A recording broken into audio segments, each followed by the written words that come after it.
Cotolengo, là dove ci sono le persone più sofferenti, ci sono i drammi più grandi forse dell'umanità. E sapete perché viene mandato? Perché lui è un uomo di sinistra, lui è un uomo con un po' di vene anticlericali e viene mandato per stare attento che le suore non facciano votare democrazia cristiana ai pazienti che erano dentro il Cotolengo e che dovevano votare. Sapete che allora, subito finita la guerra, c'era questo grande scontro, questo grande antagonismo tra il Partito Comunista e la democrazia cristiana. E lui viene mandato come scrutatore là per stare attento che le suore non facciano votare. E quando ne esce, aspetterà 10 anni a scrivere il suo romanzo, Una giornata da scrutatore, e lo scriverà sotto pseudonimo, perché come confesserà lui stesso, quell'esperienza lo cambierà come uomo. Ed è lì che lui scrive, dov'è che arriva l'umanità? Lì dove l'amore le dà spazio, lì dove l'amore le consente di essere riconosciuta come tale. E riconosce in quella testimonianza che ha visto al Cotolengo che è l'amore che salva il mondo, che è l'amore che cambia il mondo ed è l'amore soprattutto che qualifica ciò che è umano.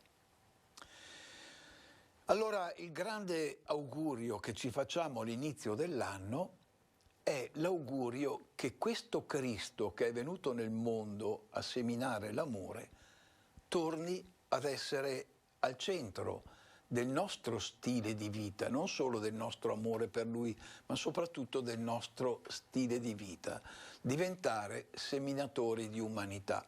E vorrei chiudere questa riflessione, che poi è un augurio, vorrei chiuderla ricordando un episodio del bellissimo Peppone e Don Camillo di Giovannino Guareschi, un autore meraviglioso che dovremmo riscoprire perché ha una saggezza, un'ironia, una profondità meravigliosa. Sapete che era una delle letture preferite di Papa Benedetto, Giovannino Guareschi.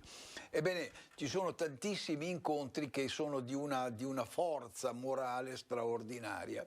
Ce n'è uno che racconta che Peppone era a letto malato e si parla di una malattia grave e a un certo momento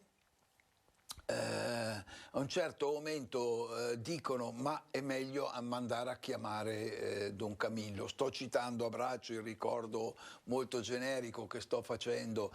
E dice allo smilzo, sto ragazzetto del partito, no? Dice vai di nascosto da Don Camillo, di che venga qua, ma che non entri dalla porta principale, che entri dalla porta che c'è dietro, quella dell'orto, che per caso qualcuno non veda che Don Camillo è venuto a trovare Peppone. E Peppone arriva dalla porta dell'orto e va su nella stanza. E allora dice, ma insomma Peppone dice cosa c'è, cosa vuoi? Sa, dice ho paura che mi tocchi andare da là, non è che ho bisogno dei preti. E allora perché mi hai chiamato? Ma dice vorrei raccomandarle ai miei figli qualora io non ci fosse. Ma non ti preoccupare, gli dice Don Camillo, per quelli ci penserà il partito, non preoccuparti, oggi diremo c'è lo Stato, non ti preoccupare, no? Mica ci devono essere i preti per fare ste robe. Se non che a Don Camillo a un certo momento scappa l'occhio sul muro e là c'è un chiodo, ma non c'è niente appeso al chiodo. E Don Camillo dice, vabbè, io ti dirò anche una preghiera, ma cosa c'era appeso là?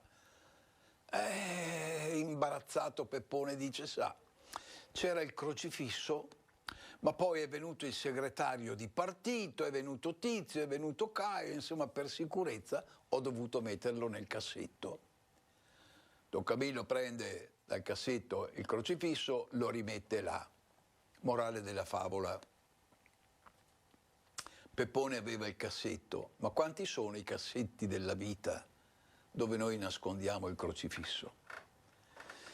E i cassetti possono essere i cassetti della nostra indifferenza, i cassetti perché siamo presi dal lavoro, dalle cose di questo mondo, perché siamo presi dall'idea del divertimento, perché siamo convinti che la scienza risolva tutti i problemi della vita. Sto pensando alla politica, quanti cassetti ha la politica dove nascondere dentro il crocifisso? Gente che poi magari va dal Papa, però momentaneamente il crocifisso è nascosto. E allora l'augurio mio più caro, più sincero è proprio questo: tiriamolo fuori dal cassetto. No, oggi si parla del Natale, che stando ad alcuni si tenterebbe di farlo scomparire perché in nome dell'inclusione, ne abbiamo già parlato, sono stupidaggini. No, il Natale è ricordarci qua che l'amore è venuto nel mondo, il Verbo che è l'amore si è fatto carne, si è fatto vedere. E allora, perché l'amore torni al centro, apriamo i cassetti. Perché l'amore torni al centro, impariamo come Italo Calvino che il limite dell'umano lo decide l'amore. Cos'è umano? Più amiamo, più scopriremo quanta umanità abbiamo intorno a noi e saremo portati a diventare seminatori di umanità. Tiriamo fuori il Cristo dal cassetto perché la politica, quella che fa le guerre, torni a davvero seminare amore anziché violenza. Buon anno davvero di cuore a tutti voi e alle vostre famiglie, a tutte le vostre comunità cristiane.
O sangue ed acqua che scaturisti dal cuore di Gesù, come sorgente di misericordia per noi, confido in te, confido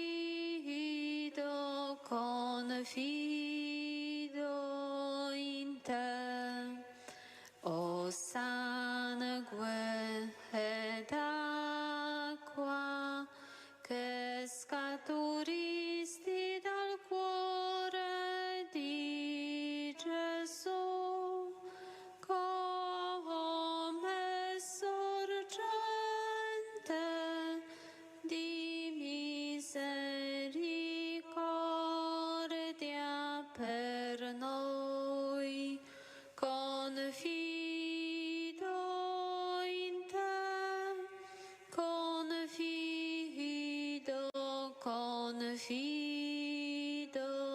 in te. O sangue ed acqua che scaturisti dal cuore di Gesù, come sorgente di misericordia per noi, confido in te, confido in te.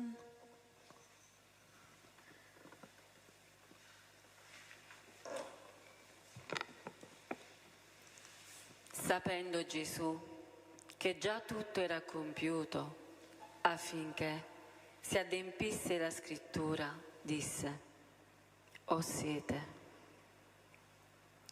Gesù misericordioso, ora, quando l'orologio ha battuto le 3, sentiamo le tue parole che hai detto sulla croce: «Ho sete».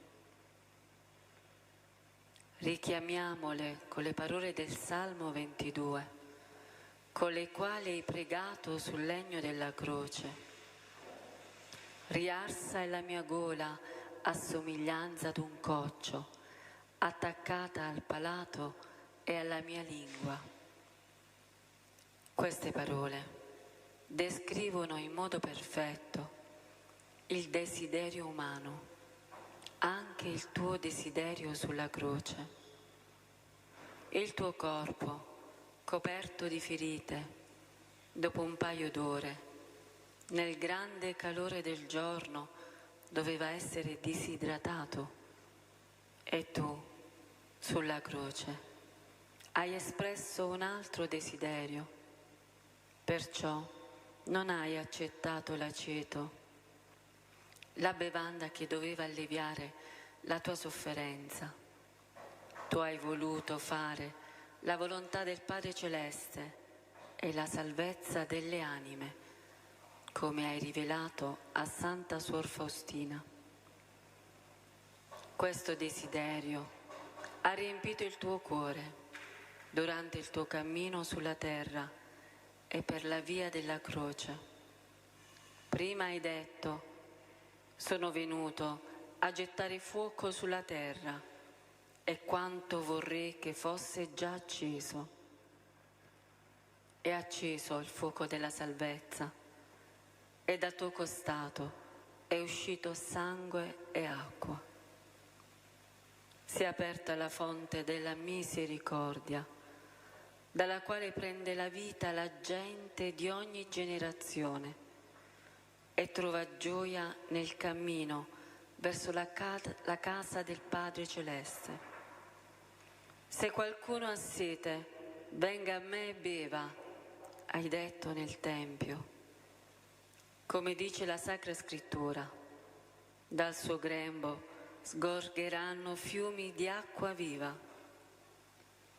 Hai parlato così dello Spirito Santo che hai dato dopo la tua dolorosa passione e risurrezione a tutti i credenti. Oggi veniamo sotto la tua croce e con il recipiente della fiducia e per la tua dolorosa passione chiediamo le tue grazie per noi e per il mondo intero.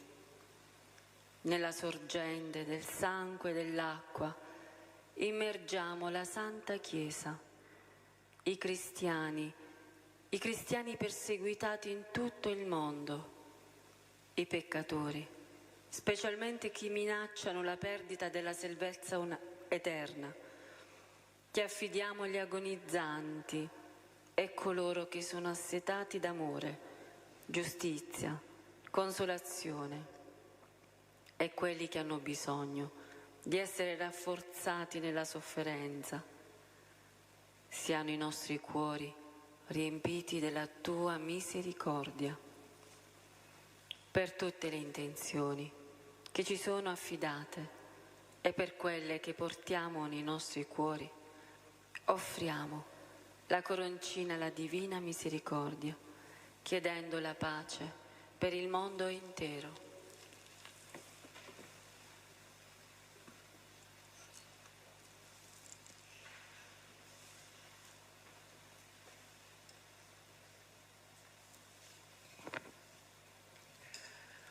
Padre nostro che sei nei cieli, sia santificato il tuo nome, venga il tuo regno, sia fatta la tua volontà, come in cielo e così in terra. Dacci oggi il nostro pane quotidiano e rimetti a noi i nostri debiti, come anche noi li rimettiamo ai nostri debitori. E non abbandonarci alla tentazione, ma liberaci dal male. Amen. Ave Maria, piena di grazia, il Signore è con te.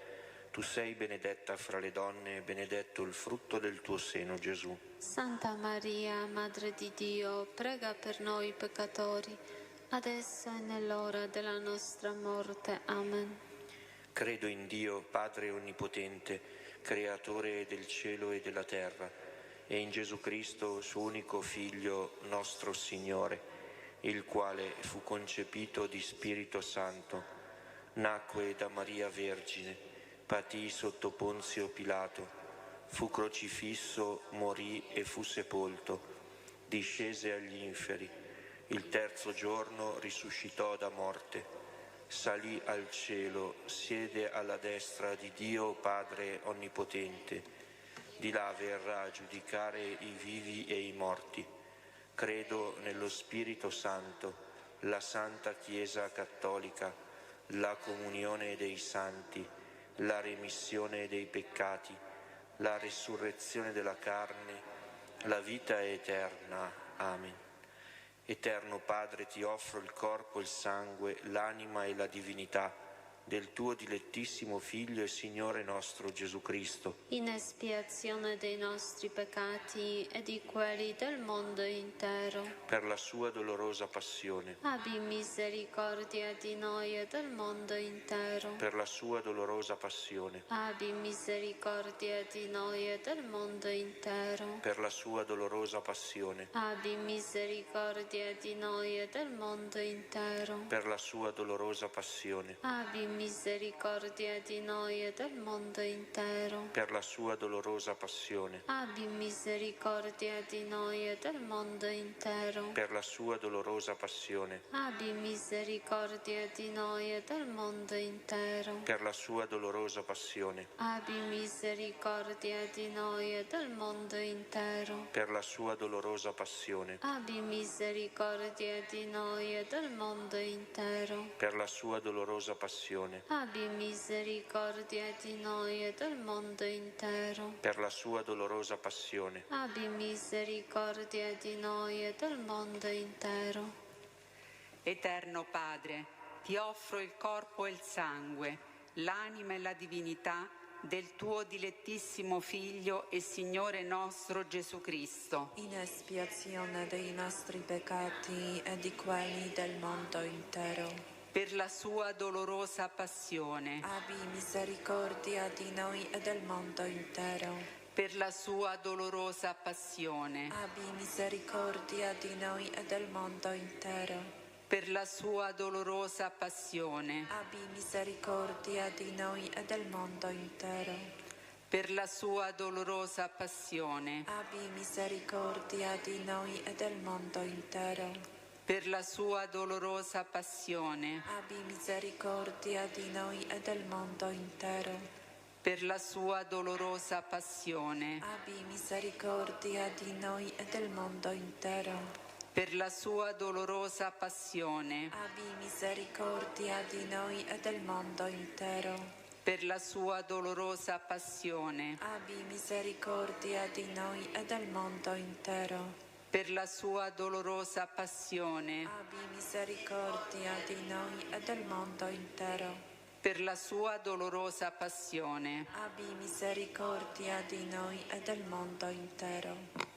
Eterno Padre, ti offro il corpo, il sangue, l'anima e la divinità del tuo dilettissimo Figlio e Signore nostro Gesù Cristo, In espiazione dei nostri peccati e di quelli del mondo intero. per la sua dolorosa passione, Abbi misericordia di noi e del mondo intero. per la sua dolorosa passione, Abbi misericordia di noi e del mondo intero. per la sua dolorosa passione, Abbi misericordia di noi e del mondo intero. per la sua dolorosa passione, Abbi misericordia di noi e del mondo intero. per la sua dolorosa passione, Abbi misericordia di noi e del mondo intero. per la sua dolorosa passione, Abbi misericordia di noi e del mondo intero. per la sua dolorosa passione, Abbi misericordia di noi e del mondo intero. per la sua dolorosa passione, Abbi misericordia misericordia di noi e del mondo intero. per la sua dolorosa passione, Abbi misericordia di noi e del mondo intero. per la sua dolorosa passione, Abbi misericordia di noi e del mondo intero.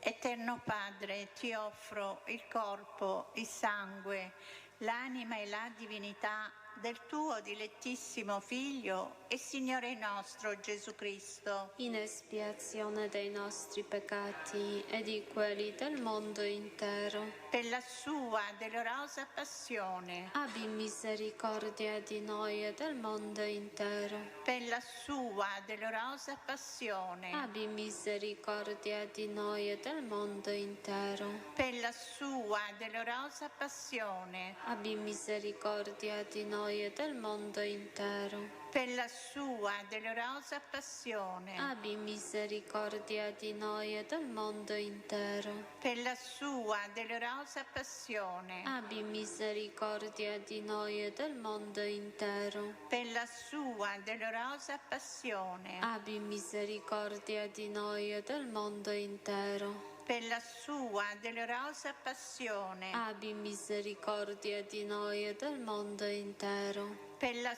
sua dolorosa passione, Abbi misericordia di noi e del mondo intero. per la sua dolorosa passione, Abbi misericordia di noi e del mondo intero. per la sua dolorosa passione, Abbi misericordia di noi e del mondo intero. Eterno Padre, ti offro il corpo e il sangue, l'anima e la divinità del tuo dilettissimo Figlio e Signore nostro Gesù Cristo, In espiazione dei nostri peccati e di quelli del mondo intero. per la sua dolorosa passione, Abbi misericordia di noi e del mondo intero. per la sua dolorosa passione, Abbi misericordia di noi e del mondo intero. per la sua dolorosa passione, Abbi misericordia di noi e del mondo intero. per la sua dolorosa passione, Abbi misericordia di noi e del mondo intero. per la sua dolorosa passione, Abbi misericordia di noi e del mondo intero. per la sua dolorosa passione, Abbi misericordia di noi e del mondo intero. per la sua dolorosa passione, Abbi misericordia di noi e del mondo intero. per la sua dolorosa passione, Abbi misericordia di noi e del mondo intero. per la sua dolorosa passione, Abbi misericordia di noi e del mondo intero. per la sua dolorosa passione, Abbi misericordia di noi e del mondo intero. Santo Dio, Santo forte, Santo immortale, abbi pietà di noi e del mondo intero. Santo Dio, Santo forte, Santo immortale, abbi pietà di noi e del mondo intero. Santo Dio, Santo forte, Santo immortale, abbi pietà di noi e del mondo intero. Il Signore sia con voi. Vi benedica Dio Onnipotente, Padre, Figlio e Spirito Santo. Misericordias Domini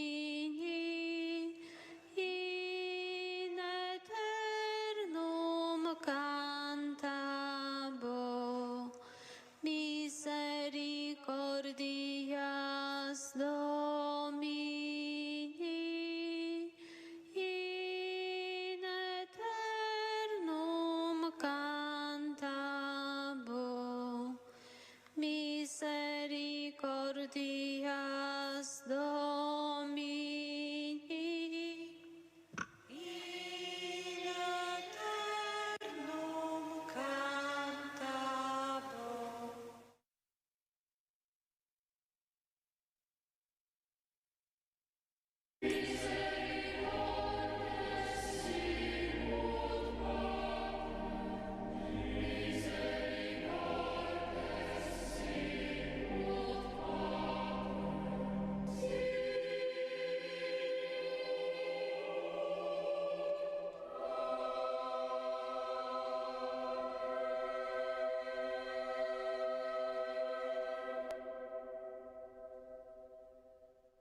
O Maria, Madre nostra, siamo nuovamente qui davanti a te. Tu conosci i dolori e le fatiche che in quest'ora appesantiscono il nostro cuore. Noi alziamo lo sguardo a te, ci immergiamo nei tuoi occhi e ci affidiamo al tuo cuore. Anche a te, o Madre, la vita ha riservato difficili prove e umani timori, ma sei stata coraggiosa e audace. Hai affidato tutto a Dio, hai risposto a Lui con amore, hai offerto te stessa senza risparmiarti. Come intrepida donna della carità, in fretta ti sei recata ad aiutare Elisabetta. Con prontezza hai colto il bisogno degli sposi durante le nozze di Cana. Con fortezza d'animo sul Calvario hai rischiato di speranza pasquale la notte del dolore. Infine, con tenerezza di madre, hai dato coraggio ai discepoli impauriti nel cenacolo e con loro hai accolto il dono dello Spirito. E ora ti supplichiamo, accogli il nostro grido. Abbiamo bisogno del tuo sguardo amorevole che ci invita ad avere fiducia nel tuo Figlio Gesù. Tu che sei pronta ad accogliere le nostre pene, vieni a soccorrerci in questi tempi oppressi dalle ingiustizie e devastati dalle guerre. Tergi le lacrime sui volti sofferenti di quanti piangono la morte dei propri cari, dei propri figli. Ridestaci dal torpore che ha oscurato il nostro cammino e disarma i nostri cuori dalle armi della violenza, perché si avveri subito la profezia di Isaia: spezzeranno le loro spade e ne faranno aratri, delle loro lance faranno falci. Una nazione non si alzerà più la spada contro un'altra nazione, non impereranno più l'arte della guerra. Madre, rivolgi il tuo sguardo materno a questa famiglia umana che ha smarrito la gioia della pace e ha perso il senso della fraternità. Madre, intercedi per il nostro mondo in pericolo, perché custodisca la vita e rigetti la guerra, si prenda cura di chi soffre, dei poveri, degli indefesi, degli ammalati, degli afflitti, e protegga la nostra casa comune. Invochiamo da te, Madre, la misericordia di Dio, tu che sei Regina della pace. Converti gli animi di chi alimenta l'odio, silenzia il rumore delle armi che generano morte, spegne la violenza che cova nel cuore dell'uomo e ispira progetti di pace nell'agire di chi governa le nazioni. Maria, Regina del Santo Rosario, sciogli i nodi dell'egoismo e dirada le nubi oscure del male. Riempici con la tua tenerezza, sollevaci con la tua mano premurosa e dona a noi, figli, la tua carezza di madre, che ci fa sperare nell'avvento di nuova umanità, dove il deserto diventerà un giardino e il giardino sarà considerato una selva. Nel deserto prenderà dimora il diritto e la giustizia, regnerà nel giardino. Praticare la giustizia darà pace. O Madre, salus popoli romani, prega per noi.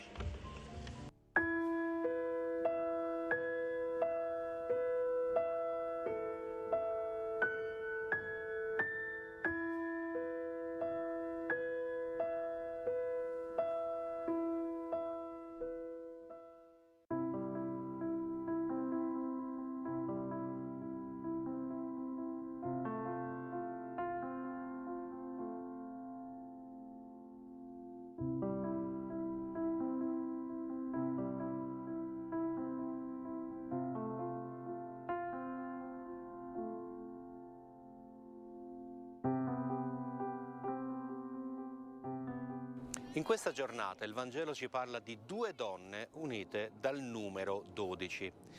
Ci parla di una bambina che a 12 anni sta uscendo dall'età dell'infanzia, si sta affacciando alla vita matura e invece purtroppo il Vangelo ci dice che sta invece morendo. E poi c'è quest'altra donna che da 12 anni aveva perdite di sangue. Il numero 12 indica la totalità, indica l'estensione anche di un dramma a cui Cristo è venuto a porre la parola fine, ma dice anche la totalità di ogni uomo e di ogni donna che in realtà hanno bisogno, cercano Gesù. Tutti cercano Gesù, anche coloro che non si rendono conto che Lui potrebbe essere la soluzione, la salvezza della propria vita. Però questo desiderio può essere anche immaturo.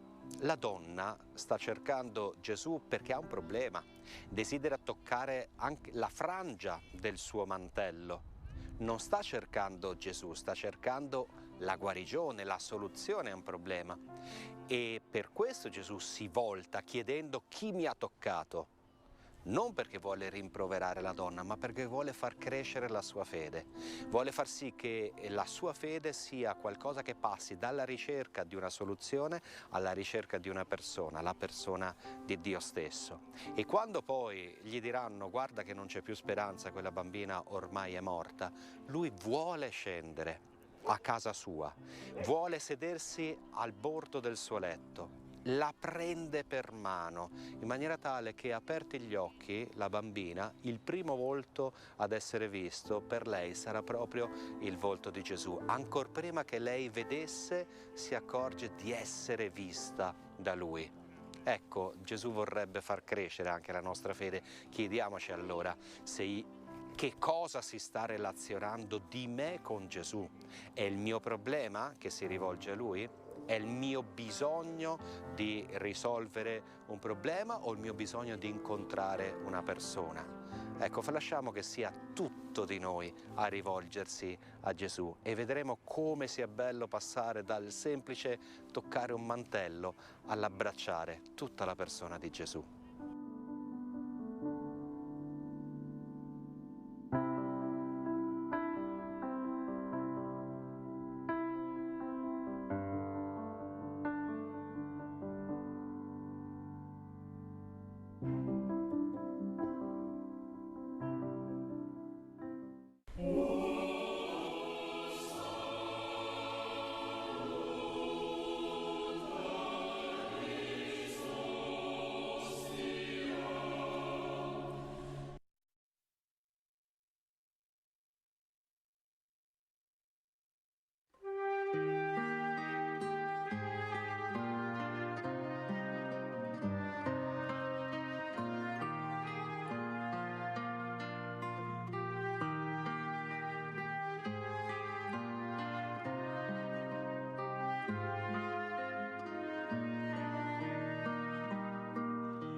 Immacolata, Vergine bella, di nostra vita, tu sei la stella.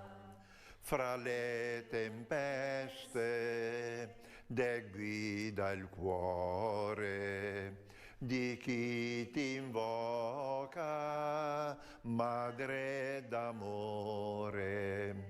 Siamo peccatori, ma figli tuoi. Immacolata, prega per noi. Siamo peccatori, ma figli tuoi. Immacolata, prega per noi. Nel nome del Padre, e del Figlio, e dello Spirito Santo. Amen. O Dio, vieni a salvarmi. Signore, vieni presto, mio aiuto. Gloria al Padre, al Figlio e allo Spirito Santo. Come era nel principio, ora e sempre, nei secoli dei secoli. Amen. O Gesù, perdona le nostre colpe, preservaci dal fuoco, porta in cielo tutte le anime, specialmente le più bisognose della tua misericordia. Mio Dio, io credo, adoro, spero e ti amo. Domando perdono per quelli che non credono, non adorano, non sperano e non ti amano. In questi giorni sto leggendo questo libro. L'autrice è Svetlana Allilujeva, Svetlana Stalin, è la figlia del terribile dittatore Giuseppe Stalin. Racconta la vita che ha vissuto accanto al padre, le sofferenze che ha avuto e soprattutto racconta la morte del padre. Racconta la figlia, era presente, mio padre gettò uno sguardo pieno di odio sui collaboratori, perché capiva che doveva cedere il potere. Alzò la mano come per minacciarli, poi si accasciò e morì. È morto così, è morto odiando. La figlia ha commentato: la ferocia di mio padre aveva una sola causa, aveva voltato le spalle a Gesù. Entriamo nei misteri del dolore. Gesù con la sua vita, soprattutto con la sua sofferenza, ha messo dentro questo mondo un lievito di amore infinito. Nel primo mistero vediamo Gesù nell'orto di Getsemani, sta soffrendo fino a sudare sangue e in quel momento dice agli apostoli: vegliate e pregate con me. Ma gli apostoli si addormentarono. Gesù lo dice anche a noi oggi: vegliate e pregate con me, cioè partecipate alla mia passione. Mettete anche voi una briciola di amore dentro l'oceano del mio amore infinito. O Gesù, mi fermo pensoso ai piedi della tua croce. Anche io, anche noi l'abbiamo costruita con i nostri peccati. Signore, noi siamo i peccatori da salvare. Gesù, abbi pietà di noi, peccatori. Padre nostro che sei nei cieli, sia santificato il tuo nome, venga il tuo regno, sia fatta la tua volontà, come in cielo, così in terra. Dacci oggi il nostro pane quotidiano e rimetti a noi i nostri debiti, come anche noi li rimettiamo ai nostri debitori, e non abbandonarci alla tentazione, ma liberaci dal male. Amen. Ave Maria, piena di grazia, il Signore è con te. Tu sei benedetta fra le donne e benedetto è il frutto del tuo seno, Gesù. Santa Maria, Madre di Dio, prega per noi peccatori, adesso e nell'ora della nostra morte. Amen. Ave Maria, piena di grazia, il Signore è con te. Tu sei benedetta fra le donne e benedetto è il frutto del tuo seno, Gesù. Santa Maria, Madre di Dio, prega per noi peccatori, adesso e nell'ora della nostra morte. Amen. Ave Maria, piena di grazia, il Signore è con te. Tu sei benedetta fra le donne e benedetto è il frutto del tuo seno, Gesù. Santa Maria, Madre di Dio, prega per noi peccatori, adesso e nell'ora della nostra morte. Amen. Ave o Maria, piena di grazia, il Signore è con te. Tu sei benedetta fra le donne e benedetto è il frutto del tuo seno, Gesù. Santa Maria, Madre di Dio, prega per noi peccatori, adesso e nell'ora della nostra morte. Amen. Ave o Maria, piena di grazia, il Signore è con te. Tu sei benedetta fra le donne e benedetto è il frutto del tuo seno, Gesù. Santa Maria, Madre di Dio, prega per noi peccatori, adesso e nell'ora della nostra morte. Amen. Ave o Maria, piena di grazia, il Signore è con te. Tu sei benedetta fra le donne e benedetto è il frutto del tuo seno, Gesù. Santa Maria, Madre di Dio, prega per noi peccatori, adesso e nell'ora della nostra morte. Amen. Ave o Maria, piena di grazia, il Signore è con te. Tu sei benedetta fra le donne e benedetto è il frutto del tuo seno, Gesù. Santa Maria, Madre di Dio, prega per noi peccatori, adesso e nell'ora della nostra morte. Amen. Ave o Maria, piena di grazia, il Signore è con te. Tu sei benedetta fra le donne e benedetto è il frutto del tuo seno, Gesù. Santa Maria, Madre di Dio, prega per noi peccatori, adesso e nell'ora della nostra morte. Amen. Ave o Maria, piena di grazia, il Signore è con te. Tu sei benedetta fra le donne e benedetto è il frutto del tuo seno, Gesù. Santa Maria, Madre di Dio, prega per noi peccatori, adesso e nell'ora della nostra morte. Amen. Ave o Maria, piena di grazia, il Signore è con te. Tu sei benedetta fra le donne e benedetto è il frutto del tuo seno, Gesù. Santa Maria, Madre di Dio, prega per noi peccatori, adesso e nell'ora della nostra morte. Amen. Gloria al Padre, al Figlio e allo Spirito Santo. Come era nel principio, ora e sempre, nei secoli dei secoli. Amen. O Gesù, perdona le nostre colpe, preservaci dal fuoco dell'inferno, porta in cielo tutte le anime, specialmente le più bisognose della tua misericordia. Mio Dio, io credo, adoro, spero e ti amo. Domando perdono per quelli che non credono, non adorano, non sperano e non ti amano. Il secondo mistero del dolore mette davanti ai nostri occhi la scena di Gesù flagellato, deriso dai soldati. Signore Gesù, tu sei entrato nella storia umana e l'hai trovata ostile a te, ribelle a Dio, impazzita a causa della superbia, che fa credere all'uomo di avere una statura grande come la sua ombra. Signore Gesù, tu non ci hai aggrediti, ma ti sei lasciato aggredire da noi, da me, da ciascuno di noi. Curaci Gesù con la tua pazienza, sanaci con la tua umiltà, restituisci a ciascuno di noi la piccola statura di creatura, la nostra statura, infinitamente amata da te, e accendi nel nostro cuore un pentimento sincero dei nostri peccati, affinché il tuo perdono ci restituisca lo splendore della bontà. Amen. Padre nostro, che sei nei cieli, sia santificato il tuo nome, venga il tuo regno, sia fatta la tua volontà, come in cielo così in terra. Dacci oggi il nostro pane quotidiano, rimetti a noi i nostri debiti, come anche noi li rimettiamo ai nostri debitori. Non abbandonarci alla tentazione, ma liberaci dal male. Amen. Ave o Maria, piena di grazia, il Signore è con te. Tu sei benedetta fra le donne e benedetto è il frutto del tuo seno, Gesù. Santa Maria, Madre di Dio, prega per noi peccatori, adesso e nell'ora della nostra morte. Amen. Ave Maria, piena di grazia, il Signore è con te.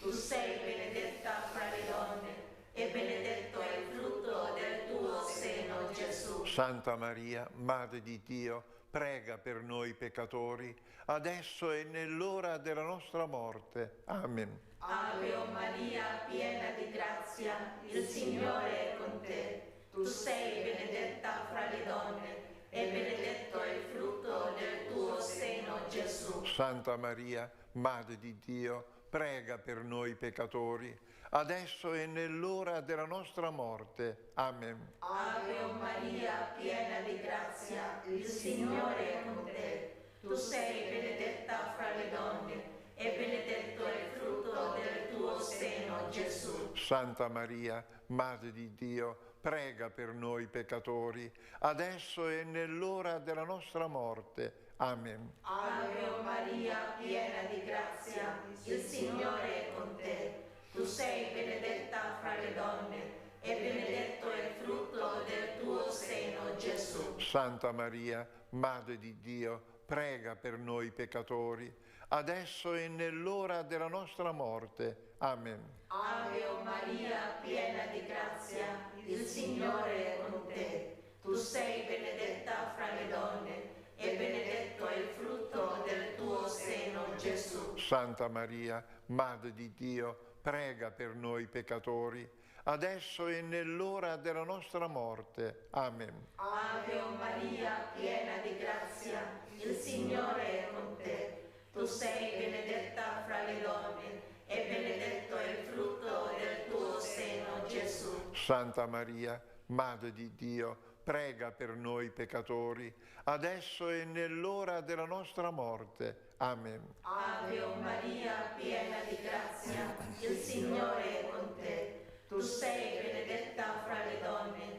e benedetto è il frutto del tuo seno, Gesù. Santa Maria, Madre di Dio, prega per noi peccatori, adesso e nell'ora della nostra morte. Amen. Ave Maria, piena di grazia, il Signore è con te. Tu sei benedetta fra le donne e benedetto è il frutto del tuo seno, Gesù. Santa Maria, Madre di Dio, prega per noi peccatori, adesso e nell'ora della nostra morte. Amen. Ave Maria, piena di grazia, il Signore è con te. Tu sei benedetta fra le donne e benedetto è il frutto del tuo seno, Gesù. Santa Maria, Madre di Dio, prega per noi peccatori, adesso e nell'ora della nostra morte. Amen. Gloria al Padre, al Figlio e allo Spirito Santo, come era in principio, ora e sempre, nei secoli dei secoli. Amen. O Gesù, perdona le nostre colpe, preservaci dal fuoco dell'inferno, porta in cielo tutte le anime, specialmente le più bisognose della tua misericordia. Mio Dio, io credo, adoro, spero e ti amo. Domando perdono per quelli che non credono, non adorano, non sperano e non ti amano. Il terzo mistero del dolore ci mette davanti Gesù che viene coronato di spine, lui che è l'unico vero re. Viene coronato di spine, viene deriso dai soldati. Durante la passione, addirittura un gruppo di donne piangevano su di lui. Ma Gesù disse: non piangete su di me, piangete sui vostri figli. Signore Gesù, il pianto delle mamme di Gerusalemme inonda di pietà il tuo cammino verso la croce. Smorza la ferocia di un'esecuzione capitale e ci ricorda che siamo tutti figli usciti dall'abbraccio di una mamma. Ma il pianto delle mamme di Gerusalemme è soltanto una piccola goccia del fiume di lacrime versato dalle mamme di crocifissi, mamme di assassini, mamme di drogati, mamme di terroristi, mamme di stupratori, mamme di pazzi, ma sempre mamme. Il pianto però non basta. Il pianto deve tracimare in amore che educa. in fortezza che guida, in severità che corregge, in dialogo che costruisce, in presenza che parla. Il pianto deve impedire altri pianti. Aiutaci, Signore. Aiuta tutte le mamme a essere veramente mamme e ugualmente aiuta i padri ad essere veramente padri. Padre nostro che sei nei cieli, sia santificato il tuo nome, venga il tuo regno, sia fatta la tua volontà, come in cielo, così in terra. Dacci oggi il nostro pane quotidiano e rimetti a noi i nostri debiti, come anche noi li rimettiamo ai nostri debitori, e non abbandonarci alla tentazione, ma liberaci dal male. Amen. Ave Maria, piena di grazia, il Signore è con te. Tu sei benedetta fra le donne e benedetto è il frutto del tuo seno, Gesù. Santa Maria, Madre di Dio, prega per noi peccatori, adesso e nell'ora della nostra morte. Amen. Ave Maria, piena di grazia, il Signore è con te. Tu sei benedetta fra le donne e benedetto è il frutto del tuo seno, Gesù. Santa Maria, Madre di Dio, prega per noi peccatori, adesso e nell'ora della nostra morte. Amen. Ave Maria, piena di grazia, il Signore è con te. Tu sei benedetta fra le donne e benedetto è il frutto del tuo seno, Gesù. Santa Maria, Madre di Dio, prega per noi peccatori, adesso e nell'ora della nostra morte. Amen. Ave Maria, piena di grazia, il Signore è con te. Tu sei benedetta fra le donne e benedetto è il frutto del tuo seno, Gesù. Santa Maria, Madre di Dio, prega per noi peccatori, adesso e nell'ora della nostra morte. Amen. Ave Maria, piena di grazia, il Signore è con te. Tu sei benedetta fra le donne e benedetto è il frutto del tuo seno, Gesù. Santa Maria, Madre di Dio, prega per noi peccatori, adesso e nell'ora della nostra morte. Amen. Ave Maria, piena di grazia, il Signore è con te. Tu sei benedetta fra le donne e benedetto è il frutto del tuo seno, Gesù. Santa Maria, Madre di Dio, prega per noi peccatori, adesso e nell'ora della nostra morte. Amen. Ave Maria, piena di grazia, il Signore è con te. Tu sei benedetta fra le donne e benedetto è il frutto del tuo seno, Gesù. Santa Maria, Madre di Dio, prega per noi peccatori, adesso e nell'ora della nostra morte. Amen. Ave Maria, piena di grazia, il Signore è con te. Tu sei benedetta fra le donne e benedetto è il frutto del tuo seno, Gesù. Santa Maria, Madre di Dio, prega per noi peccatori, adesso e nell'ora della nostra morte. Amen. Ave Maria, piena di grazia, il Signore è con te. Tu sei benedetta fra le donne e benedetto è il frutto del tuo seno, Gesù. Santa Maria, Madre di Dio, prega per noi peccatori, adesso e nell'ora della nostra morte. Amen. Ave Maria, piena di grazia, il Signore è con te. Tu sei benedetta fra le donne e benedetto è il frutto del tuo seno, Gesù. Santa Maria, Madre di Dio, prega per noi peccatori, adesso e nell'ora della nostra morte. Amen. Gloria al Padre, al Figlio e allo Spirito Santo. Come era nel principio, ora e sempre, nei secoli dei secoli. Amen. O Gesù, perdona le nostre colpe, preservaci dal fuoco dell'inferno, porta in cielo tutte le anime, specialmente le più bisognose della tua misericordia. Mio Dio, io credo, adoro, spero e ti amo. Domando perdono per quelli che non credono, non adorano, non sperano e non ti amano. Il quarto mistero del dolore ci presenta Gesù che viene caricato del pesante legno della croce e si avvia verso il Calvario, accompagnato dalla sua Santissima Madre, sempre fedelmente accanto fino all'ultimo respiro sulla croce.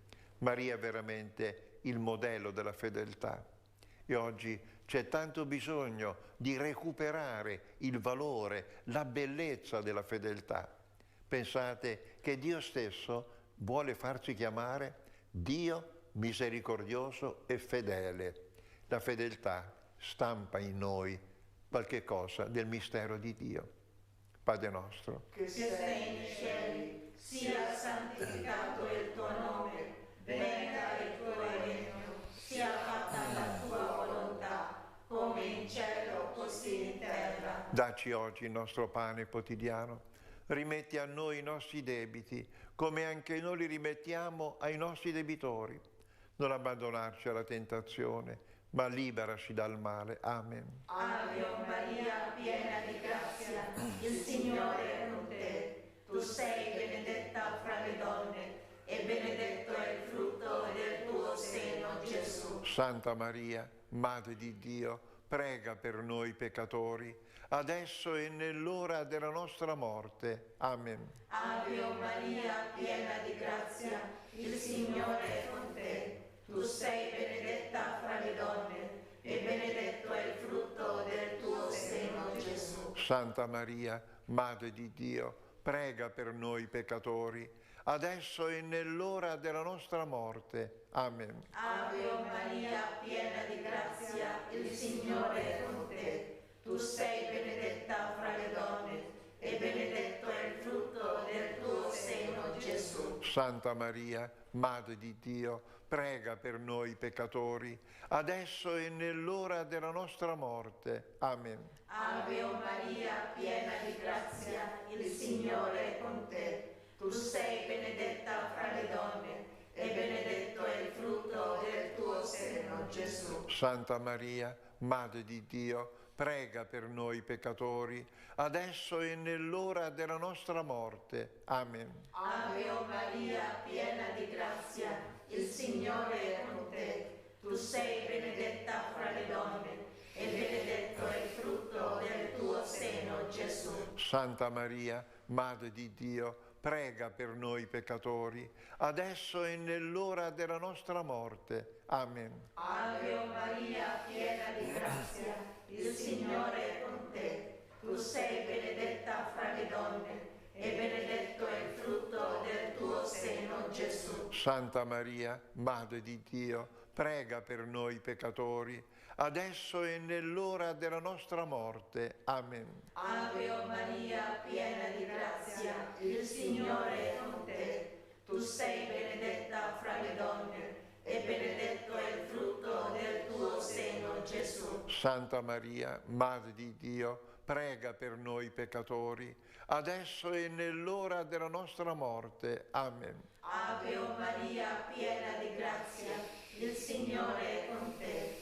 Tu sei benedetta fra le donne, e benedetto è il frutto del tuo seno, Gesù. Santa Maria, Madre di Dio, prega per noi peccatori, adesso e nell'ora della nostra morte. Amen. Ave Maria, piena di grazia, il Signore è con te. Tu sei benedetta fra le donne, e benedetto è il frutto del tuo seno, Gesù. Santa Maria, Madre di Dio, prega per noi peccatori, adesso e nell'ora della nostra morte. Amen. Ave Maria, piena di grazia, il Signore è con te. Tu sei benedetta fra le donne, e benedetto è il frutto del tuo seno, Gesù. Santa Maria, Madre di Dio, prega per noi peccatori, adesso e nell'ora della nostra morte. Amen.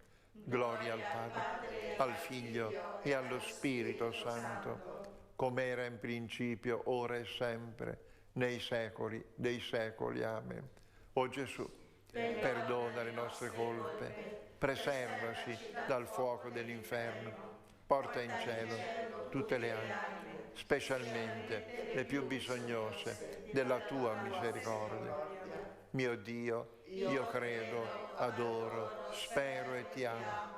Domando perdono per quelli che non credono, non adorano, non sperano e non ti amano. Il quinto mistero del dolore ci invita a posare lo sguardo su Gesù crocifisso, è inchiodato alla croce, sta soffrendo, eppure ha la forza di dire: Padre, perdonali, perché non sanno quello che fanno. E ancora, dalle sue labbra esce un grido: ho sete! I soldati gli porsero una spugna su una lancia piena di aceto. Gesù non lo volle. Quella invocazione attraversa i secoli. Maria Teresa l'ha sentita il 10 settembre del 1946. L'ha sentita rivolta a sé. Più volte ha sentito questa voce: Teresa, ho sete del tuo amore.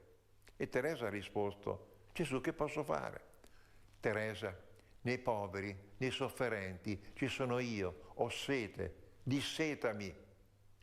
Maria Teresa a un certo punto ha risposto: va bene, Signore, ti disseto. Sembrava una follia. Ha cominciato a soccorrere il primo povero raccolto in una strada di Calcutta, raccolto dalla fogna. Sembrava uno scheletro. Andò al primo punto di soccorso e gli dissero: ma non vede che è già morto? In quel momento Maria Teresa poteva scoraggiarsi, poteva dire: mi fermo, è impossibile. E invece disse: Gesù, in questo immenso odio, in questa immensa indifferenza, in questa immensa crudeltà, io semierò l'amore, come tu mi hai chiesto. Ho sete di amore. Lo chiede anche a noi. Tutti abbiamo accanto a noi qualcuno che ha bisogno, qualcuno che possiamo soccorrere.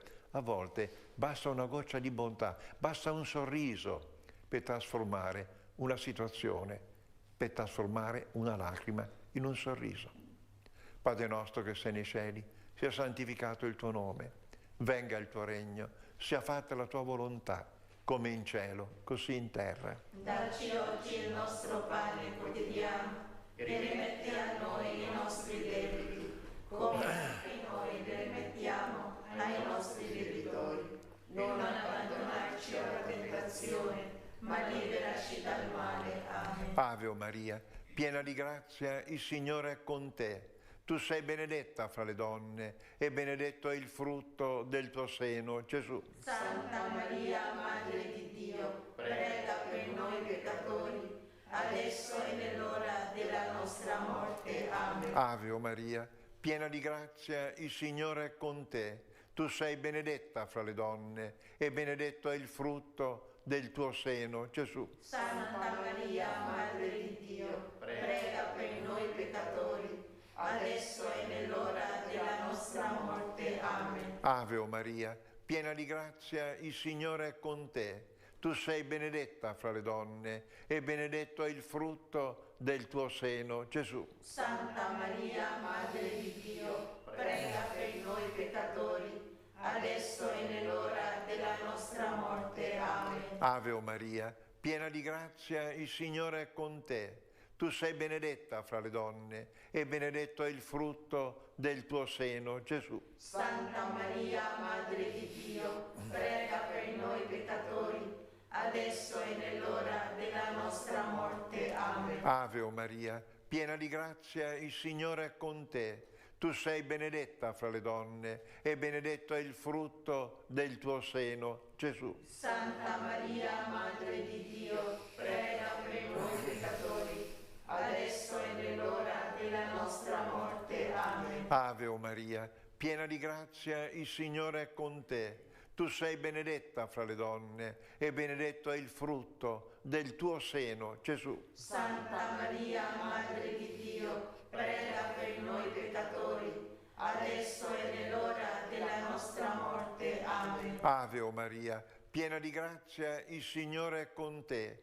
Tu sei benedetta fra le donne e benedetto è il frutto del tuo seno, Gesù. Santa Maria, Madre di Dio, prega per noi peccatori, adesso e nell'ora della nostra morte. Amen. Ave Maria, piena di grazia, il Signore è con te. Tu sei benedetta fra le donne e benedetto è il frutto del tuo seno, Gesù. Santa Maria, Madre di Dio, prega per noi peccatori, adesso e nell'ora della Ave o Maria, piena di grazia, il Signore è con te.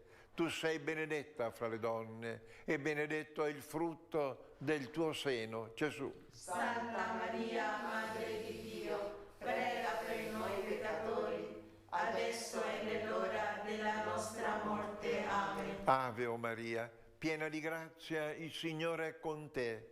Tu sei benedetta fra le donne e benedetto è il frutto del tuo seno, Gesù. Santa Maria, Madre di Dio, prega per noi peccatori, adesso è nell'ora della nostra morte. Amen. Gloria al Padre, al Figlio e allo Spirito Santo. Come era nel principio, ora e sempre, nei secoli dei secoli. Amen. O Gesù, perdona le nostre colpe, preservaci dal fuoco dell'inferno, porta in cielo tutte le anime, specialmente le più bisognose della tua misericordia. Mio Dio, io credo, adoro, spero e ti amo.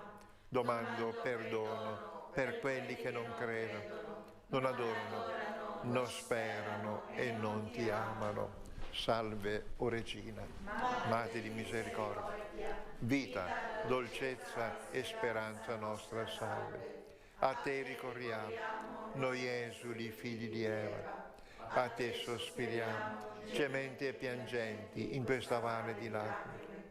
Orsù dunque, Avvocata nostra, rivolge a noi gli occhi tuoi misericordiosi e mostraci, dopo questo esilio, Gesù, frutto benedetto del tuo seno, o clemente, o pia, o dolce Vergine Maria. Signore, pietà. Signore, pietà. Cristo, pietà. Cristo, pietà. Signore, pietà. Signore, pietà. Cristo, ascoltaci. Cristo, ascoltaci. Cristo, esaudiscici. Cristo, esaudiscici. Padre Celeste, che sei Dio. Abbi pietà di noi. Figlio Redentore del mondo, che sei Dio. Abbi pietà di noi. Spirito Santo, che sei Dio. Abbi pietà di noi. Santa Trinità, unico Dio. Abbi pietà di noi. Santa Maria, Prega per noi. Santa Madre di Dio. Prega per noi. Santa Vergine delle Vergini. Prega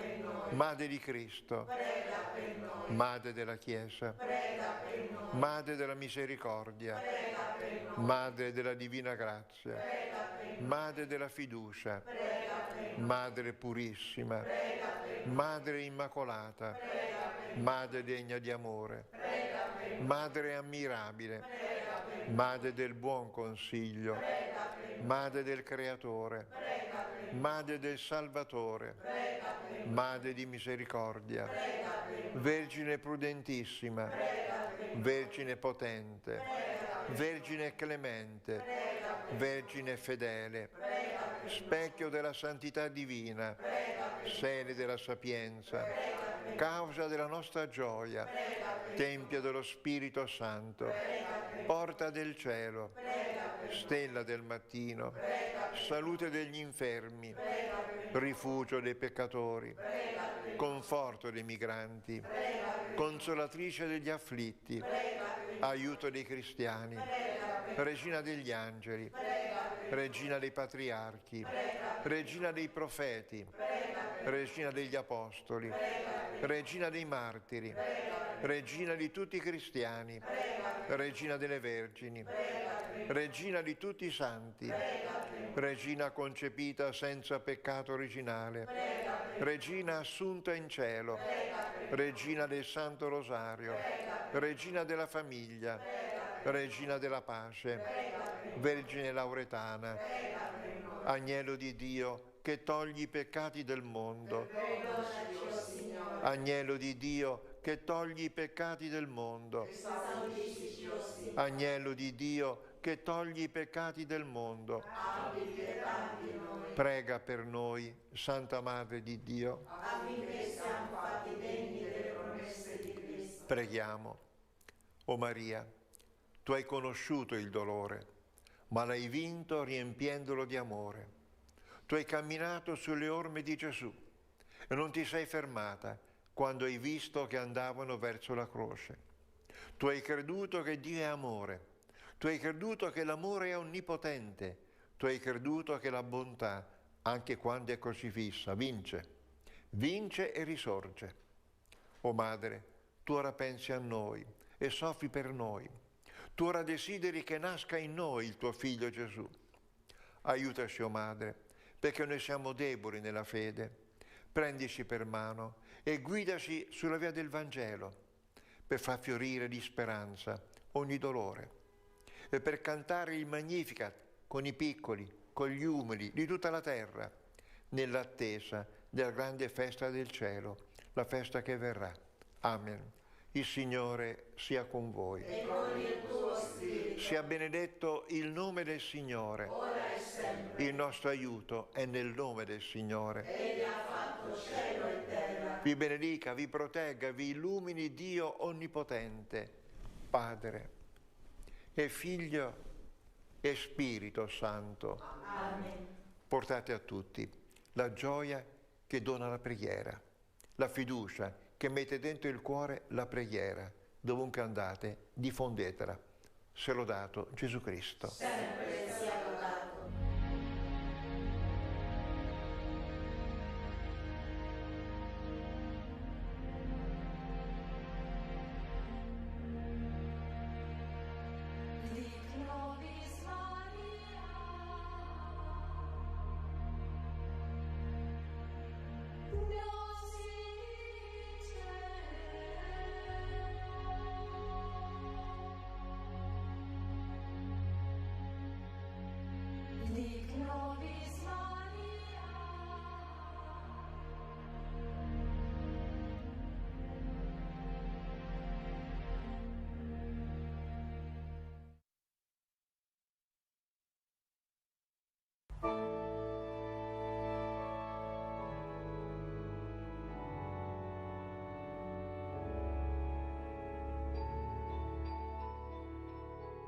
Dal 22 al 28 febbraio, dalla Casina Pio IV, nel cuore del Vaticano, trasmetteremo gli esercizi spirituali intitolati Vivere la memoria della salvezza.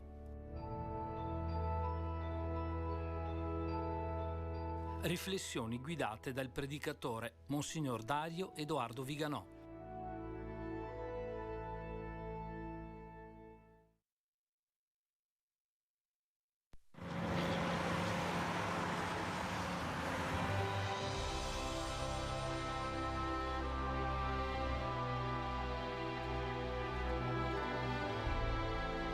Il 7 marzo 1426 e l'1 agosto 1428 la Vergine appariva ad una popolana di Sovizzo, Vincenza Pasini, sul Berico, una modesta altura che ancora oggi domina sulla città di Vicenza. Infierendo in città in quegli anni la peste, la Madonna incaricava Vincenza di riferire ai vicentini il suo desiderio di costruire una chiesetta a nome suo, e a patto chiaramente della cessazione del morbo. Per tradizione si racconta tra l'altro che fu la stessa Vergine e la stessa che con un ramoscello tracciò la pianta della chiesa per terra. Il 25 agosto dello stesso anno, del 1428, già si poneva la prima pietra della chiesa e in soli 3 mesi si costruiva l'intero edificio religioso, con l'apporto di tutta la cittadinanza guidati dal comune di Vicenza. Ed è dal 1428, da allora, che questo santuario protegge e sorveglia dall'alto la città di Vicenza. Ed è da allora che i vicentini ne custodiscono con zelo e con cura la devozione. Ecco che per l'ultima puntata di questo breve ciclo alla scoperta della fede, della storia e dell'arte qui a Vicenza, non potevo che iniziare e portarvi qui nel veneratissimo santuario della Madonna di Monteberico. Bentrovati a Vicenza, città bellissima.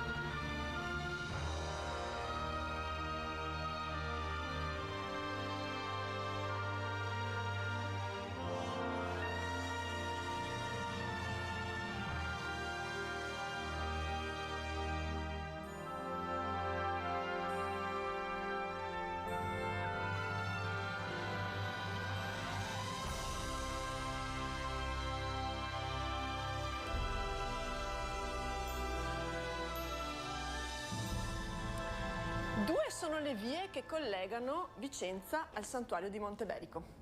La più antica è quella dell'Arco delle Scalette, realizzato e innalzato nel 1595 e purtroppo ricostruito a causa dei bombardamenti degli alleati dopo la Seconda Guerra Mondiale. La via invece che ho percorso io insieme a voi è una comoda strada coperta ad uso dei pellegrini, progettata da Muttoni e che diede mano ai lavori a partire dal 1746. Si tratta di ben 150 arcate intervallate a ogni 10 da più ampie cappelle in una perfetta simbologia devozionale che lega la distribuzione degli elementi architettonici ai 15 misteri del Rosario e quindi all'intera corona di Ave Maria appunto del Rosario, che sono 150. Camminando sotto questo bel porticato ci si rende conto come le ritmate e calcolate cadenze prospettiche si fondano con un paesaggio morbido e solenne che è quello del Monteberico, di questo paesaggio collinare, e in un'apertura di respiro davvero scenografica che accompagna passo dopo passo il pellegrino fino a giungere a questo meraviglioso luogo di preghiera, scrigno d'arte somma, che adesso ci accingiamo insieme ad andare a mirare.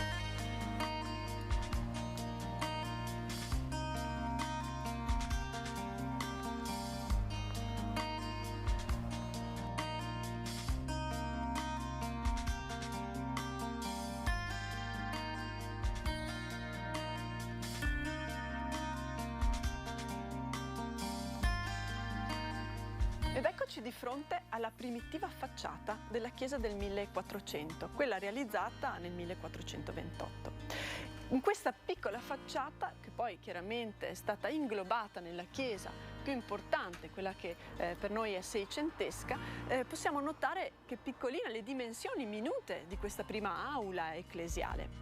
Della facciata quattrocentesca in realtà non è rimasto quasi nulla, perché nel 1800 è stata completamente riammodernata, è stata aggiunta la cimasa sopra il portale, è stato sistemato il fastigio finale con questi spioventi. In effetti la parte centrale della facciata doveva concludersi con un elemento ricurvo, però di originali riusciamo a vedere ancora le bellissime terracotte, le formelle in terracotta che ancora oggi adornano sia l'oculo centrale che le due finestre ad ogiva laterali. Adesso direi che procediamo, entriamo in questo luogo di preghiera e di devozione quasi da 600 anni, incontrandone il rettore, padre Giuseppe Zaupa, che ci aspetta nel chiostro quattrocentesco.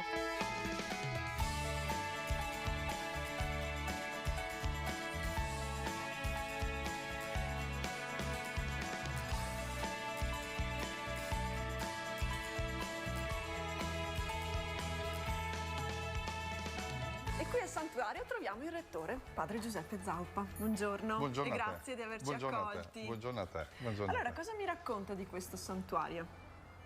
Ti racconto una storia di 600 anni, quindi credo che non è il caso di raccontare tanti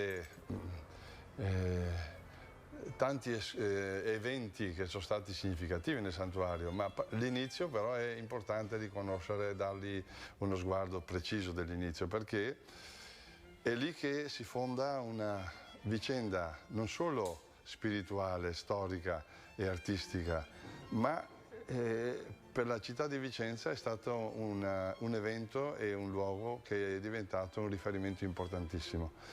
E tutto è cominciato quasi 600 anni fa, 7 marzo 1426, quando la Madonna è apparsa a Donna Vincenza qui a Monteberico, qui sul colle. Questa donna Vincenza, questa anziana, che era piuttosto anziana, quando veniva a lavorare con suo marito su questo colle, era, secondo una tradizione antica, alle 9 del mattino, quando la Madonna le appare.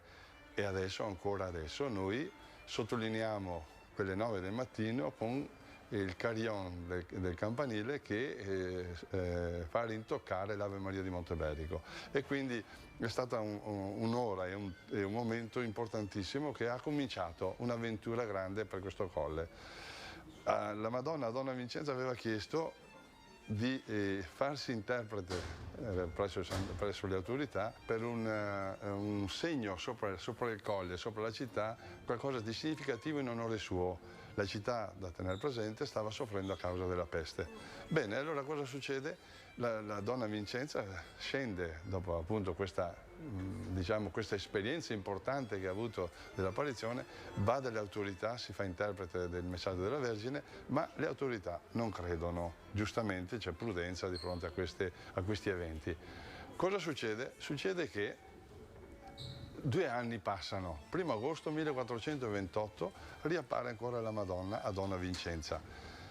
Ancora questa richiesta di avere un segno. La collina sopra la città era proprio, si vedeva la città sotto, era un segno visibile, doveva essere un segno visibile per far scendere benedizioni e grazie su questa città sofferente. I documenti del tempo, e siamo nel 1428, parlavano della peste nera, addirittura si parlava anche di 50 morti al giorno, quindi una tragedia infinita. Cosa succede? Ci credono all'apparizione, io ho i miei dubbi che ci credessero.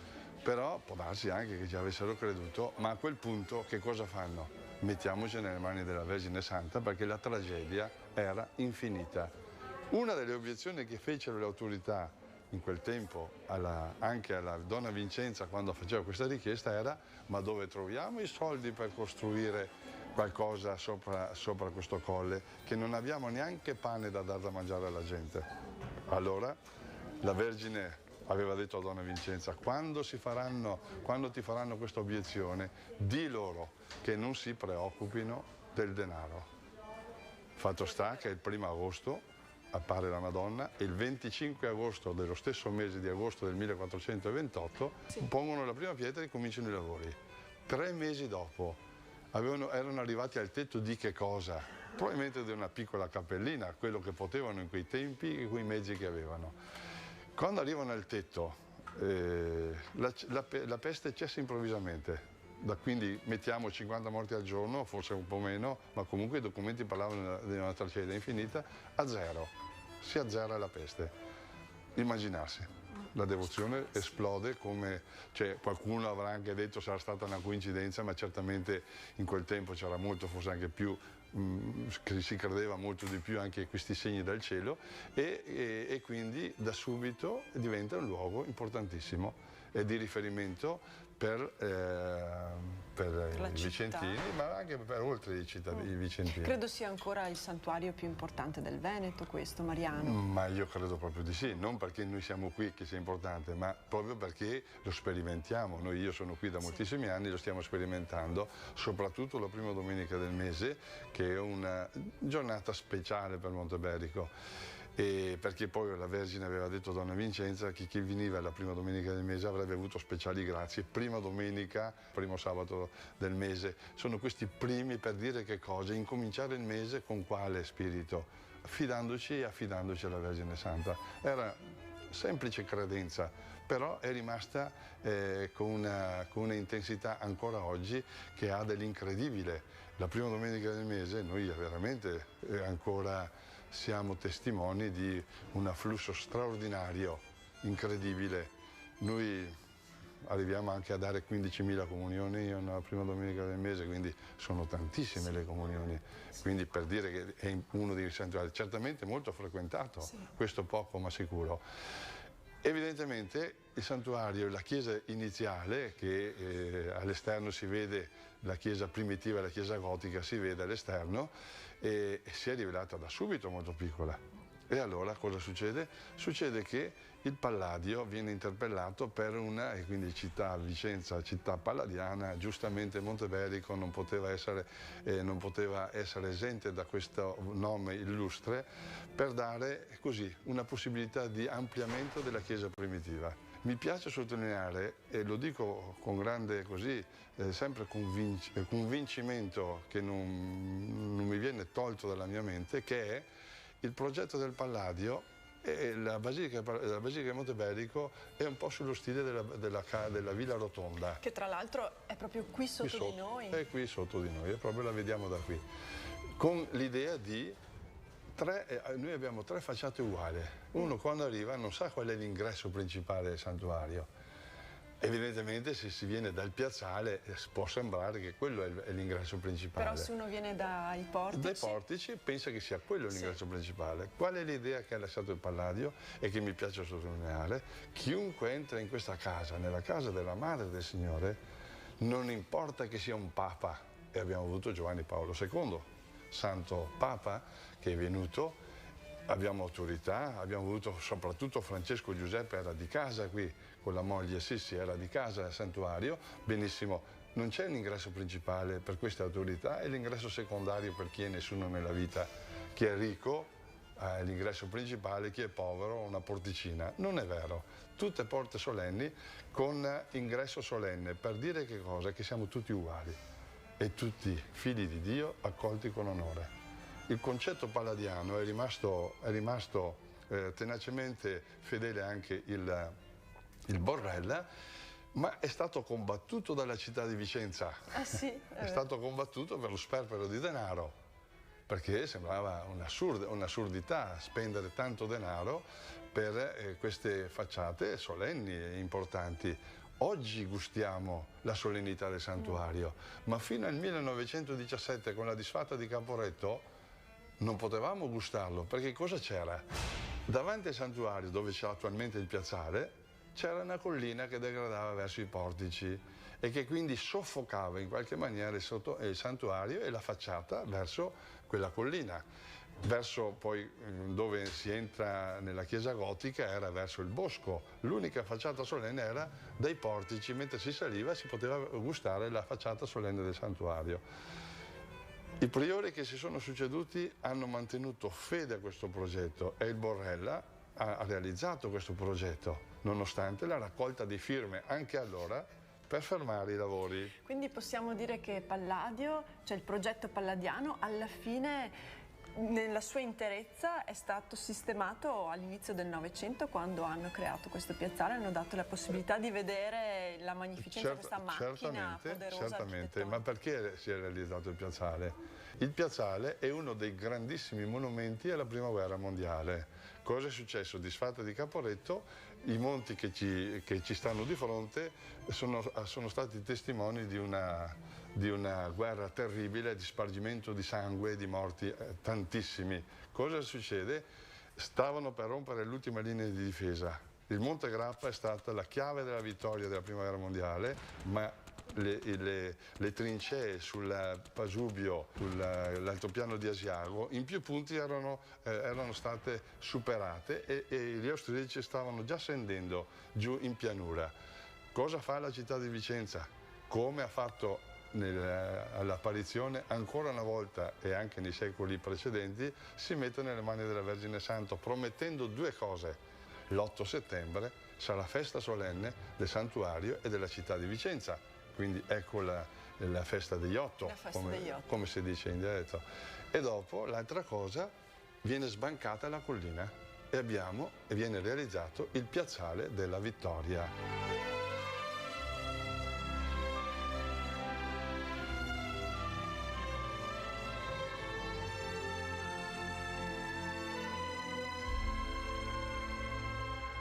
Mi piace sottolineare un altro aspetto della Statua della Misericordia, che è stata voluta, diciamo, dai frati Servi di Maria, che sono qui praticamente dagli inizi, ed è stata scolpita nella bottega che era vicina a Chiesa di Servi, giù in città. In città, noi Servi eravamo lì dal 1321. Niccolò da Venezia aveva la sua bottega lì vicino alle chiese di Servi e ha influenzato certamente, perché noi Servi di Maria avevamo da sempre nelle nostre chiese, nei nostri conventi, la chiesa la Madonna del Manto o della Misericordia. E quindi Niccolò da Venezia ha scolpito quella statua su suggerimento dei nostri frati ed è stata messa nel luogo dell'apparizione. Quando uno entra e guarda quella statua è colpito dalla luminosità, ma uno vede anche i marmi attorno, dice ma non è stata costruita nel 1428-30 la chiesa, com'è che sui marmi? 1928, per ricordare i 500 anni dell'apparizione. Che cosa hanno fatto i nostri frati a Monteberico? Hanno voluto sottolineare l'evento dei 500 anni, staccando l'altare dal muro. L'altare era a ridosso al muro, luogo dell'apparizione, con la Madonna sopra l'altare, staccano l'altare, alzano la Madonna e quindi i marmi che hanno messo allora erano così nella povertà e nell'essenzialità di quel tempo, 1928, e quindi hanno messo il medaglione. per permettere ai devoti, e quindi quando si entra in chiesa tu vedi queste persone che vanno dietro l'altare a toccare il medaglione, con un segno di grande devozione che si ha quando si viene al santuario per toccare il luogo dell'apparizione. Troviamo in un bellissimo chiostro, il chiostro del 400. 1400, è l'abitazione, questa è l'abitazione nostra, perché un tempo qui era clausura, non si entrava, perché questa era l'abitazione dei frati. Mi piace ancora sottolineare un'altra cosa, perché qui, in questo luogo di passaggio, era il luogo di silenzio, perché era il luogo dove il frate si preparava per andare in uno o l'altro spazio, ma si preparava con il silenzio e con la preghiera interiore. L'unica finestra aperta del chiostro è il cielo, e citando quindi, non c'è nessuna distrazione verso il mondo, ma solo verso il cielo, citando quindi Paolo che dice: se siete risorti con Cristo, cercate le cose di lassù.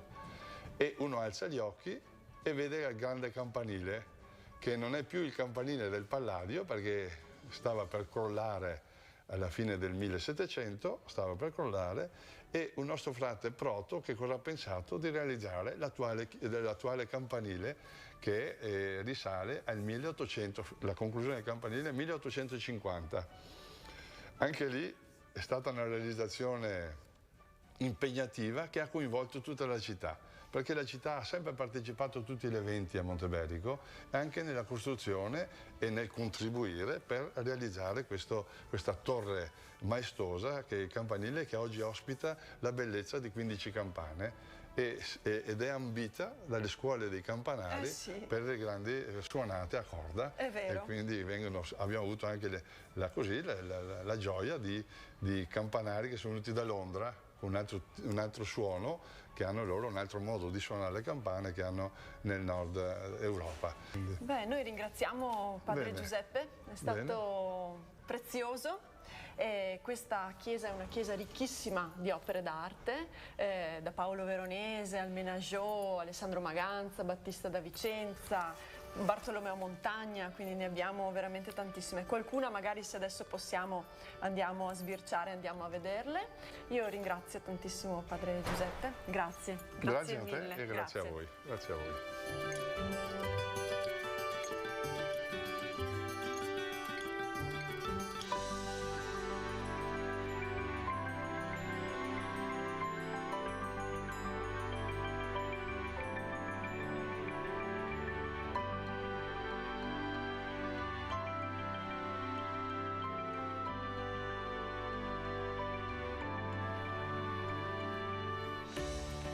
Entriamo nell'antico refettorio di questo bel convento del santuario della Madonna di Monteberico. Alle mie spalle troviamo questa opera d'arte straordinaria, firmata da Paolo Cagliari, detto il Veronese, nel 1572, su commissione di padre Damiano Grana, il priore del convento in quel momento. Lui e i suoi confratelli chiesero a uno dei grandissimi pittori del Cinquecento veneto di realizzare questo dipinto per il refettorio che rappresenta la cena in casa di Papa Gregorio Magno.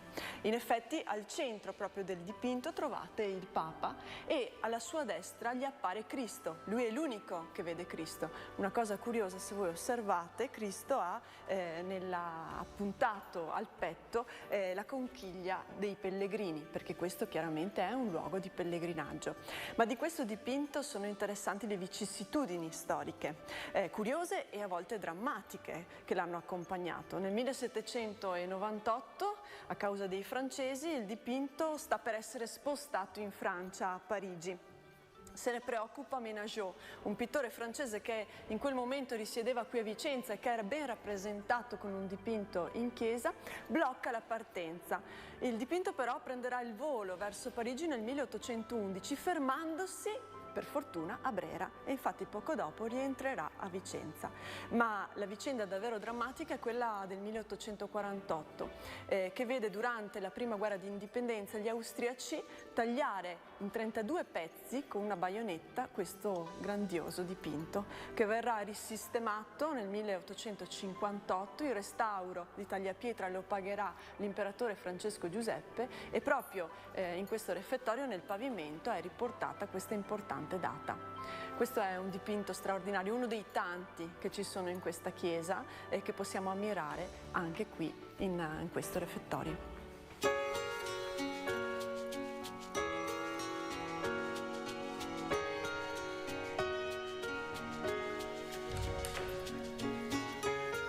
Ed eccoci entrati al Museo del Santuario. Questo museo raccoglie le testimonianze di devozione ed arte dei pellegrini in tutti questi secoli di vita del santuario della Madonna di Monteberico.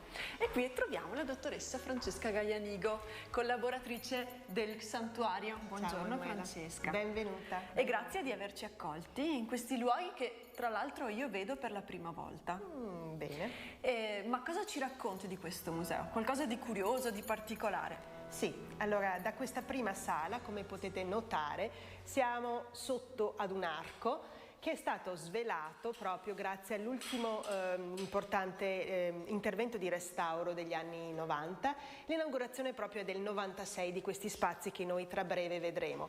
E fa capire che questa non era una stanza chiusa, bensì un'altana, una loggia, chiamata anche Belvedere. Poi infatti da queste finestre si può scorgere un bellissimo panorama che dà alla Valletta del Silenzio e oltre.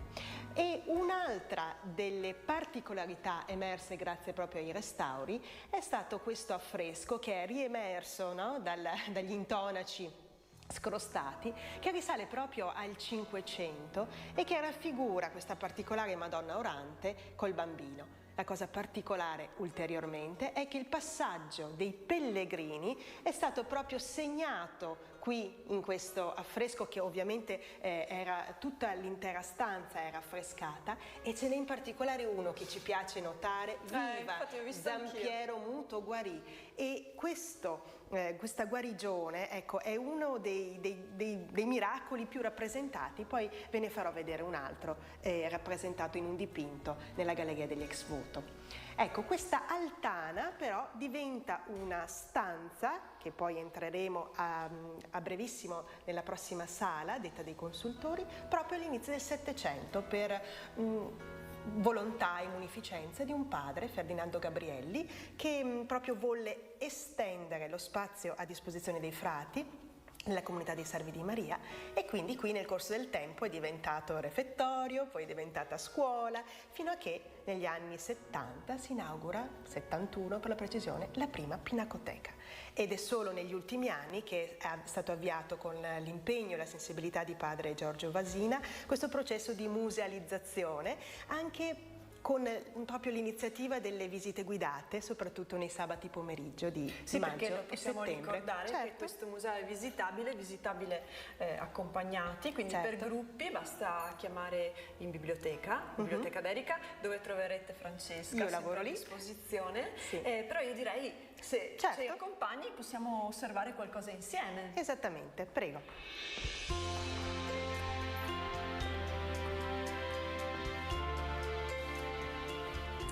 Allora, in questa sala cosa è esposto?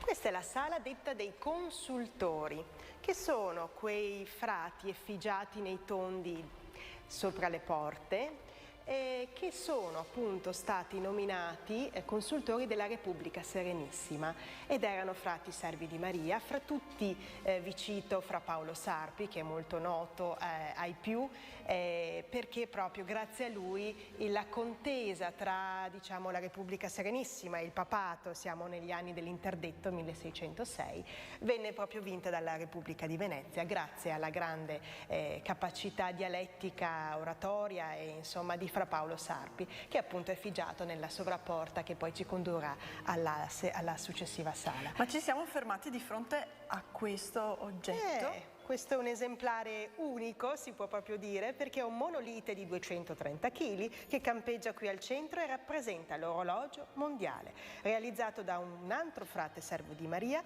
Fra Agostino Maria Barberini, nel 1876, datato e firmato. E cosa rappresenta? Tutte le ore del giorno e della notte di 275 città allora conosciute, secondo il meridiano di Vicenza. Beh, è straordinario. È straordinario, perché è stato recentemente studiato da un gruppo di astrofili e hanno dichiarato che il padre praticamente aveva sbagliato solo di pochi secondi. Tutti questi puntini sono i minuti che intercorrono per conoscere le ore. E tutte queste sono le città. Allora conosciute, sì. Ed è praticamente un orologio orizzontale.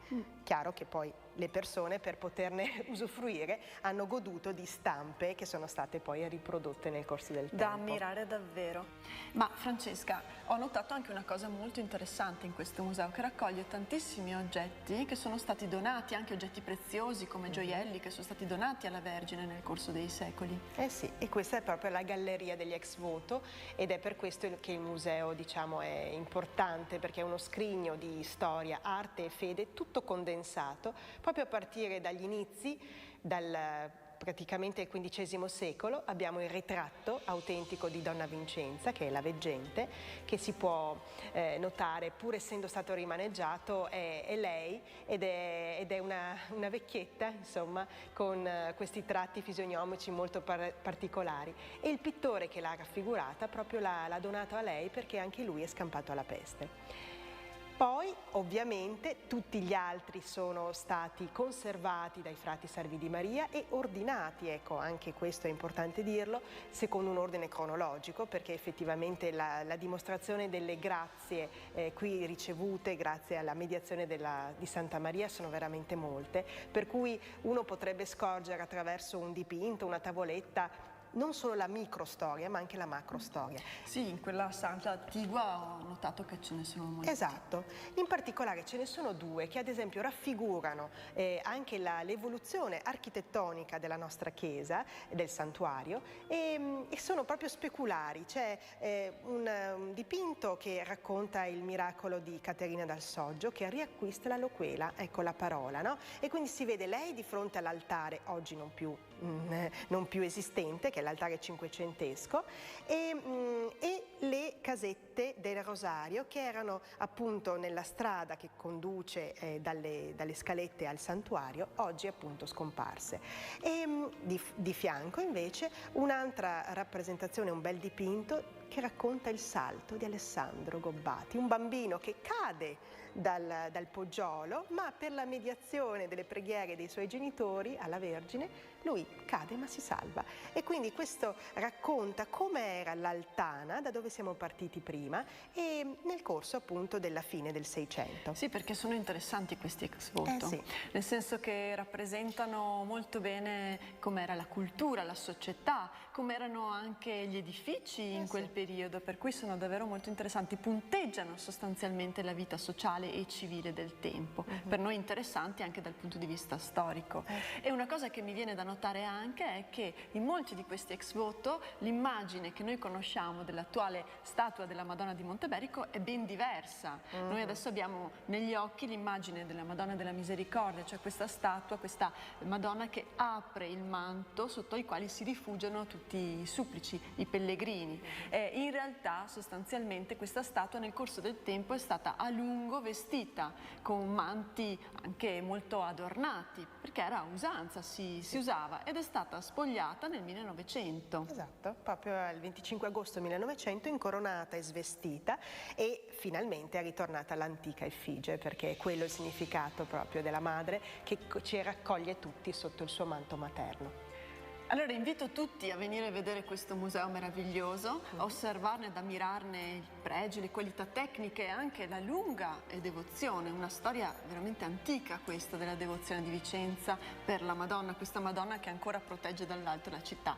Ringrazio tantissimo Francesca, invito tutti a venire a vedere il museo, e Francesca la trovate in biblioteca, nella biblioteca Berica. Durante la settimana, possono chiamare lì. Perfetto, grazie.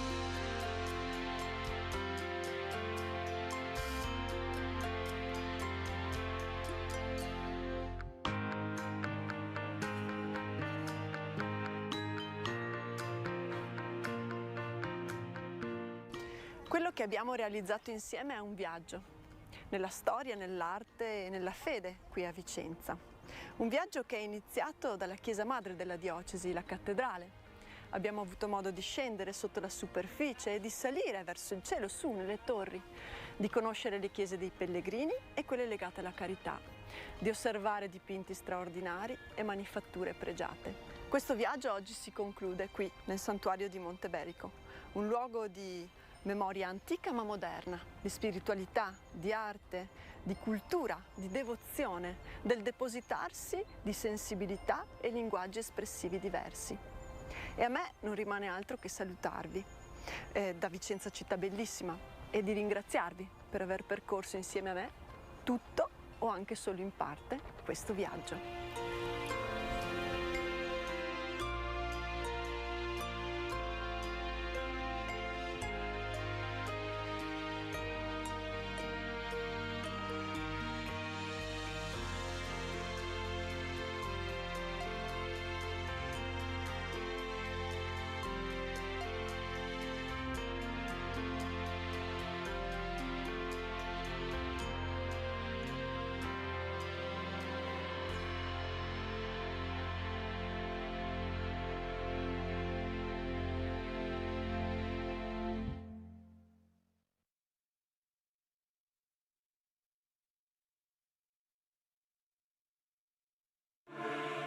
Unisciti a Telepace per vivere l'appuntamento giornaliero di preghiera in diretta dalla chiesa di San Zeno in Monte dell'Opera Don Calabria di Verona.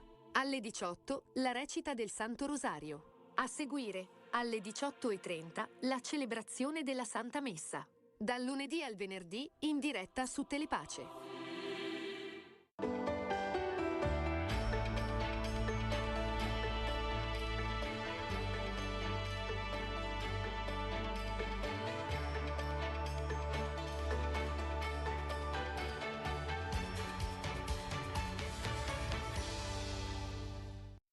In questo numero a voi è affidato un compito profetico, Monsignor Tisi e i giornalisti per la festa del Santo Patrono. Baldovino, re dei Belgi, una vita che ci parla. La memoria di un sopravvissuto, Alberto Lattes incontra gli studenti. E per finire, tra Fede e Fornelli, madre Noemi e suor Debora nel solco di Padre Chino.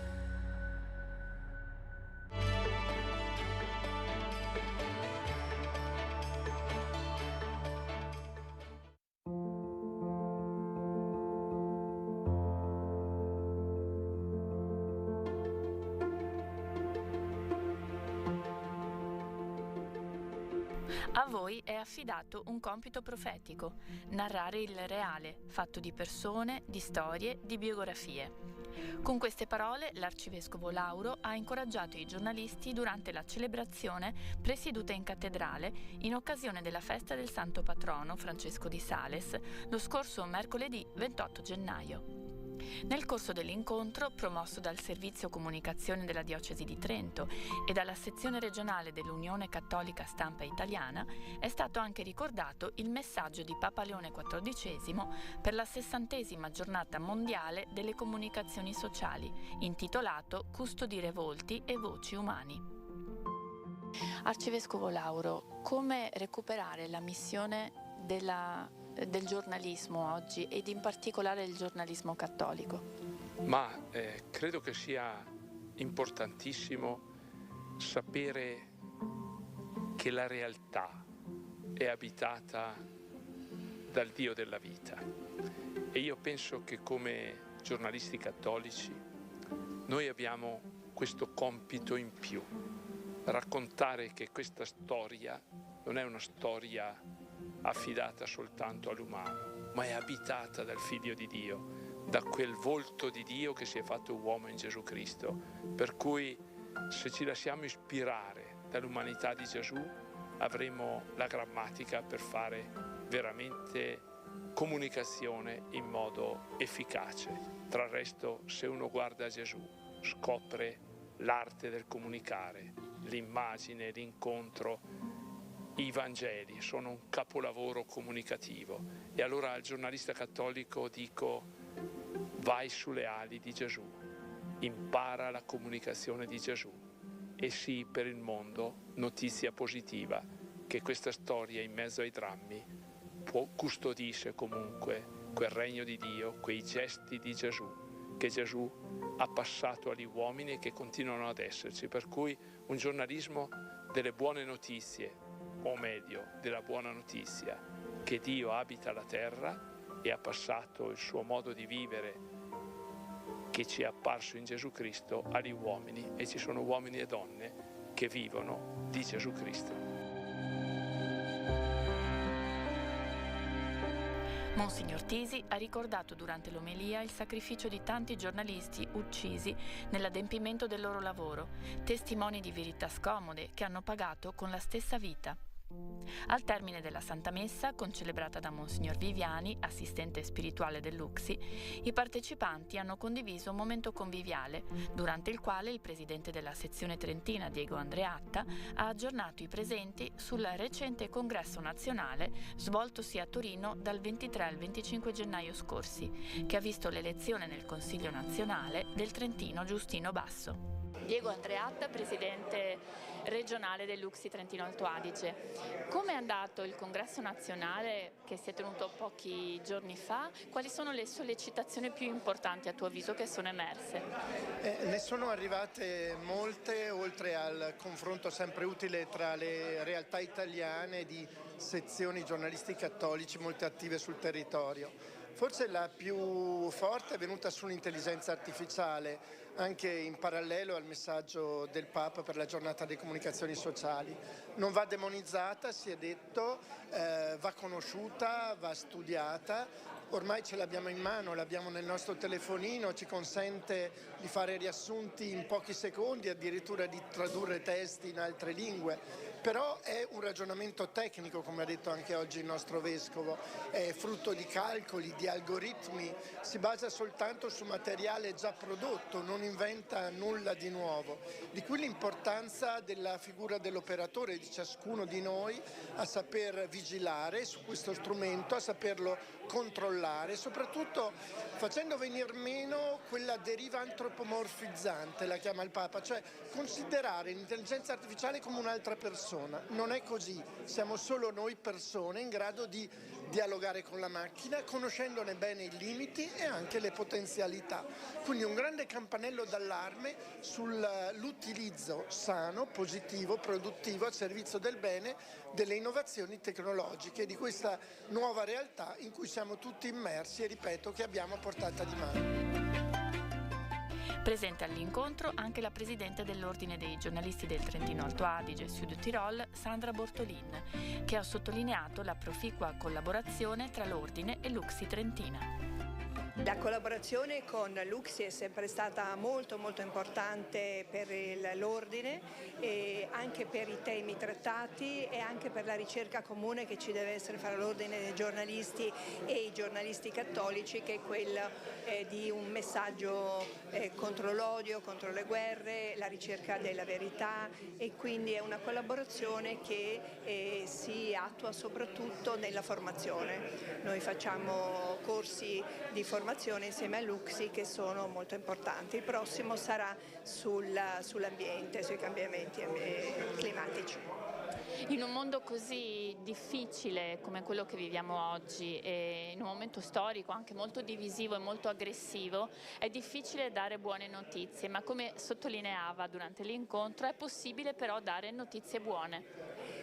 Sì, in questo mondo, come dicevi, percorso da odi, da guerre, da messe in discussione di democrazie che erano ormai, come si dice, considerate inattaccabili, e tutto si è svolto in un modo così improvviso, la società è diventata rigida, divisa e rigida nello stesso tempo, e siamo percorsi da venti di odio e di guerra, e dicevamo che è molto difficile dare buone notizie, però questo non impedisce ai giornalisti di dare notizie buone, nel senso notizie che non siano fake news, che rispettino la verità, che adottino un linguaggio che non sia aggressivo, senza pregiudizi, senza stereotipi. Noi dobbiamo onorare la verità dando notizie buone, e la strada è tracciata anche dal codice deontologico e da quelli che sono i nostri doveri nel fare informazione.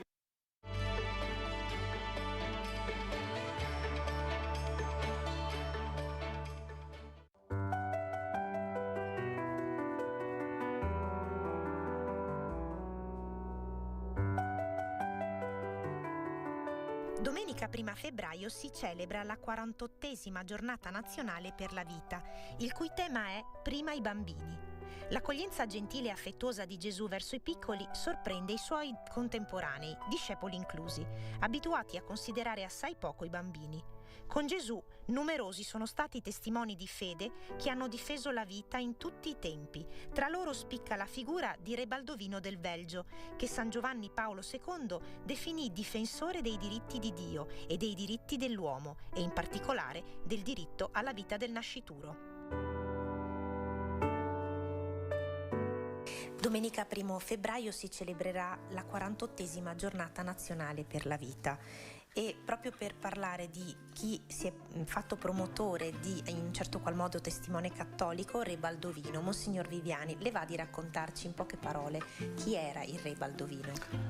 Re Baldovino è una delle figure, tra l'altro, per la mia età, che faceva parte della mia giovinezza. Re Baldovino, re dei Belgi, come si dice, non del Belgio ma dei Belgi, nasce nel 1930 e muore nel 1993, quindi 63 anni soli, sposato con Fabiola, una donna spagnola, e anche tutta la faccenda del matrimonio. Si è sposato che aveva già 30 anni, è tutta legata a una realtà spirituale, con Lourdes, con una persona di fede. C'è tutta una storia molto bella di quest'uomo che è stato amato dal suo popolo, è stato amato dai belgi ed è stato anche per l'Europa un segno bello, Re Baldovino.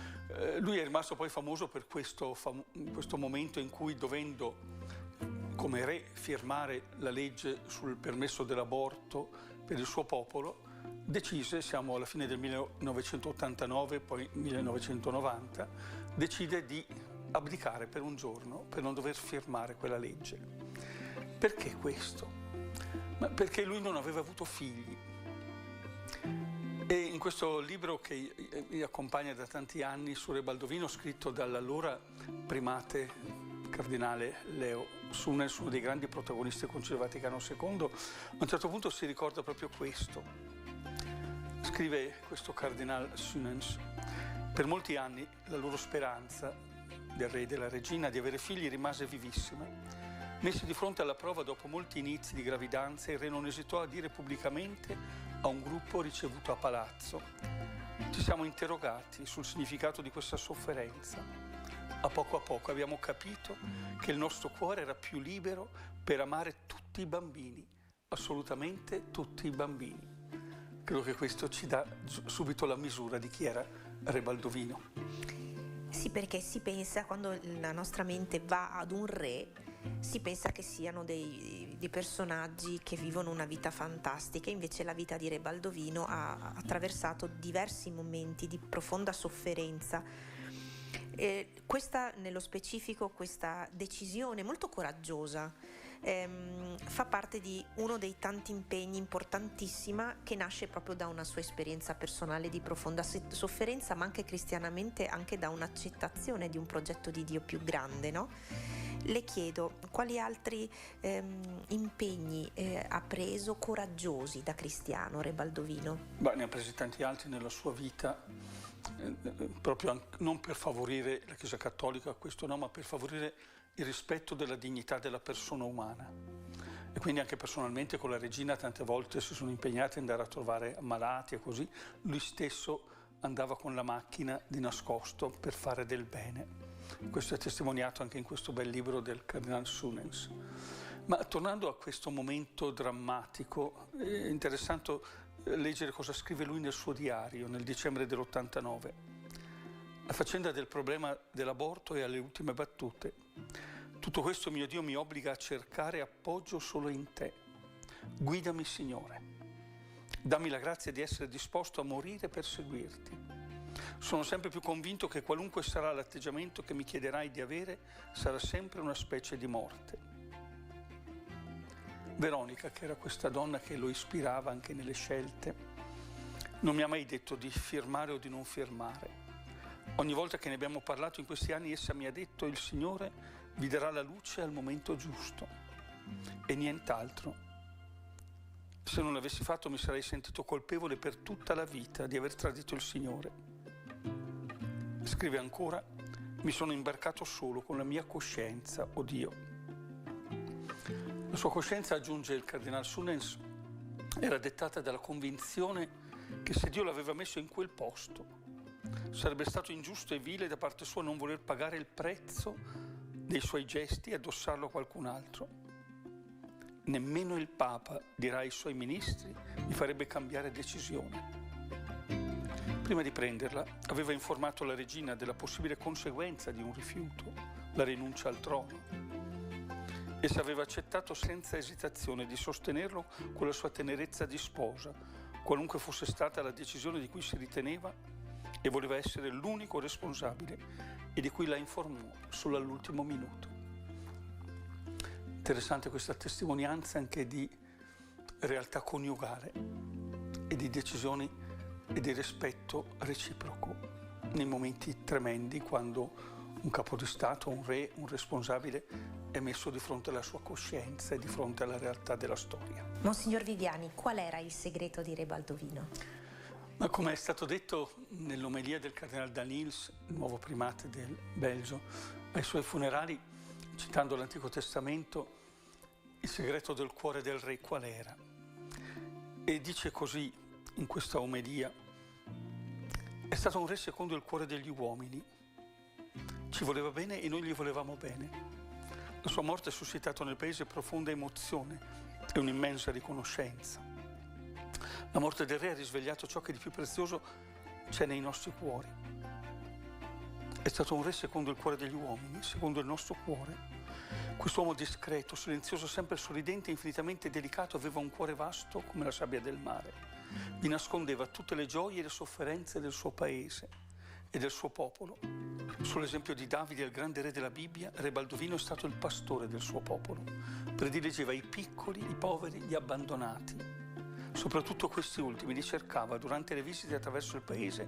Lo si vedeva spesso insieme alla regina conversare con persone semplici, con i bambini, chinando la testa e porgendo l'orecchio per ascoltarli. Con il suo sorriso accoglieva le loro confidenze e le conservava nel cuore. C'è qualcuno in questo paese che ha detto sì tanto spesso quanto il re, e in circostanze così dure, e se gli capitava di dire un no era di fronte al male. Come un buon pastore non ha fatto altro che ascoltare e compatire, ha dato la vita per i suoi. La sua partenza è arrivata troppo presto, la sofferenza gli è stata compagna e non l'ha mai lasciata, ma l'ha trasformato, gli ha dato una rara capacità di compassione. Ha macerato il suo cuore come il mugnaio macina il frumento per farne il buon pane del popolo. Una figura da riscoprire e da ritrovare. Nel 2024 Papa Francesco ha avviato l'iter della causa per la beatificazione di Re Baldovino, esempio di una fede viva, di un'umanità profonda, un cristiano coraggioso che ancora oggi sa interrogarci su quanto sia importante e doveroso seguire la coscienza, il proprio cuore, di cui solo Dio è il legittimo giudice.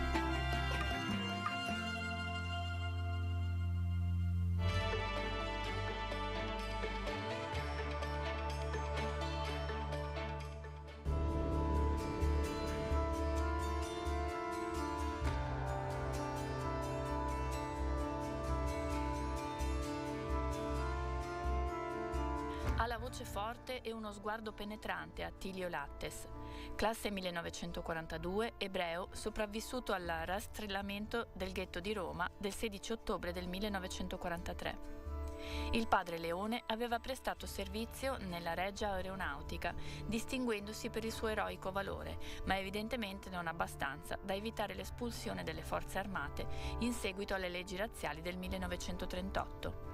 Riuscì a mettere in salvo la moglie Regina e il piccolo Attilio, che vissero nascosti persino nelle fogne del quartiere Prati fino alla liberazione di Roma nel 1944. La sua è la voce di chi è rimasto fedele nella volontà di passare il testimone della consapevolezza alle giovani generazioni. L'abbiamo incontrato al Collegio Arcivescovile di Trento, dove ha incontrato gli studenti per raccontare loro non solo l'orrore inimmaginabile della guerra, ma anche le piccole luci di speranza che è possibile scorgere anche tra le tenebre più fitte. Posso chiederle brevemente i tratti più salienti, secondo lei, più caratteristici della sua storia che intende trasmettere alle persone che l'ascoltano? I momenti più importanti sono stati sicuramente quando noi siamo stati nelle fogne di Roma e ci siamo salvati per il merito del portiere di casa e di una persona che poi ci ha fatto da guida dentro le fogne. E soprattutto una mattina in una piazza di Roma ci ha fermato una pattuglia fascista e noi avevamo i documenti falsi. Il mio cognome è Lattes, ma noi all'epoca ci chiamavamo Lattanzi, e chiedono i documenti a mia madre. Mia madre tranquillamente le fa vedere i documenti, questo brigadiere legge, dopodiché guarda mia madre e fa: signora, ma lei è ebrea? Mia madre dice: no, guardi, a letto. Tiri giù i pantaloni a suo figlio. Voleva dire vedere la circoncisione. A quel punto sembrava fosse finito, perché lui ha afferrato mia madre per un braccio, io stavo dall'altra parte, ero piccolino, avevo 2 anni, e ci ha trascinato verso un camioncino, e arrivati sotto il camioncino lui mi sta mettendo dentro, e mia madre si è aggrappata con tutte le sue forze, l'ha tirato giù e dice: no, guardi, le devo far vedere una cosa. E che cosa gli fa vedere? Un certificato medico del Policlinico Umberto I di Roma che attestava Lattanzi Attilio ha subito un intervento chirurgico al pene per un problema sanitario. Era un certificato falso, ma questo dimostra che cosa? Che anche in quel periodo c'erano persone che hanno aiutato, e per cui avere fede è determinante. E poi guardare sempre, come dico io, in positivo anche i momenti più negativi, per cui anche quelle persone che sono state deportate, e per esempio se hanno avuto la fortuna di non andare nei campi di vero sterminio ma in altri campi, quello è stato la fede e la positività. Cioè la negatività è che sono stati presi, ma la positività è che magari sono andati in quei campi e non negli altri. Secondo lei, Attilio, che cosa ha dato la forza alla sua famiglia di resistere in condizioni veramente molto critiche, molto drammatiche, a questo eccidio terribile, alla cacciata appunto dal ghetto di Roma? La fede è determinante, assolutamente, senza meno. Certo c'è stato l'aiuto di tanta gente, ma l'avere fede è importante. C'è una cosa che cantavano i deportati quando entravano nelle camere a gas, prima di entrare, e il titolo è Anima Min, e la traduzione in italiano è: io credo, nonostante tutto, io credo nella venuta del Messia. Per cui avere fede è determinante.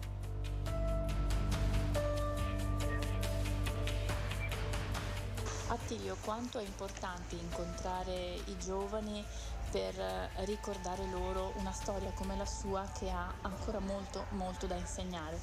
È importantissimo, perché tramandare questo ai ragazzi è determinante per mantenere una memoria che se no va a finire.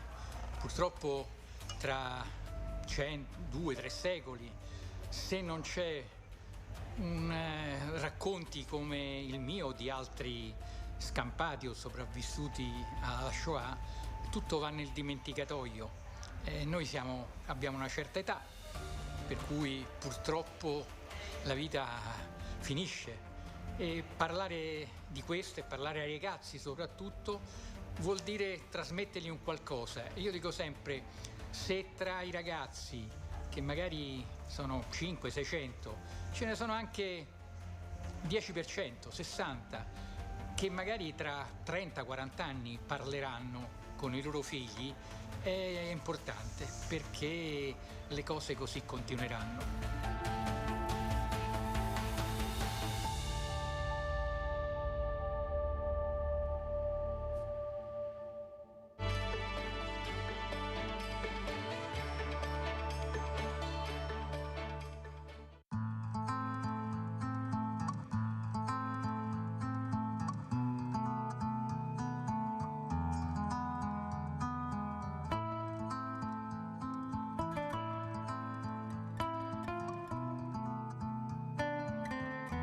Sono venute a trovarci in studio oggi due ospiti e sono molto felice di avervi qui, madre Noemi Scarpa e suor Deborah Chinaglia. Ben arrivate. Grazie. Volti conosciutissimi dal nostro pubblico che ci segue da casa, perché ovviamente vi vediamo e pensiamo subito al vostro programma di cucina. Allora, per le pochissime persone che magari non vi conoscessero, diciamo che siete monache benedettine, siete nel monastero di Bastia Umbra, però siete qui a Trento per un'occasione del tutto particolare, cioè avete conosciuto la figura di padre Chino, padre Eusebio Chini, missionario, diciamo un temerario, un eroico missionario e portatore della parola di Dio in una terra desertica, dove però ha conosciuto delle persone che gli si sono affezionate in una maniera incredibile, tant'è che padre Chino è considerato uno dei padri fondatori dell'Arizona. Ecco, come è arrivato padre Chino nel vostro monastero di Bastia Umbra? È arrivato grazie ai trentini che lo conoscono, che sono venuti a conoscenza di noi col programma della cucina, abbiamo la nostra amica Giordana e tanti altri che un giorno hanno suonato il campanello, ci siamo incontrati e abbiamo ricambiato la visita venendo qui a Trento e ci hanno presentato la figura di padre Eusebio Chini e secondo me chi lo incontra ne rimane folgorato, non si può non rimanere affascinati da questa figura così audace, così poliedrica, così a 360 gradi e non smettere di cercarlo e di trasmetterlo ad altri. Veramente è un ciclone di vita, di vitalità che ha superato quasi 4 secoli. Certo, sicuramente. Sì. Quando Alberto Chini, che è il presidente dell'associazione Amici di Padre Eusebio Chini, mi ha parlato appunto della vostra presenza qui a Trento, anch'io sono rimasta stupita del fatto che vi avesse colpito questa figura così straordinaria, ma effettivamente, come dice madre Noemi, non può non colpire. Sì, concordo pienamente, nel senso che è proprio una figura poliedrica. Allora noi giustamente fa parte anche della nostra vita studiare la vita dei santi, no? Ogni sera leggiamo il Martirologio Romano, sentiamo, no?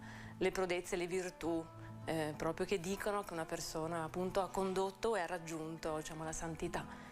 E per padre Eusebio è strabiliante perché veramente è poliedrico, cioè saltano fuori sempre nuovi aspetti in cui dire mamma mia, ma già solo questo basterebbe per dire che ha condotto una vita realmente verso la santità. Certo.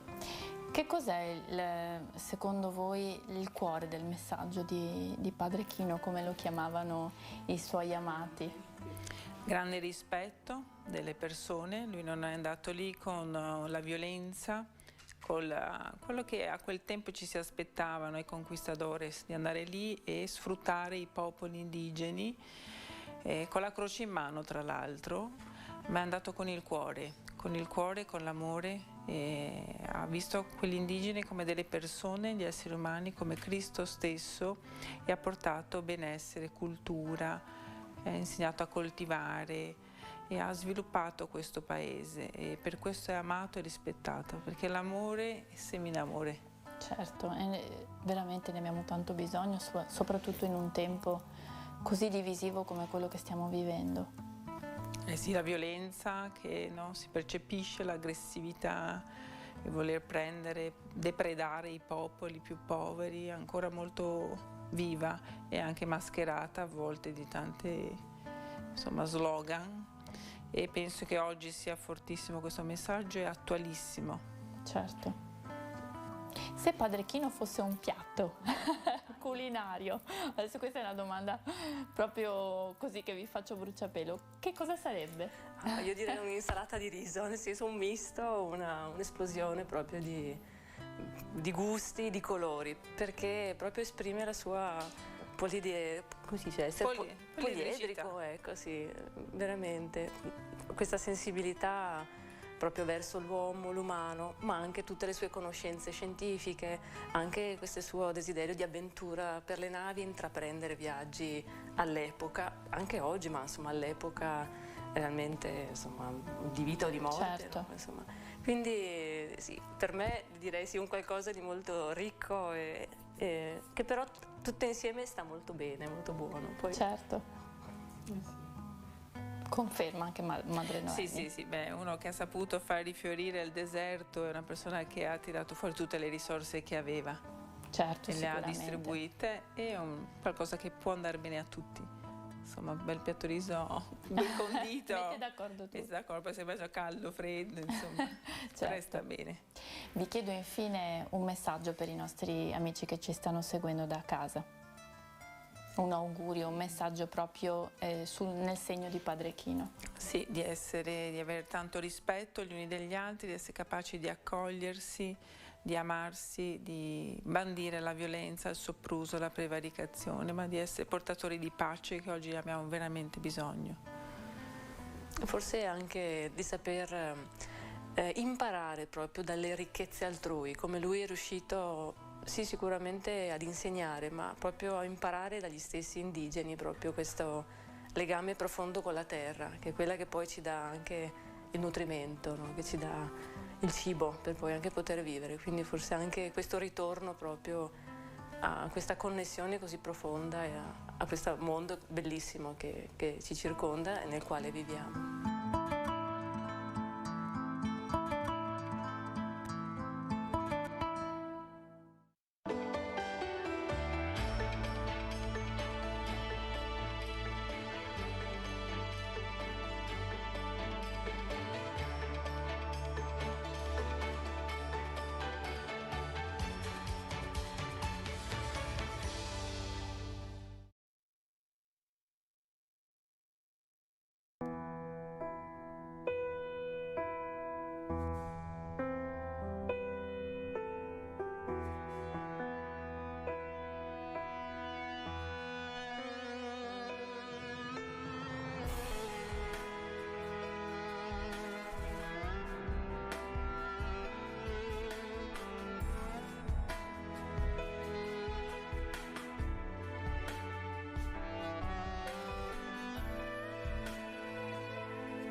Proseguendo nella lettura della Costituzione conciliare Dei Verbum sulla Divina Rivelazione, oggi riflettiamo sul rapporto tra la Sacra Scrittura e la tradizione.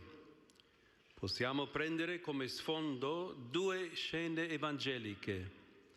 Nella prima, che si svolge nel cenacolo, Gesù nel suo grande discorso testamento rivolto ai discepoli afferma: vi ho detto queste cose mentre sono ancora presso di voi, ma il Paraclito, lo Spirito Santo che il Padre manderà nel mio nome, Lui vi insegnerà ogni cosa e vi ricorderà tutto ciò che io vi ho detto. Quando verrà Lui, lo Spirito della verità, vi guiderà a tutta la verità.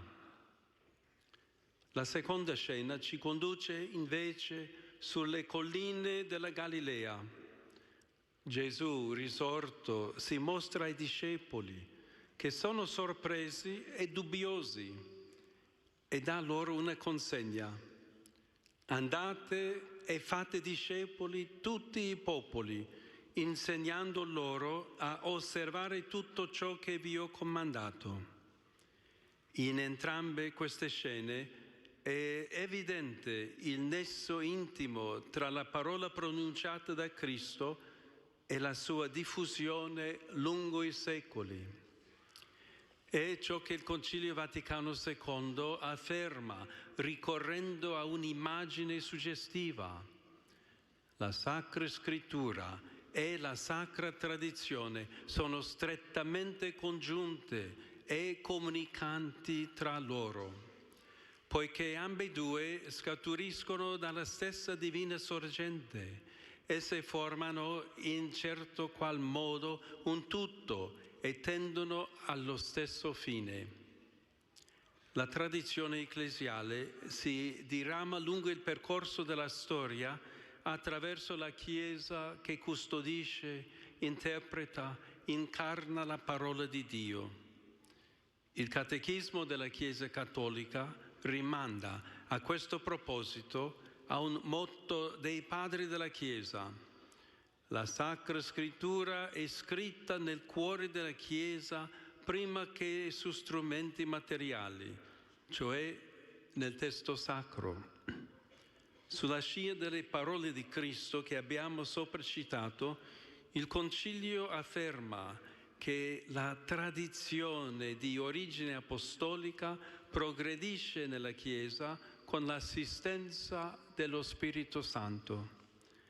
Questo avviene con la comprensione piena mediante la riflessione e lo studio dei credenti, attraverso l'esperienza che nasce da una più profonda intelligenza delle cose spirituali e soprattutto con la predicazione dei successori degli Apostoli che hanno ricevuto un carisma sicuro di verità. In sintesi, la Chiesa nella sua dottrina, nella sua vita e nel suo culto perpetua e trasmette a tutte le generazioni tutto ciò che essa crede. Famosa è al riguardo l'espressione di San Gregorio Magno: la Sacra Scrittura cresce con coloro che la leggono. E già Sant'Agostino aveva affermato che uno solo è il discorso di Dio che si sviluppa in tutta la Scrittura e uno solo è il Verbo che risuona sulla bocca di tanti santi. La parola di Dio, dunque, non è fossilizzata, ma è una realtà vivente e organica che si sviluppa e cresce nella tradizione. Quest'ultima, grazie allo Spirito Santo, la comprende nella ricchezza della sua verità e la incarna nelle coordinate mutevoli della storia. Suggestivo in questa linea è quanto proponeva il santo dottore della Chiesa John Henry Newman nella sua opera dal titolo Lo sviluppo della dottrina cristiana. Egli affermava che il cristianesimo, sia come esperienza comunitaria, sia come dottrina, è una realtà dinamica, nel modo indicato da Gesù stesso con le parabole del seme. Una realtà viva che si sviluppa grazie a una forza vitale interiore. L'Apostolo Paolo esorta più volte il suo discepolo e collaboratore Timoteo: «O Timoteo, custodisci il deposito che ti è stato affidato». La Costituzione dogmatica Dei Verbum riecheggia questo testo paolino là dove dice: «La sacra tradizione e la sacra scrittura costituiscono un solo deposito della parola di Dio affidato alla Chiesa, interpretato dal Magistero vivo della Chiesa, la cui autorità è esercitata nel nome di Gesù Cristo». Deposito è un termine che nella sua matrice originaria è di natura giuridica e impone al depositario il dovere di conservare il contenuto, che in questo caso è la fede, e di trasmetterlo intatto. Il deposito della parola di Dio è anche oggi nelle mani della Chiesa e noi tutti, nei diversi ministeri ecclesiali, dobbiamo continuare a custodirlo nella sua integrità, come una stella polare per il nostro cammino nella complessità della storia e dell'esistenza. In conclusione, carissimi, ascoltiamo ancora la Dei Verbum, che esalta intreccio tra la Sacra Scrittura e la tradizione. Esse, afferma, sono talmente connesse e congiunte tra loro da non poter sussistere indipendentemente e insieme, secondo il proprio modo, sotto l'azione di un solo Spirito Santo, contribuiscono efficacemente alla salvezza delle anime.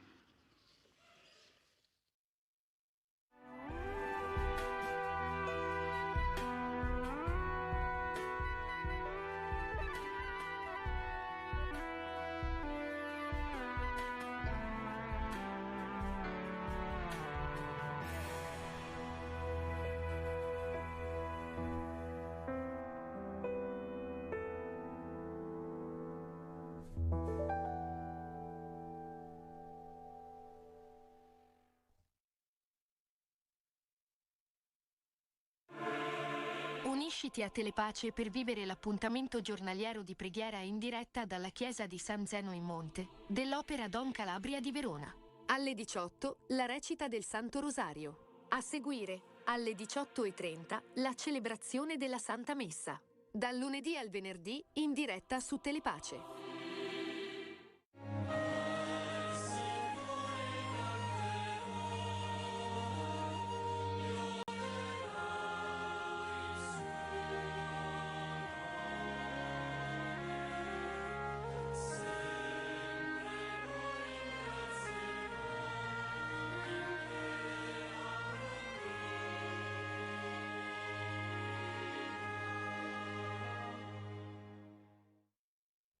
Oh Dio, vieni a salvarmi. Signore, vieni presto in mio aiuto.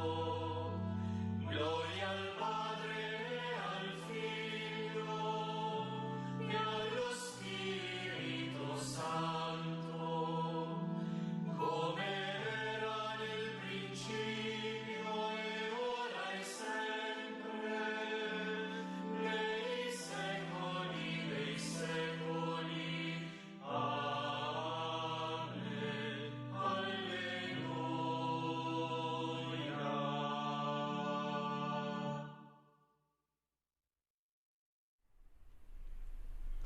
Accogli, o Padre buono, il canto dei fedeli nel giorno che declina.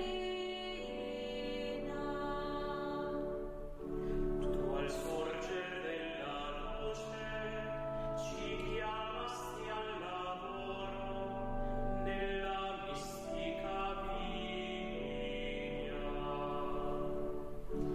Orché il sole tramonta, largisce agli operai la mercede promessa.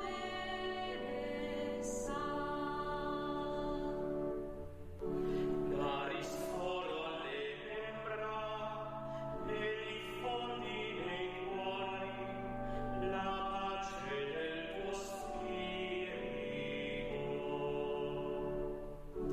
La tua grazia sia pegno della gioia perfetta nella gloria dei santi. A te sia lode, o Padre, al Figlio e al Santo Spirito, nei secoli dei secoli.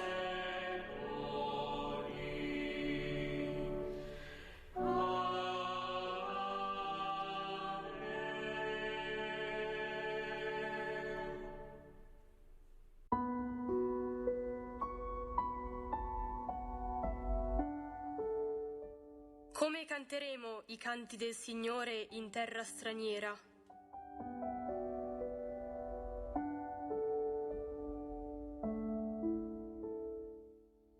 Sui fiumi di Babilonia, là sedevamo piangendo, al ricordo di Sion. Ai salici di quella terra appendemmo le nostre cetre. Là ci chiedevano parole di canto, coloro che ci avevano deportato, canzoni di gioia i nostri oppressori. Cantateci i canti di Sion. Come cantare i canti del Signore in terra straniera? Se ti dimentico Gerusalemme, si paralizzi la mia destra. Mi si attacchi la lingua al palato se lascio cadere il tuo ricordo. Se non metto Gerusalemme al di sopra di ogni mia gioia. Gloria al Padre e al Figlio e allo Spirito Santo, come era nel principio e ora e sempre, nei secoli dei secoli. Amen. Come canteremo i canti del Signore in terra straniera?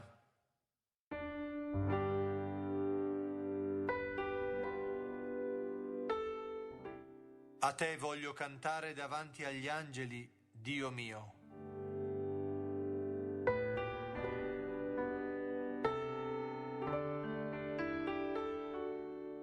Ti rendo grazie, Signore, con tutto il cuore. Hai ascoltato le parole della mia bocca. A te voglio cantare davanti agli angeli. Mi prostro verso il tuo tempio santo. Rendo grazie al tuo nome per la tua fedeltà e la tua misericordia. Hai reso la tua promessa più grande di ogni fama. Nel giorno in cui t'ho invocato mi hai risposto. Hai accresciuto in me la forza. Ti loderanno, Signore, tutti i re della terra, quando udranno le parole della tua bocca. Canteranno le vie del Signore, perché grande è la gloria del Signore. Eccelso è il Signore, guarda verso l'umile, ma al superbo volge lo sguardo da lontano. Se cammino in mezzo alla sventura, tu mi ridoni vita. Contro l'ira dei miei nemici stendi la mano e la tua destra mi salva. Il Signore completerà per me l'opera sua. Signore, la tua bontà dura per sempre. Non abbandonare l'opera delle tue mani. Gloria al Padre e al Figlio e allo Spirito Santo, come era nel principio e ora e sempre, nei secoli dei secoli. Amen.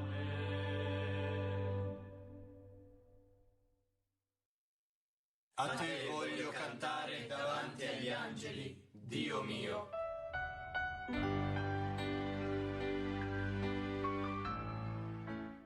Gloria a te, agnello immolato, a te potenza e onore nei secoli.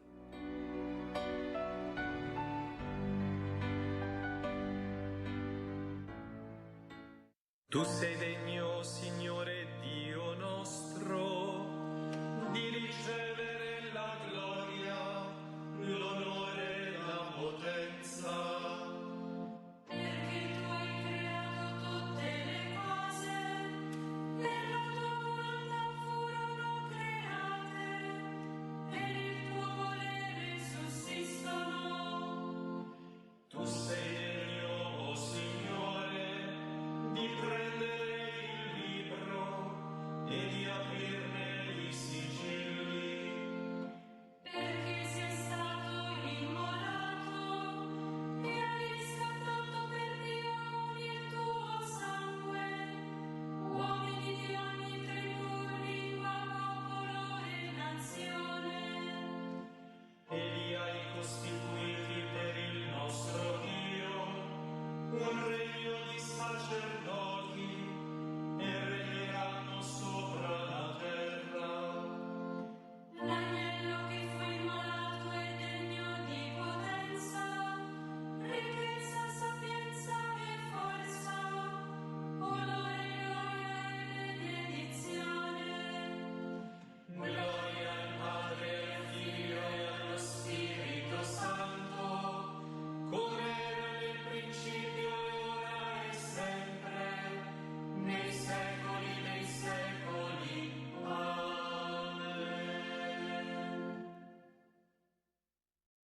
Gloria a te, agnello immolato, a te potenza e onore nei secoli.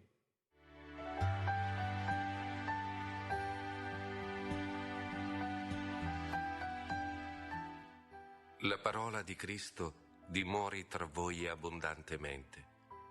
Ammaestratevi e ammonitevi con ogni sapienza, cantando a Dio di cuore e con gratitudine salmi, inni e cantici spirituali.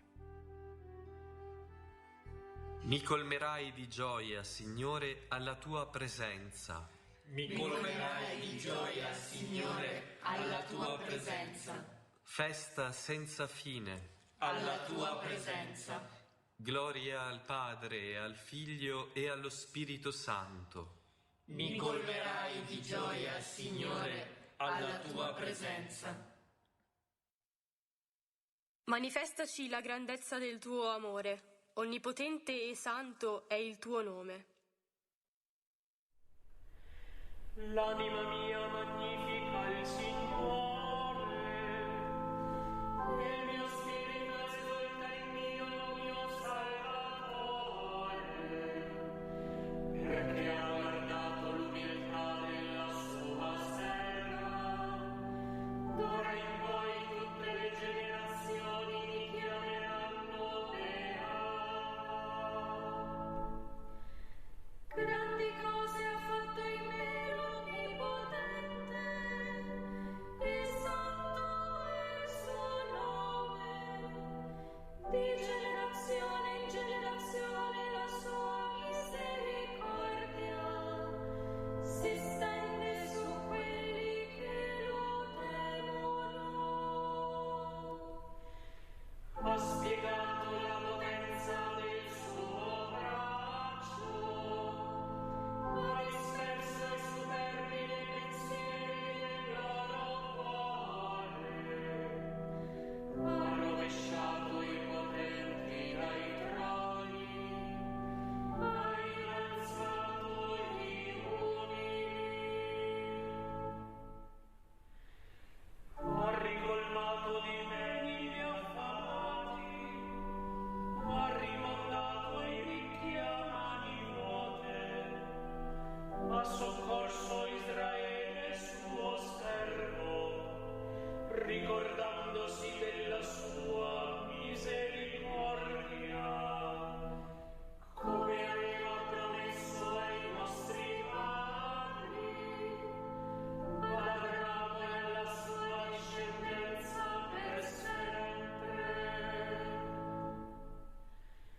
Gloria al Padre e al Figlio e allo Spirito Santo, come era nel principio ed ora e sempre, nei secoli dei secoli. Amen.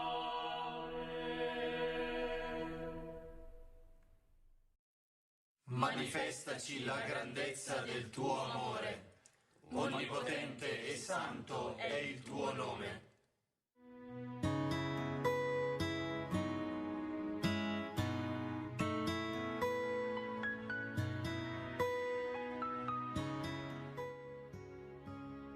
Acclamiamo e invochiamo il Cristo, che dà forza e vigore al suo popolo. Nella tua grande bontà, ascoltaci, o Signore.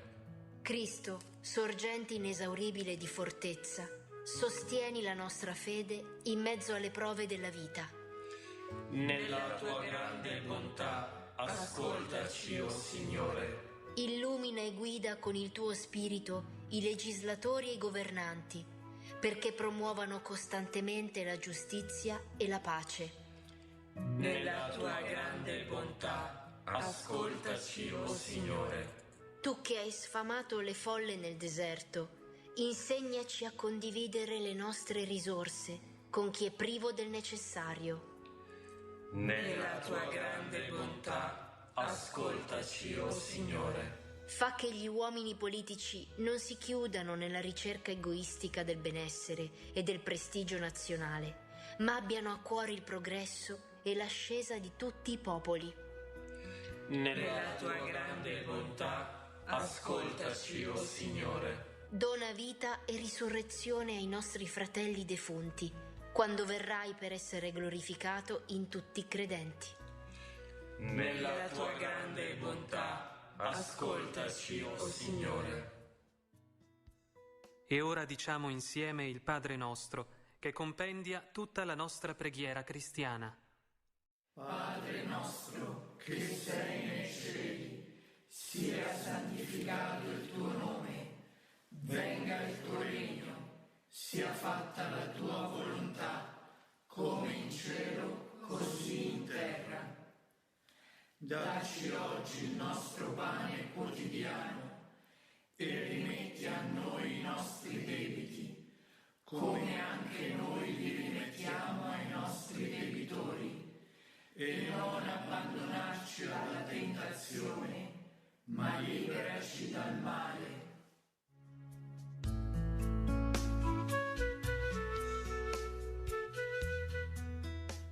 Preghiamo. Raccolti alla tua presenza, o Dio, invochiamo la tua misericordia. Fa che risuoni sempre nel nostro spirito la divina liturgia che celebriamo con le nostre voci. Per il nostro Signore Gesù Cristo, tuo Figlio che è Dio, e vive e regna con te nell'unità dello Spirito Santo, per tutti i secoli dei secoli. Amen. Il Signore ci benedica, ci preservi da ogni male e ci conduca alla vita eterna. Amen.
Con cuore attento e solidale meditiamo oggi i misteri dolorosi, contemplando la sofferenza di Cristo, oggi presente nei volti di chi vive la guerra, la povertà, la malattia, l'ingiustizia e la solitudine. In Gesù sofferente riconosciamo il dolore dell'umanità intera e l'amore che non si arrende neppure davanti al male. O Dio, vieni a salvarmi. Gloria al Padre, al Figlio e allo Spirito Santo.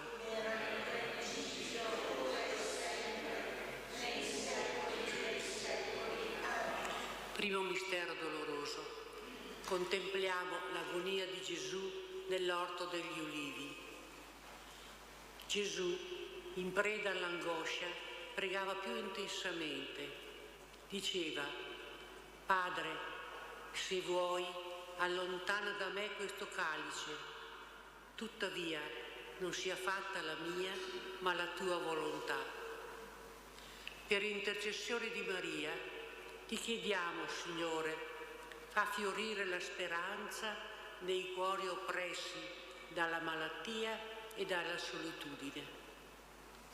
Padre nostro che sei nei cieli, sia santificato il tuo nome, venga il tuo regno, sia fatta la tua volontà, come in cielo così in terra.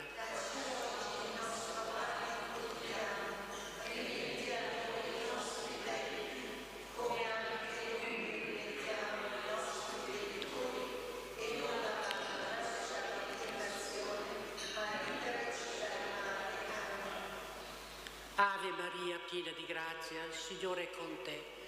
Tu sei benedetta fra le donne e benedetto è il frutto del tuo seno, Gesù. Santa Maria, Madre di Dio, prega per noi peccatori, adesso è l'ora della nostra morte. Amen. Ave Maria, piena di grazia, il Signore è con te. Tu sei benedetta fra le donne e benedetto è il frutto del tuo seno, Gesù. Santa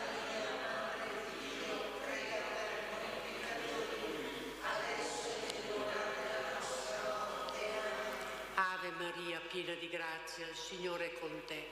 Tu sei benedetta fra le donne e benedetto è il frutto del tuo seno, Gesù. Santa Maria, Madre di Dio, prega per noi peccatori, adesso è l'ora della nostra morte. Amen. Ave Maria, piena di grazia, il Signore è con te. Tu sei benedetta fra le donne e benedetto è il frutto del tuo seno, Gesù. Santa Maria,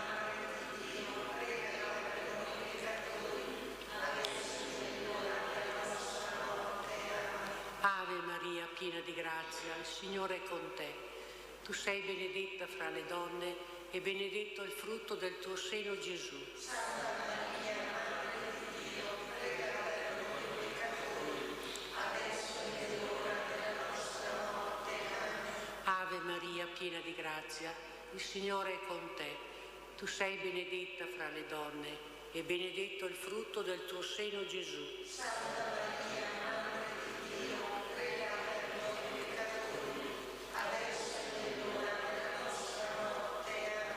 Ave Maria, piena di grazia, il Signore è con te.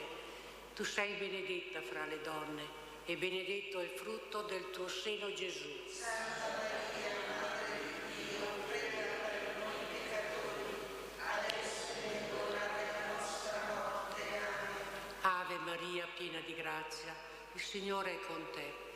Tu sei benedetta fra le donne e benedetto è il frutto del tuo seno, Gesù. Santa Maria,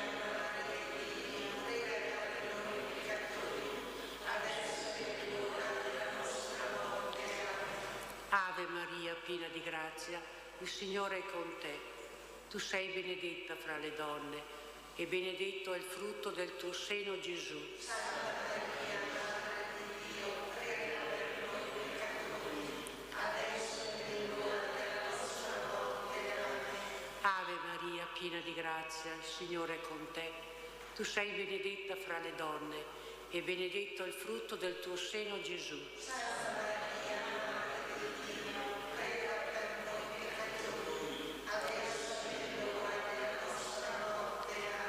gloria al Padre, al Figlio e allo Spirito Santo. Come era nel principio, ora e sempre, nei secoli dei secoli. Amen. Gesù mio, perdona le nostre colpe, preservaci dal fuoco dell'inferno, porta in cielo tutte le anime, specialmente le più bisognose della tua misericordia.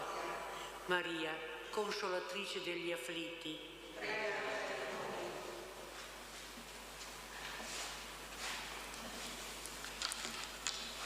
Secondo mistero doloroso. Contempliamo la flagellazione di Gesù alla colonna. Pilato allora fece prendere Gesù e lo fece flagellare. Egli non rispose nulla, come agnello condotto al macello. Per intercessione di Maria ti supplichiamo, Signore, dona pace ai popoli in guerra e a chi soffre per la violenza. Padre nostro che sei nei cieli, sia santificato il tuo nome, venga il tuo regno, sia fatta la tua volontà, come in cielo così in terra.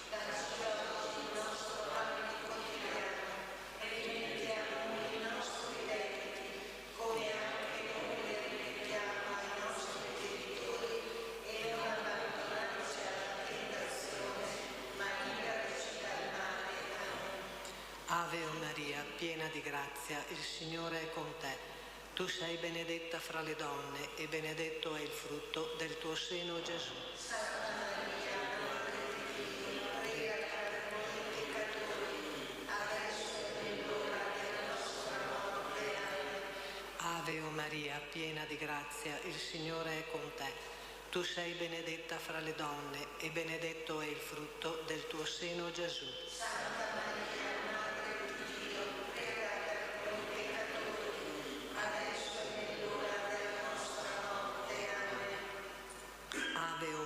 piena di grazia, il Signore è con te. Tu sei benedetta fra le donne e benedetto è il frutto del tuo seno, Gesù. Santa Maria, Madre di Dio, prega per noi peccatori, adesso è l'ora della nostra morte. Amen. Ave o Maria, piena di grazia, il Signore è con te. Tu sei benedetta fra le donne e benedetto è il frutto del tuo seno, Gesù. Santa Maria,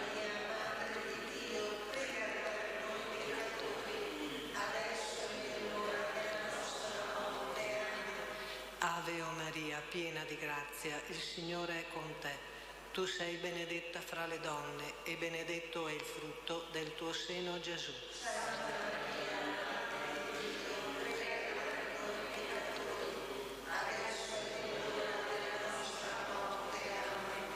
Ave o Maria, piena di grazia, il Signore è con te.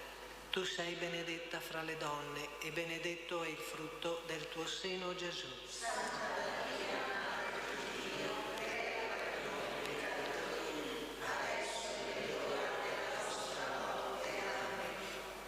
Ave o Maria, piena di grazia, il Signore è con te. Tu sei benedetta fra le donne e benedetto è il frutto del tuo seno, Gesù. Santa Maria, Madre di Dio, prega per noi peccatori, adesso è l'ora della nostra morte. Amen. Ave o Maria, piena di grazia, il Signore è con te. Tu sei benedetta fra le donne e benedetto è il frutto del tuo seno, Gesù. Santa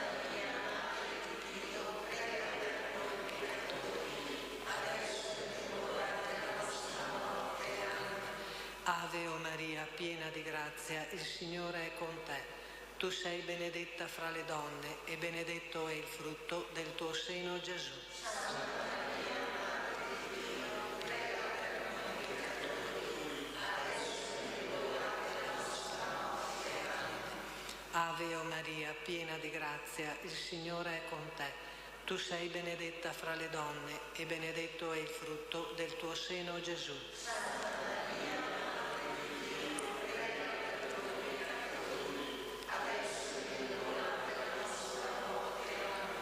Gloria al Padre, al Figlio e allo Spirito Santo.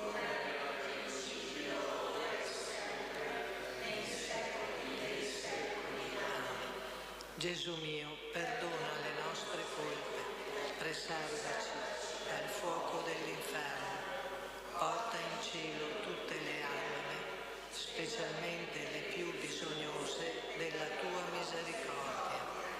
Maria, fonte di pace per le nazioni, prega per noi. Terzo mistero doloroso. Contempliamo Gesù incoronato di spine. I soldati intrecciarono una corona di spine e gliela posero sul capo. Gli dicevano: «Salve, Re dei Giudei», e lo schiaffeggiavano. Per intercessione di Maria ti chiediamo, Signore, assisti con la tua provvidenza chi cerca lavoro e casa. Padre nostro che sei nei cieli, sia santificato il tuo nome, venga il tuo regno, sia fatta la tua volontà, come in cielo così in terra. Dacci oggi il nostro pane quotidiano e rimetti a noi i nostri debiti, come anche noi ripetiamo ai nostri debitori, e non abbandonarci alla tentazione, ma liberaci dal male. Ave Maria, piena di grazia, il Signore è con te. Tu sei benedetta fra le donne e benedetto è il frutto del tuo seno, Gesù. Santa Maria, Madre di Dio, prega per noi peccatori, adesso e nell'ora della nostra morte. Amen. Ave Maria, piena di grazia, il Signore è con te.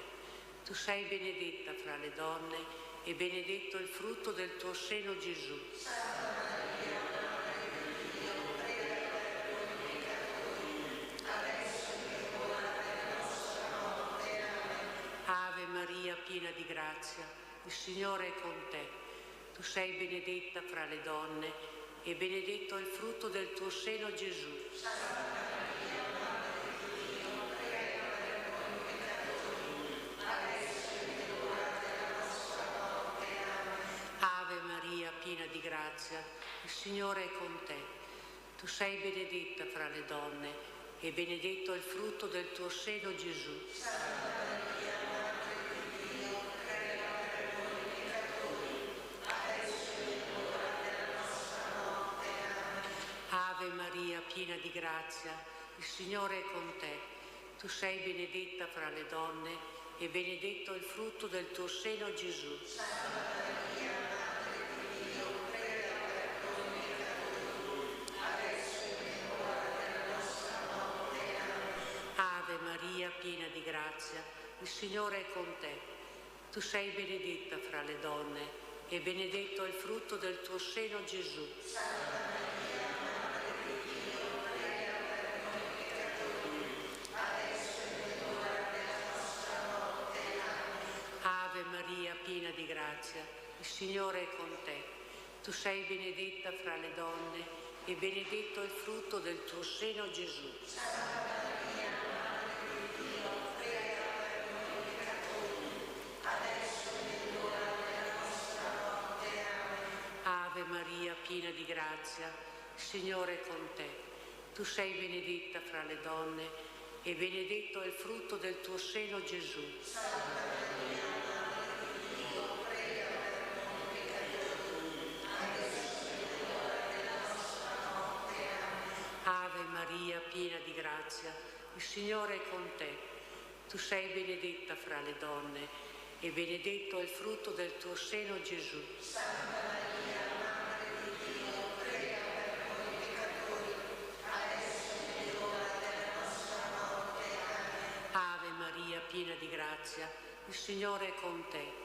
Tu sei benedetta fra le donne e benedetto è il frutto del tuo seno, Gesù. Santa Maria, Madre di Dio, prega per noi peccatori, adesso e nell'ora della nostra morte. Amen. Gloria al Padre, al Figlio e allo Spirito Santo.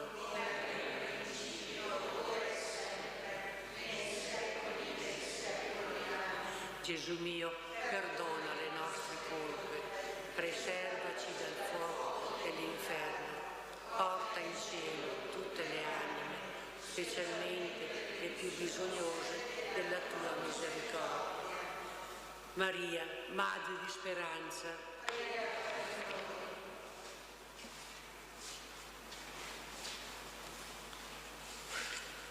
Quarto mistero doloroso. Contempliamo Gesù che sale il Calvario portando la croce. Gesù, portando la croce, si avviò verso il luogo detto del cranio.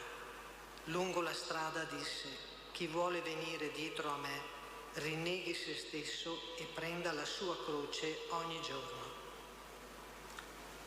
Per intercessione di Maria ti preghiamo, Signore, dona consolazione e forza a chi affronta la malattia e la morte. Padre nostro che sei nei cieli, sia santificato il tuo nome, venga il tuo regno, sia fatta la tua volontà, come in cielo così in terra. Dacci oggi il nostro pane quotidiano e rimetti a noi i nostri debiti, come anche noi ripetiamo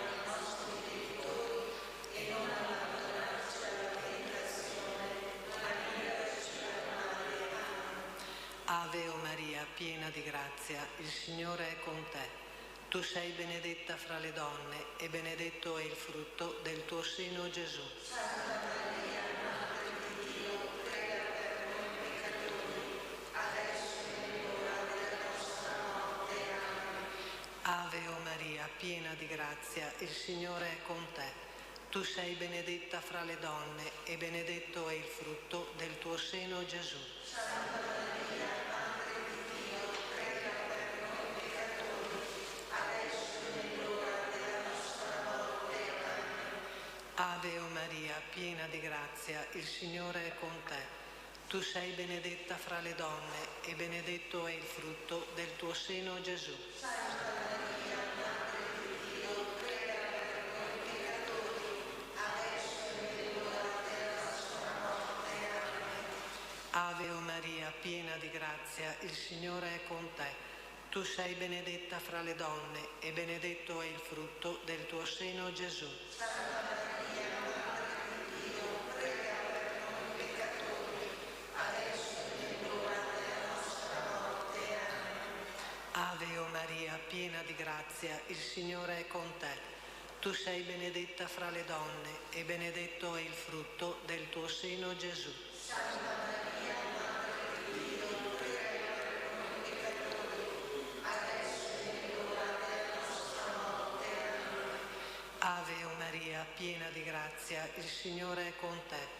Tu sei benedetta fra le donne e benedetto è il frutto del tuo seno, Gesù. Santa Maria, Madre di Dio, prega per noi peccatori, adesso è l'ora della nostra morte. Amen. Ave o Maria, piena di grazia, il Signore è con te. Tu sei benedetta fra le donne e benedetto è il frutto del tuo seno, Gesù. Santa Maria, Madre di Dio, prega per noi peccatori, adesso è l'ora della nostra morte. Amen. Ave o Maria, piena di grazia, il Signore è con te. Tu sei benedetta fra le donne e benedetto è il frutto del tuo seno, Gesù. Santa Maria, Madre di Dio, prega per noi peccatori, adesso è l'ora della nostra morte. Amen. Ave o Maria, piena di grazia, il Signore è con te. Tu sei benedetta fra le donne e benedetto è il frutto del tuo seno, Gesù. Santa Maria, Madre di Dio, prega per noi peccatori, adesso è l'ora della nostra morte. Amen. Ave o Maria, piena di grazia, il Signore è con te. Tu sei benedetta fra le donne e benedetto è il frutto del tuo seno, Gesù. Santa Maria, Madre di Dio, prega per noi peccatori, adesso è l'ora della nostra morte. Amen. Gloria al Padre, al Figlio e allo Spirito Santo.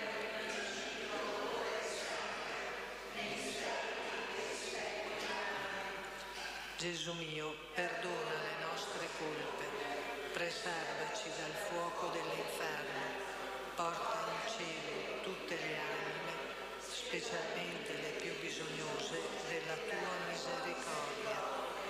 Maria, salute degli infermi,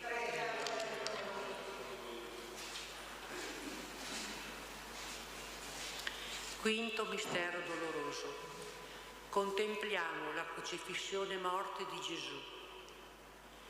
Gesù gridò a gran voce: Padre, nelle tue mani consegno il mio spirito. Detto questo, spirò. Per intercessione di Maria ti chiediamo, Signore, guida verso l'unità tutte le confessioni cristiane. Padre nostro che sei nei cieli, sia santificato il tuo nome, venga il tuo regno, sia fatta la tua volontà, come in cielo così in terra. Dacci oggi il nostro pane quotidiano, e rimetti a noi i nostri debiti, come anche noi rimettiamo ai nostri debitori, e non abbandonarci alla tentazione, ma liberaci dal male. Amen. Ave Maria, piena di grazia, il Signore è con te. Tu sei benedetta fra le donne e benedetto è il frutto del tuo seno, Gesù. Santa Maria, Madre di Dio, prega per noi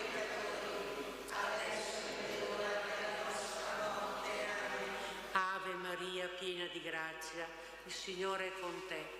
Tu sei benedetta fra le donne e benedetto è il frutto del tuo seno, Gesù. Santa Maria, Madre di Dio, prega per noi peccatori, adesso è l'ora della nostra morte.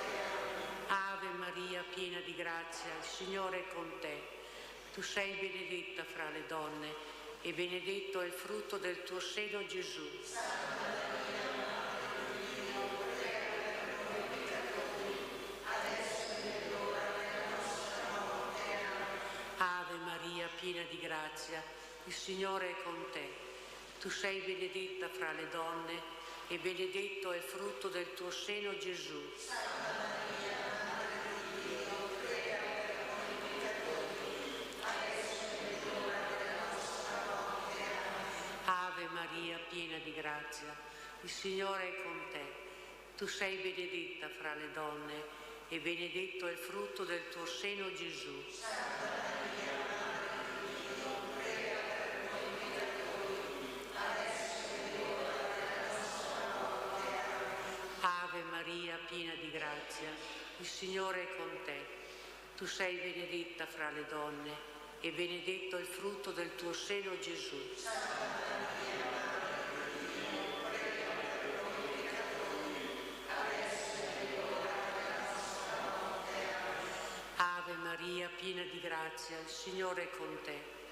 Tu sei benedetta fra le donne e benedetto è il frutto del tuo seno, Gesù. Santa Maria, Madre di Dio, prega per noi peccatori, adesso è l'ora della nostra morte. Amen. Ave Maria, piena di grazia, il Signore è con te. Tu sei benedetta fra le donne e benedetto è il frutto del tuo seno, Gesù. Santa Maria, Madre di Dio, prega per noi peccatori, adesso è l'ora della nostra morte. Amen. Ave Maria, piena di grazia, il Signore è con te. Tu sei benedetta fra le donne e benedetto è il frutto del tuo seno, Gesù. Santa Maria, Madre di Dio, prega per noi peccatori, adesso è l'ora della nostra morte. Amen. Ave Maria, piena di grazia, il Signore è con te. Tu sei benedetta fra le donne e benedetto è il frutto del tuo seno, Gesù. Santa Maria, Madre di Dio, prega per noi peccatori, adesso è l'ora della nostra morte. Amen. Gloria al Padre, al Figlio e allo Spirito Santo.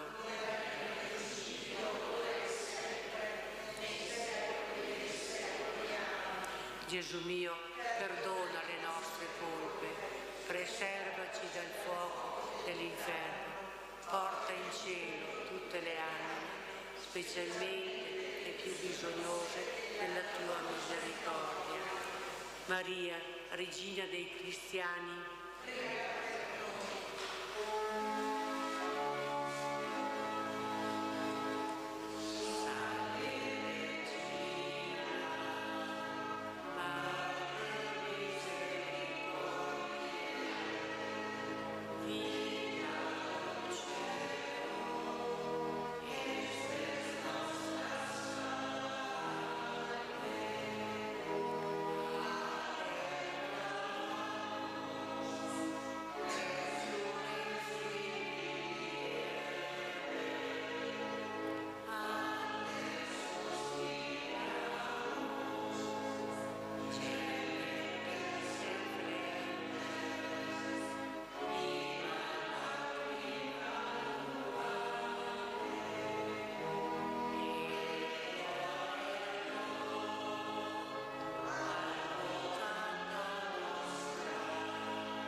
preghiamo.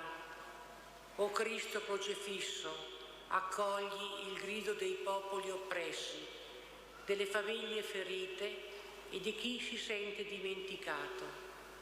Donaci un cuore capace di compassione e mani pronte a servire, perché attraverso gesti concreti di amore possiamo alleviare le sofferenze e portare segni di speranza nel mondo. Amen. Nel nome del Padre, del Figlio e dello Spirito Santo. Amen.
Nel nome del Padre, del Figlio e dello Spirito Santo. Amen. La grazia e la pace di Dio nostro Padre e del Signore nostro Gesù Cristo siano con tutti voi. Per celebrare degnamente questi santi misteri riconosciamo i nostri peccati.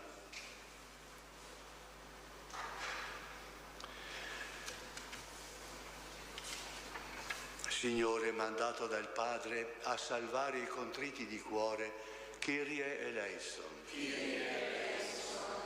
Cristo, che sei venuto a chiamare i peccatori, Christe eleison.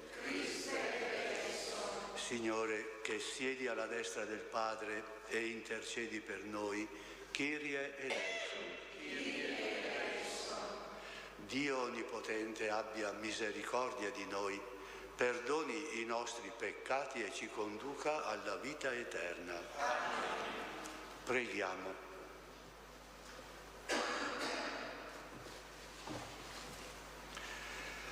Esaudisci, o Padre, il popolo che ti invoca.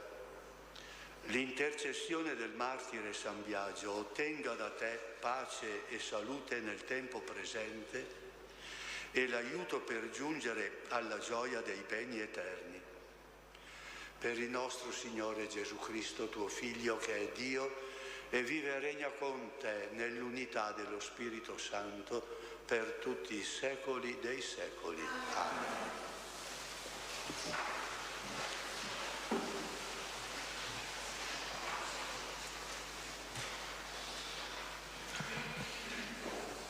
Dal secondo libro di Samuele. In quei giorni Assalonne si imbatté nei servi di Davide.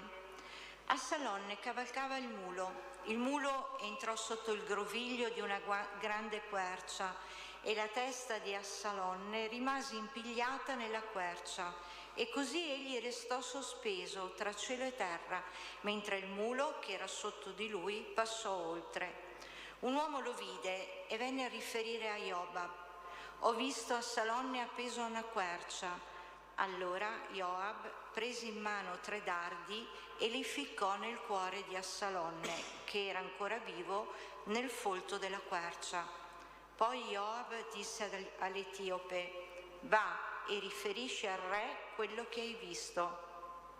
Davide stava seduto fra le 2 porte. La sentinella salì sul tetto della porta sopra le mura. Alzò gli occhi, guardò ed ecco, vide un uomo correre tutto solo. La sentinella gridò e l'annunciò al re.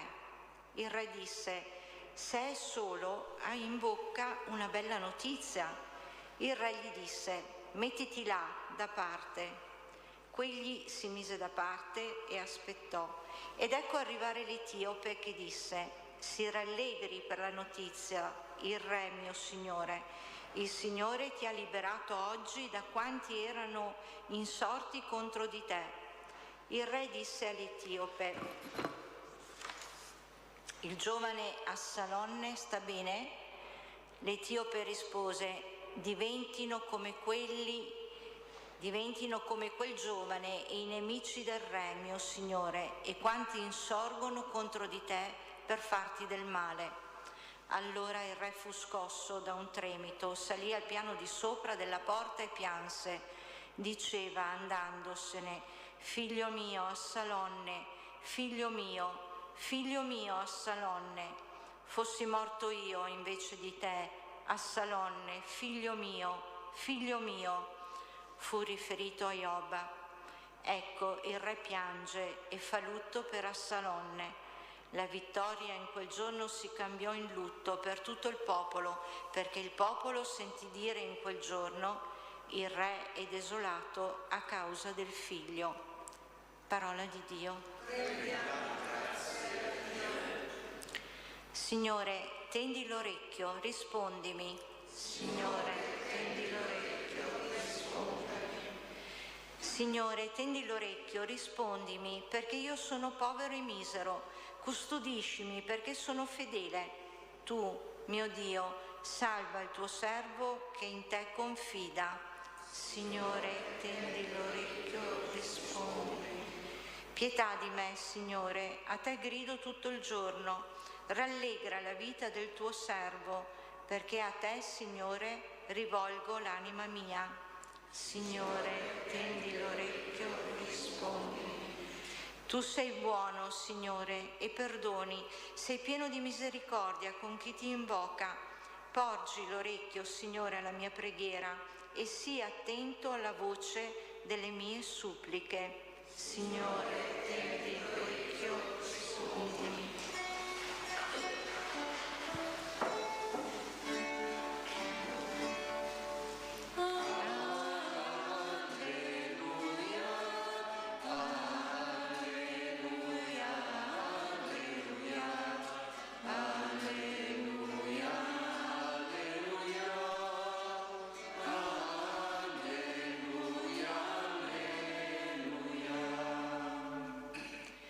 Cristo ha reso le nostre infermità e si è caricato delle nostre malattie.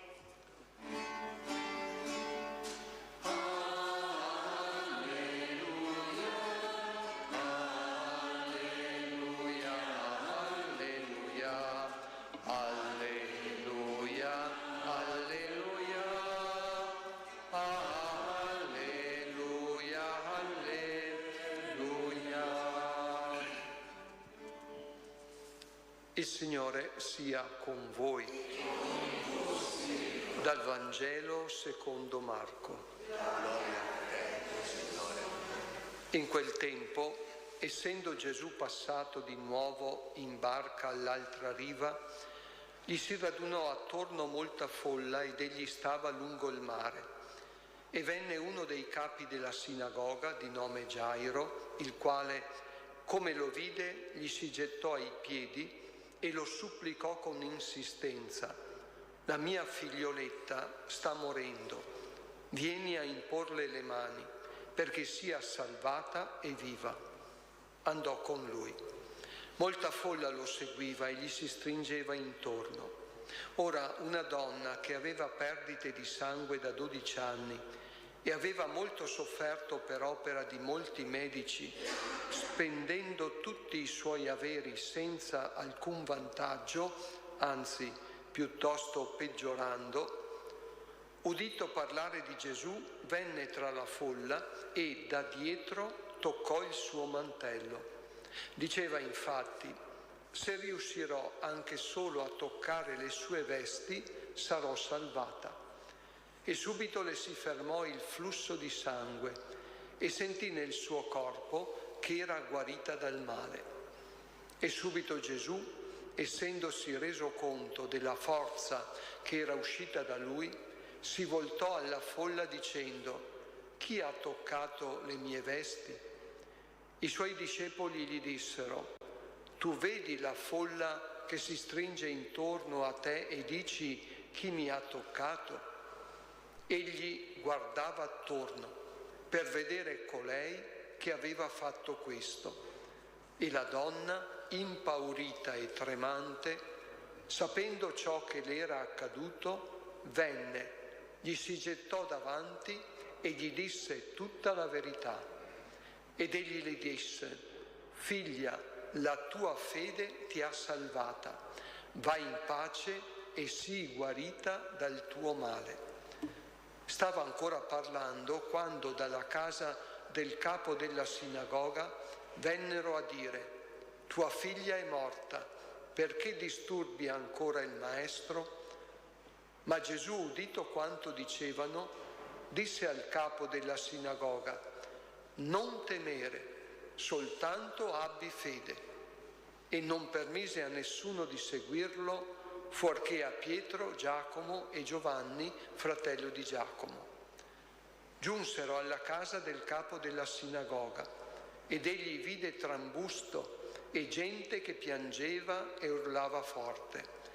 Entrato disse loro: perché vi agitate e piangete? La bambina non è morta, ma dorme.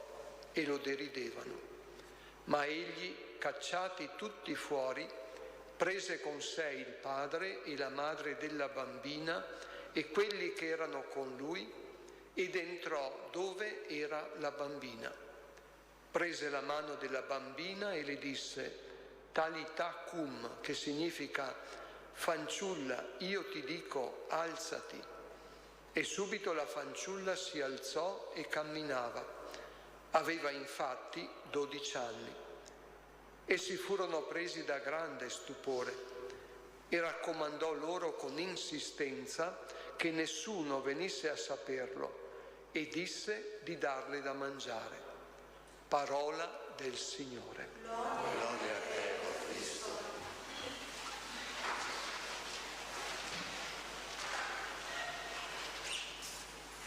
Oggi celebriamo e ricordiamo nella memoria della nostra preghiera San Biagio. È un santo molto antico e molto venerato nella Chiesa sia nostra cattolica come gli ortodossi. È un santo molto famoso perché era anche un medico ed era anche un vescovo di Sebaste, ed era molto buono, faceva un servizio, diciamo, religioso molto attento, ma anche un servizio sociale come medico, e nella sua arte di medico confidava più nella preghiera, nell'aiuto del Signore, che non nelle sue capacità. Questo sarebbe bene che anche tutti i medici oggi, prima di accostarsi ai pazienti, pensassero che il Signore sta al loro fianco e li accompagna per fare bene le cose che devono fare. E San Biagio ha testimoniato questa verità.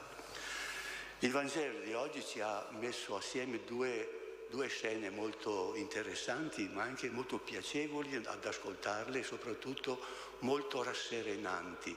Hanno un significato profondo che forse Don Valdesir potrebbe spiegare molto meglio di me, ma è importante sapere che sono due donne che sono interessate in questo brano del Vangelo. Noi sappiamo che Israele come parola è un termine al femminile, e noi sappiamo che proprio nel tempo di Gesù il Figlio di Dio, che aspettavano gli ebrei da tantissimo tempo, il Messia, il Cristo, il Salvatore, il Liberatore, non fu accettato nella sua terra. Venne in mezzo ai suoi, ma i suoi non lo accolsero. Le due donne stanno a significare il popolo di Israele. Questo popolo che ha anche delle guide, dei scribi, farisei, sacerdoti, il sommo sacerdote, hanno delle guide che non sono in grado di liberare il popolo dalle difficoltà del rapporto con il Signore, anzi sono ostacolo all'incontro con il Signore.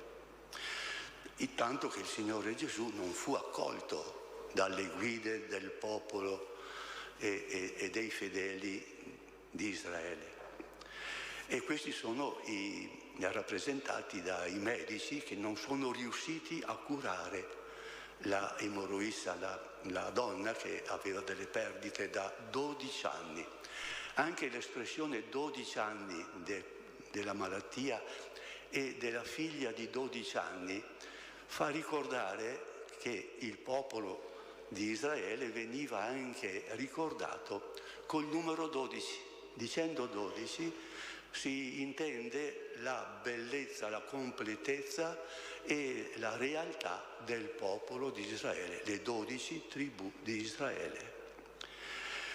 E quindi questo accostamento della figura femminile in difficoltà e della presenza della incapacità dei medici di curare le malattie e di rassegnarsi alla fine dicendo è inutile che tu corra, tanto ormai non è più ammalata, ma è morta la bambina, sta a dimostrare che il popolo era in difficoltà nell'incontrare il Signore. Il popolo aveva perso un po' la fede. E Gesù dice alla emorroissa: la tua fede ti ha salvata. E Gesù dice a Gairo: non disperare, abbi fede. E va. E questa forza che aveva il Signore Gesù era la sua parola che dice Talita cum, alzati e cammina. Dobbiamo avere molta fede nella parola del Signore, e per avere molta fede nella parola del Signore bisogna leggerla, meditarla, rimuginarla nel nostro cuore e poi viverla nella nostra vita. Impariamo gradualmente ad avere, come diceva ieri il nostro superiore generale Don Max, impariamo un po' alla volta a vivere come vive il nostro Dio. vivere a servizio, vivere in un rapporto di semplice carità nei confronti del prossimo e manifestare con gli altri la grandissima misericordia del Signore. Questa parola viene rappresentata dalla prima lettura. Il re Davide ebbe un nemico molto forte, il suo figlio stesso Absalonne, che tentava di detronizzarlo e prendere il suo posto. E c'è evidentemente una guerra tra Absalonne e l'esercito di Davide, ma Davide raccomanda al capo dell'esercito suo di risparmiargli il figlio. È il grande amore di un padre, e Dio è il nostro Padre, che nemmeno se noi siamo nemici suoi e ci allontaniamo da Lui mai si dimentica di noi, anzi, qualora ci succedesse qualcosa di grave, come dimostra la lettura Davide, si ritira, sente un tremito nel suo cuore, si ritira e dice: «Oh povero Absalonne, oh Absalonne figlio mio, cosa ti è successo?» Il grande amore che il Dio ha per noi arriva a questo, a continuare ad amarci anche se noi non lo meritiamo.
Preghiamo perché il sacrificio che offriamo sia gradito a Dio Padre Onnipotente. Signore, ci guardai di fare questo sacrificio, la lode e gloria del suo nome, che riveli il nostro e di tutta la sua santa Chiesa. Padre clementissimo, effondi su queste offerte la tua benedizione e confermaci nella fede che San Biagio testimonò versando il suo sangue. Per di salvezza, rendere grazie sempre e in ogni luogo a te, Signore Padre Santo, Dio onnipotente ed eterno, e magnificarti nella lode dei tuoi santi. La loro passione fa risplendere le opere mirabili della tua potenza. Tu che infondi l'ardore della fede, concedi la fermezza della perseveranza e doni nel combattimento la vittoria per Cristo Signore nostro.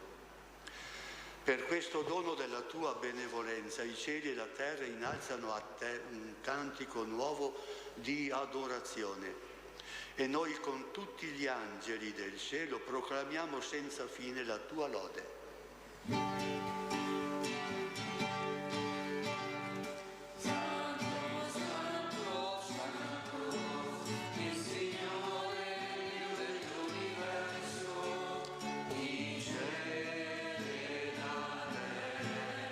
Sono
Veramente santo sei tuo Padre, fonte di ogni santità. Ti preghiamo, santifica questi doni con la rugiada dello Spirito, perché diventino per noi il corpo e il sangue del Signore nostro Gesù Cristo. Egli, consegnandosi volontariamente alla passione, prese il pane, rese grazie, lo spezzò, lo diede ai suoi discepoli e disse: prendete e mangiatene tutti. Questo è il mio corpo offerto in sacrificio per voi.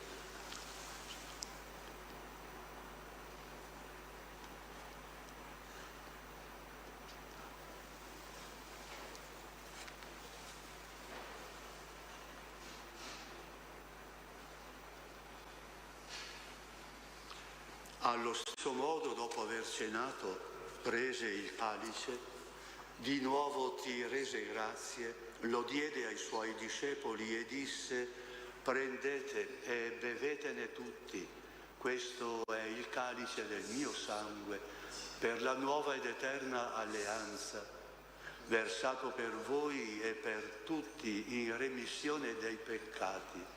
Fate questo in memoria di me.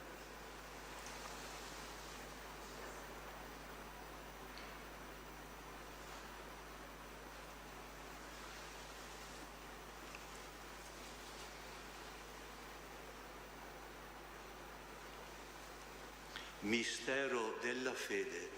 Annunciamo la tua morte, Signore, proclamiamo la tua risurrezione nell'attesa della tua venuta. Celebrando il memoriale della morte e risurrezione del tuo Figlio, ti offriamo, Padre, il pane della vita e il calice della salvezza, e ti rendiamo grazie perché ci hai resi degni di stare alla tua presenza a compiere il servizio sacerdotale. Ti preghiamo umilmente per la comunione al corpo e al sangue di Cristo, lo Spirito Santo ci riunisca in un solo corpo. Ricordati, Padre, della tua Chiesa diffusa su tutta la terra. Rendila perfetta nell'amore, in unione con il nostro Papa Leone, il nostro Vescovo Domenico, i presbiteri e i diaconi. Ricordati anche dei nostri fratelli e sorelle che si sono addormentati nella speranza della risurrezione, di Fabrizio, di Mario e familiari, e nella tua misericordia di tutti i defunti, ammettili alla luce del tuo volto. Di noi tutti abbi misericordia. Donaci di avere parte alla vita eterna, insieme con la Beata Vergine Maria, Madre di Dio, con San Giuseppe, suo sposo, gli Apostoli, San Giovanni Calabria, San Zeno, San Biagio e tutti i santi che in ogni tempo ti furono graditi. In Gesù Cristo, tuo Figlio, canteremo la tua lode e la tua gloria.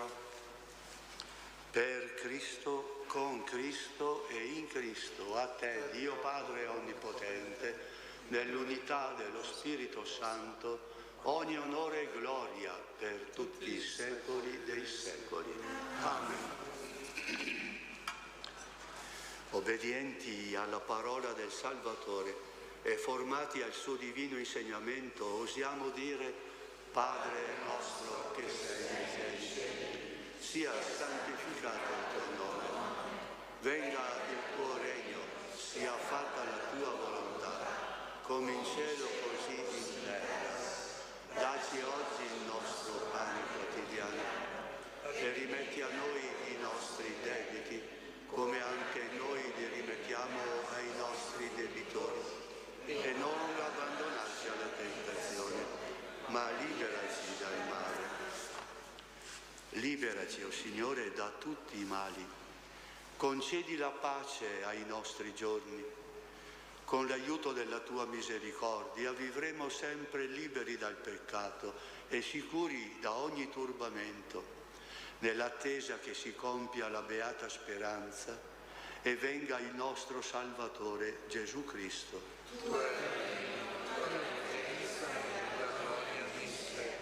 Signore Gesù Cristo, che hai detto ai tuoi apostoli: vi lascio la pace, vi do la mia pace, non guardare ai nostri peccati, ma alla fede della tua Chiesa, e donaci unità e pace secondo la tua volontà, tu che vivi e regni nei secoli dei secoli. Amen.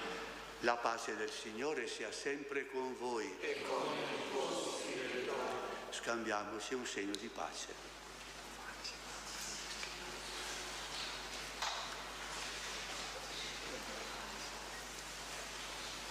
Agnello di Dio che togli i peccati del mondo, abbi pietà di noi. Agnello di Dio che togli i peccati del mondo, abbi pietà di noi. Agnello di Dio che togli i peccati del mondo, dona la pace.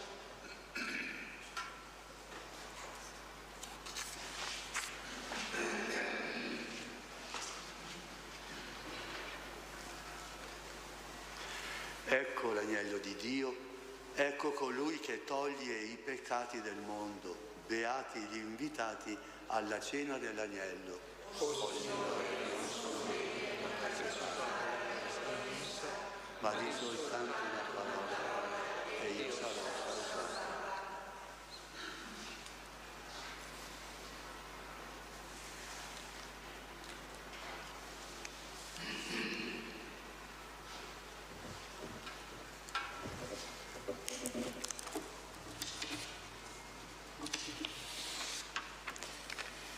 Signore Gesù, non potendo riceverti oggi sacramentalmente, vengo a te con il tuo cuore aperto.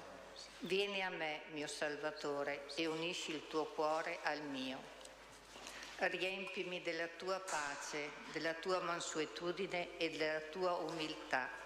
Rivestimi del tuo amore affinché io viva secondo la tua volontà.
chi segue me non cammina nelle tenebre, ma avrà la luce della vita, dice il Signore. Preghiamo.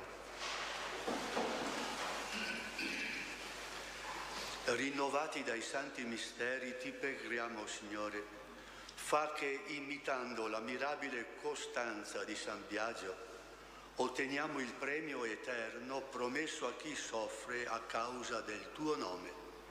Per Cristo nostro Signore. Amen. Ricordo che durante il canto finale, per chi desidera, c'è la benedizione della gola per intercessione di San Biagio. Il Signore sia con voi. Ci benedica Dio Onnipotente, Padre, Figlio e Spirito Santo. Amen. Nel nome di Cristo andiamo in pace. Preghiamo.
Bentrovati a tutti voi cari amici in questo nuovo appuntamento con il notiziario di Telepace Focus presente, sono le 13:30. Ecco di cosa parleremo in questa puntata, come sempre all'inizio l'attività del Santo Padre. Ieri giornata della vita consacrata e grazie a Giovanni Orsenigo sentiremo le parole nell'omelia della celebrazione e poi questa mattina sono uscite le date e gli orari anche delle varie celebrazioni per la Pasqua e per tutta la Quaresima. Parleremo anche di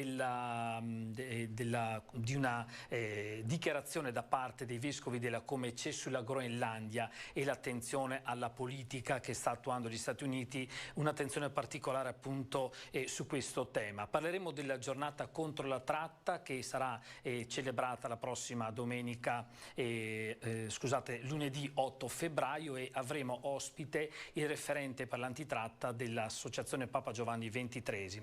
Ancora al centro Aiuto Vita Mangiagalli di Milano avremo la direttrice in collegamento per parlare proprio dell'operatività a pochi giorni dalla giornata per la vita. Allora apriamo proprio guardando il calendario delle celebrazioni di Papa Leone fino alla Pasqua, la visita pastorale a 5 parrocchie romane ogni domenica a partire dal 15 febbraio e le visite si terranno il pomeriggio con una celebrazione eucaristica presieduta alle 17, tranne il 22 febbraio quando nella parrocchia del Sacro Cuore di Gesù a Castro e Pretorio il pontefice è atteso alla mattina del 9, sempre per la messa. Il primo appuntamento del ciclo sarà il 15 15 febbraio con la parrocchia di Santa Maria Regina Pacis a Ostia Lido. Il 1 marzo è in programma la visita alla parrocchia dell'Ascensione di Nostro Signore Gesù Cristo nel quartiere alessandrino. L'8 marzo alla parrocchia di Santa Maria della Presentazione del quartiere di Torrevecchia. Infine il 15 marzo alla parrocchia del Sacro Cuore di Gesù a Ponte Mamolo. Per quanto riguarda gli esercizi spirituali, sarà caratterizzato appunto il tempo di Quaresima dalla messa pomeridiana presieduta dal Papa nella Basilica di Santa Sabina sull'Aventino, e poi il cammino verso la Pasqua sarà segnato come di consueto dagli esercizi del Pontefice e della Curia Romana che si svolgeranno nel Palazzo Apostolico a partire dal pomeriggio del 22 febbraio fino al 27 febbraio. Poi dopo la Domenica delle Palme, il 29 marzo, le celebrazioni del Triduo Pasquale prenderanno avvio il Giovedì Santo con la messa del Crisma al mattino nella Basilica di San Pietro. Poi la sera del Venerdì Santo si conferma la tradizionale Via Crucis al Colosseo, così come la veglia nella Notte Santa che si terrà nella Basilica di San Pietro e la messa del giorno nella Domenica di Pasqua di Resurrezione in piazza San Pietro. Poi avremo modo anche di andare ancora di più nel dettaglio delle celebrazioni nelle prossime settimane. Torniamo alla giornata di ieri in occasione della festa della presentazione del Signore al Tempio e della 30ª giornata mondiale della vita consacrata presso la Basilica di San Pietro in Vaticano. Circa 5.500 persone hanno partecipato alla Santa Messa presieduta dal Papa, che si è aperta con il rito della benedizione delle candele e la processione. Dal Santo Padre l'invito ad essere profeti che annunciano la presenza del Signore e ne preparano la via. Il servizio di Giovanni.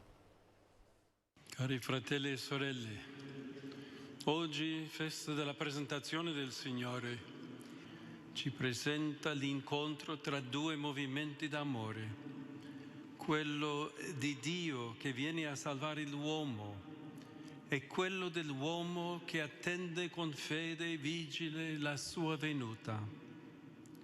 La fonte della luce si offre come lampada al mondo e l'infinito si dona al finito in un modo così umile da passare quasi inosservata.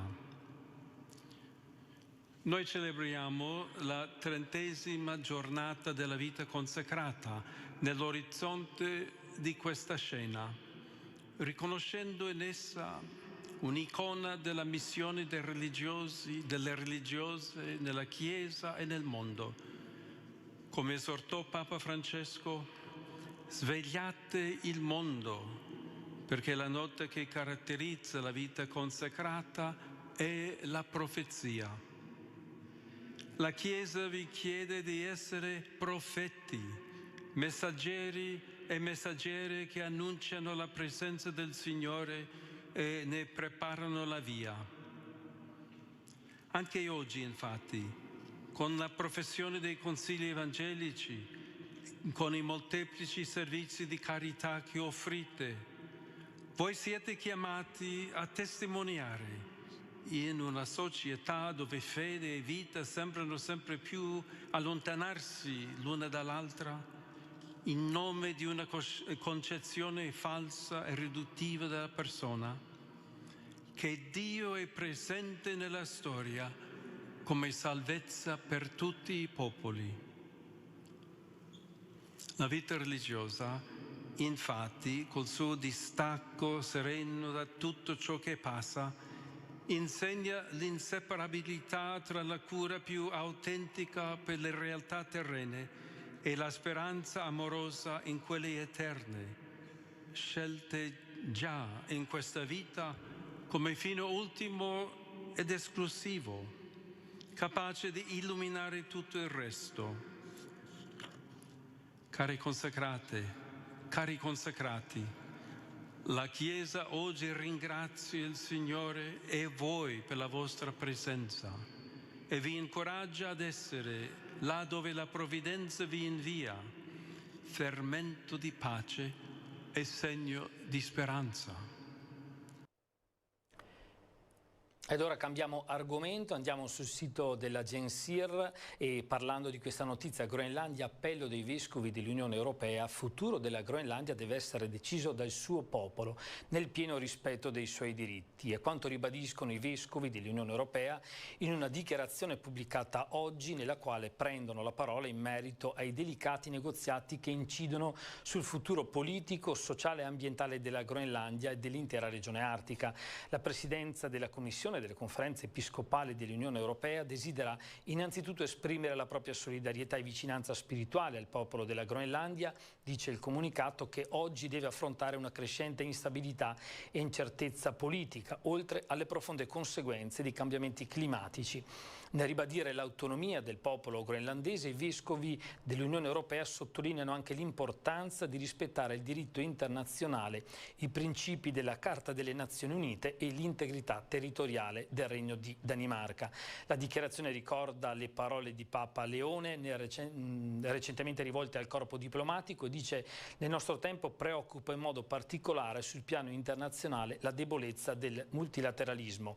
A una diplomazia che promuove il dialogo e ricerca il consenso di tutti si va sostituendo una diplomazia della forza dei singoli e di gruppi di alleati.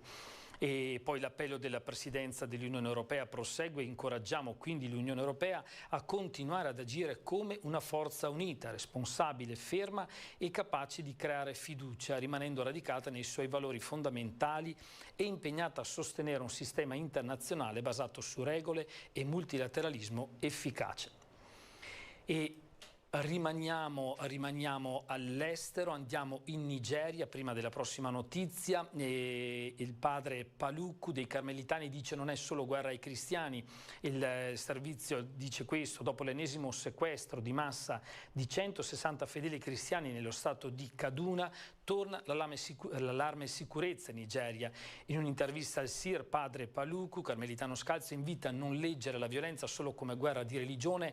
Dietro attacchi e rapimenti dice che colpiscono soprattutto i cristiani ma anche musulmani. Pesano conflitti per la terra, interessi economici e traffici di armi. I rapimenti di massa sono diventati un vero business, segno della profonda debolezza dello Stato. Bombardamenti e risposte militari, avverte, non risolvono una crisi alimentata da cattiva governance e mancato controllo del territorio. E noi invitiamo ad andare a leggere il corpo di questo servizio molto interessante che parla di una regione particolarmente in difficoltà in questo ultimo periodo. Cambiamo argomento e parliamo della 22esima giornata mondiale di preghiera e riflessione contro la tratta di persone che si celebra il prossimo 8 febbraio. Anche a Verona, come sempre nelle giornate che si avvicinano a questa occasione, c'è un momento di preghiera particolare, momento di preghiera e di sensibilizzazione, organizzato tra gli altri dall'Associazione Comunità Papa Giovanni XXIII. Noi abbiamo in collegamento Giorgio Malaspina, referente dell'ambito antitratta per l'associazione. Ben trovate, grazie per essere con noi. Grazie a voi per questa possibilità. Ecco, questo momento sarà, vado a dire subito, il giorno e l'ora, venerdì 6 febbraio alle 20:45 presso la chiesa parrocchiale Cuore Immacolato di Maria, chiamata anche Tempio Votivo, nel piazzale 25 aprile di fronte alla stazione di Porta Nuova. Un momento particolare per tornare a sensibilizzare sul tema della tratta. Ecco, in particolare come sarà caratterizzato quest'anno? Allora, innanzitutto volevo dire che si tratta di un evento che noi ormai da anni organizziamo a Verona anche con la presenza del nostro vescovo e fa parte di una iniziativa che viene in pratica promossa a livello mondiale in occasione della 12ª giornata mondiale di preghiera e riflessione. Ci sarà la presenza del vescovo anche quest'anno e diverse in pratica associazioni hanno aderito a questa iniziativa.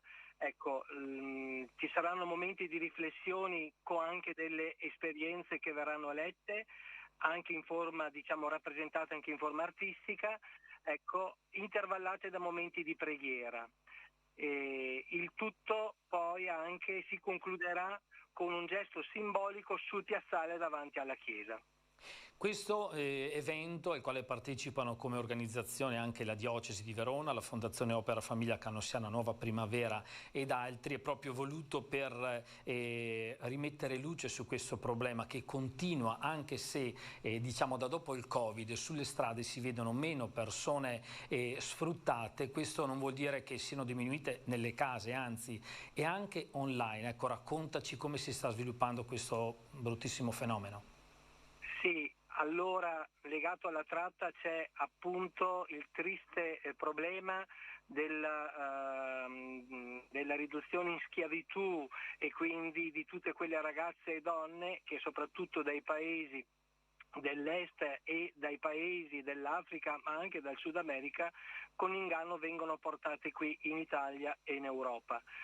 Noi abbiamo, come hai sottolineato tu, notato che da dopo il Covid il problema sembra essersi quasi risolto. In realtà no, perché dopo il Covid la prostituzione coatta è stata spostata al chiuso e quindi nei locali, in questi conosciuti anche i centri massaggi e appartamenti e anche online. E quindi hanno reso sempre più difficile anche per noi che settimanalmente andiamo sulla strada intercettare le vittime che sono diventate delle vittime invisibili. Poi accanto al problema dello sfruttamento sessuale anche nei nostri territori, anche nella nostra provincia non mancano i casi di cronaca in cui si scopre che c'è un altro fenomeno legato alla tratta, che è quello dello sfruttamento lavorativo e quindi persone soprattutto che provengono dall'India, dal Pakistan, ma non solo, che vengono sfruttate nelle nostre campagne a paghe, diciamo così, veramente da fame e spesso e volentieri anche in abitazioni che sono molto ma molto precarie. Noi stiamo vedendo le immagini che abbiamo realizzato ancora del tempo fa legato alla vostra attività in strada, quindi voi avete come Associazione Papa Giovanni ed è possibile partecipare contattandovi un'unità di strada che tutte le settimane va proprio nelle strade a contatto con queste persone per capire il fenomeno che continua. Sì, noi in pratica ormai da più di 30 anni usciamo il venerdì sera e andiamo ad incontrare queste ragazze in quei luoghi in città, in particolare in Zai oppure sulla statale 11, dove ancora sono circa ormai 20-25 quelle che settimanalmente noi incontriamo. Ed è possibile, c'è anche un numero di telefono sul volantino della nostra unità di strada, contattarci sia per capire e conoscere più a fondo il problema, ma anche se qualcuno si vuole aggregare, ovviamente dopo un'adeguata formazione che noi richiediamo, può unirsi a noi e quindi portare sulla strada anche una parola diversa da quello che generalmente le donne e non solo le donne, perché purtroppo ci sono anche molti uomini, ecco, che sono lì costretti a prostituirsi, portare una parola diversa da quella che generalmente sentono dai clienti. Noi chiediamo sempre come stai piuttosto che come fanno i clienti, quanto vuoi. In chiusura, Giorgio, cosa chiedete alle istituzioni velocemente? Ecco, qual è il vostro appello? L'appello che noi facciamo alle istituzioni, alla comunità civile, ma anche alla Chiesa, diciamo, nel suo aspetto generale è questo: di non pensare che il problema sia stato risolto, semplicemente la polvere è andata a finire sotto il tappeto, ma come dicevo all'inizio le vittime ci sono, i numeri a livello mondiale, a livello europeo e a livello italiano sono ancora molto elevati, solo che queste vittime oggi sono nascoste, ma non per questo non sono meno schiave di come lo erano prima, anzi adesso che è più difficile intercettarle lo sono ancora di più. Quindi chiediamo uno sforzo alle istituzioni e a tutta la comunità civile, perché non si può tollerare che ad oggi ancora esista il traffico di esseri umani. Come ci ricorda Santa Bachita, perché questa veglia viene fatta in prossimità della memoria di Santa Bachita, la schiavitù doveva essere debellata, invece oggigiorno c'è ancora, e questa è una vergogna che in una società civile deve essere debellata, deve essere sconfitta. Grazie tante a Giorgio Malaspina dell'Associazione Papa Giovanni XXIII per il vostro impegno e per avercene parlato oggi. Grazie. Grazie a voi. Io vado a ricordarvi appunto questo evento che si terrà come veglia di preghiera e riflessione questo venerdì 6 febbraio alle 20:45 presso la chiesa parrocchiale di fronte alla stazione dei treni di Verona, con la presenza anche del Vescovo. Cambiamo argomento. Da oltre 20 anni il 10 febbraio è il giorno del ricordo, scelto come data per ricordare i trattati di pace di Parigi del 10 febbraio del 47, dove l'Italia, oltre alle colonie, cedeva le province di Zara e del Carnaro alla Jugoslavia, mentre Trieste e parte dell'Istria andavano a costituire il territorio libero di Trieste. Il 30 marzo 2004 la Repubblica Italiana ha istituito questa solennità civile per conservare e rinnovare la memoria della tragedia degli italiani e di tutte le vittime delle foibe, dell'esodo degli istriani, fiumani e dalmati e della più complessa vicenda del confine orientale. Verona è stata città accogliente per le comunità giuliano-dalmate, per questo è stato realizzato anche quest'anno un calendario di eventi che prevede per esempio alle 16:30 di questo 6 febbraio la presentazione della mappa I luoghi dell'esodo in sala Farinati presso la Biblioteca Civica, oppure sabato 10 febbraio alle 10 ci sarà l'inaugurazione della mostra dedicata al ricordo in sala Birolli all'ex macello. L'esposizione resterà aperta al pubblico fino al 15 febbraio con orari dalle 10 alle 12 e dalle 16 alle 18. Tra le altre si terrà il 10 febbraio alle 17 un convegno intitolato Dopo il Trattato di Osimo, Italia e Slovenia tra memorie divise e frontiere che scompaiono. Ci sarà la presenza del professore Giovanni Bernardini, che sentiremo tra poco. Interverranno il professor Giuseppe Zaccaria dell'Università di Padova e il professor Baruz Cavian di Capo d'Istria, e si terrà presso il chiostro di Santa Maria delle Vittorie in Lungadige Pasetto. Sentiamo. Come università abbiamo pensato di portare un contributo al giorno del ricordo attraverso la ricerca e la divulgazione. Ci saranno due colleghi molto bravi, uno che lavora all'Università di Padova, Benedetto Zaccaria, e Borut Klabian, che lavora in un centro di ricerca in Slovenia, i quali spiegheranno soprattutto quali sono state poi le eredità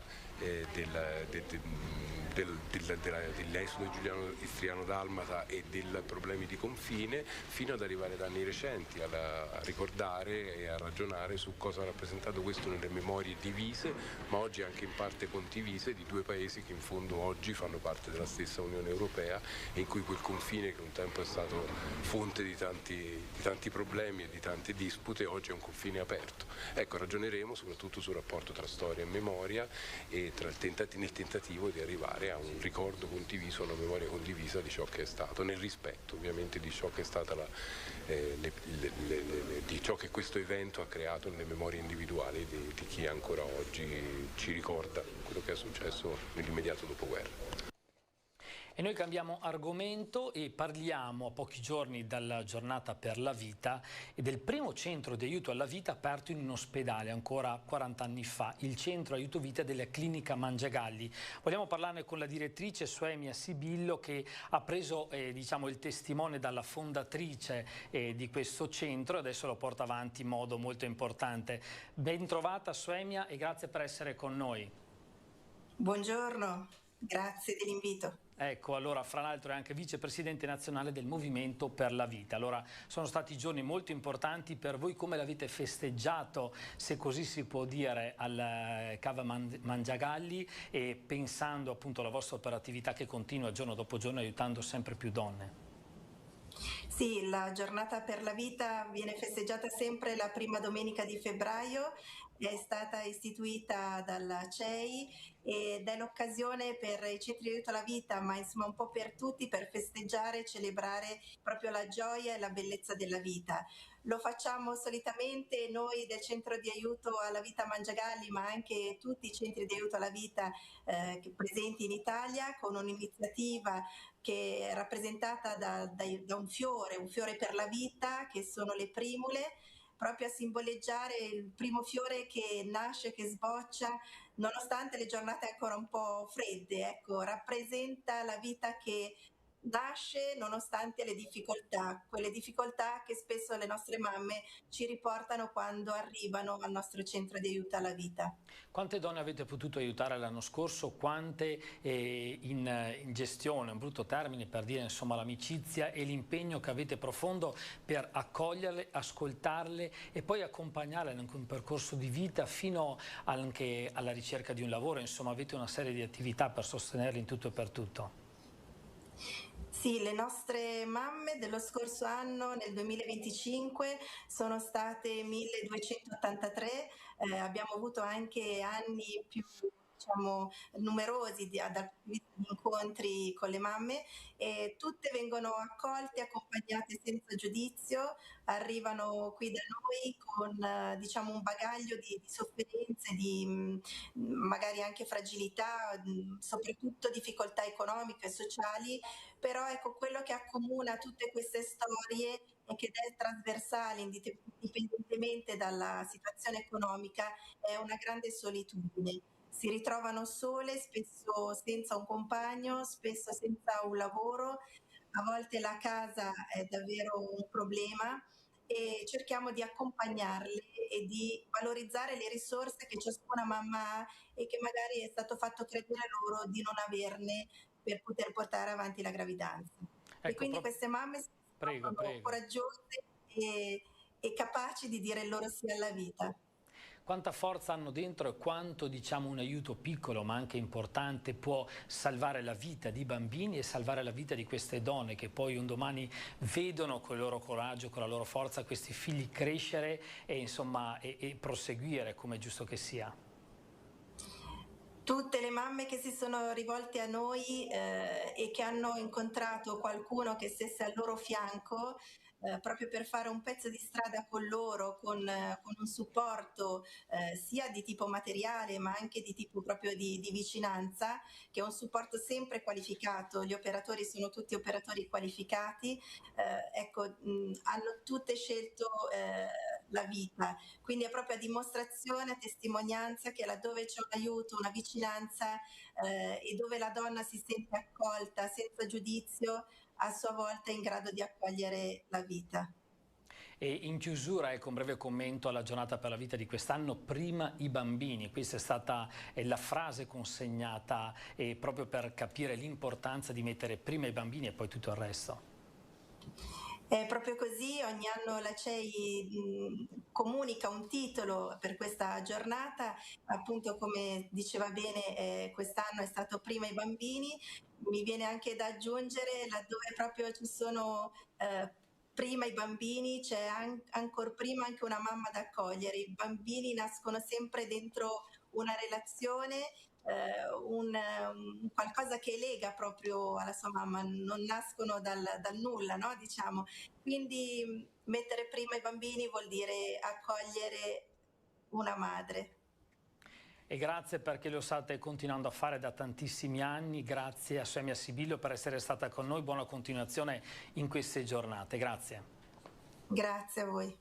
Continuiamo a parlare di bambini che soffrono per certi aspetti, bambini da aiutare con le loro famiglie. E questo mercoledì 4 febbraio alle 21 il Teatro Ristori di Verona ospita il concerto benefico di Lisa Agnelli, violinista veronese, prima esponente italiana del violino pop rock, capace di fondere tecnica classica ed energia contemporanea.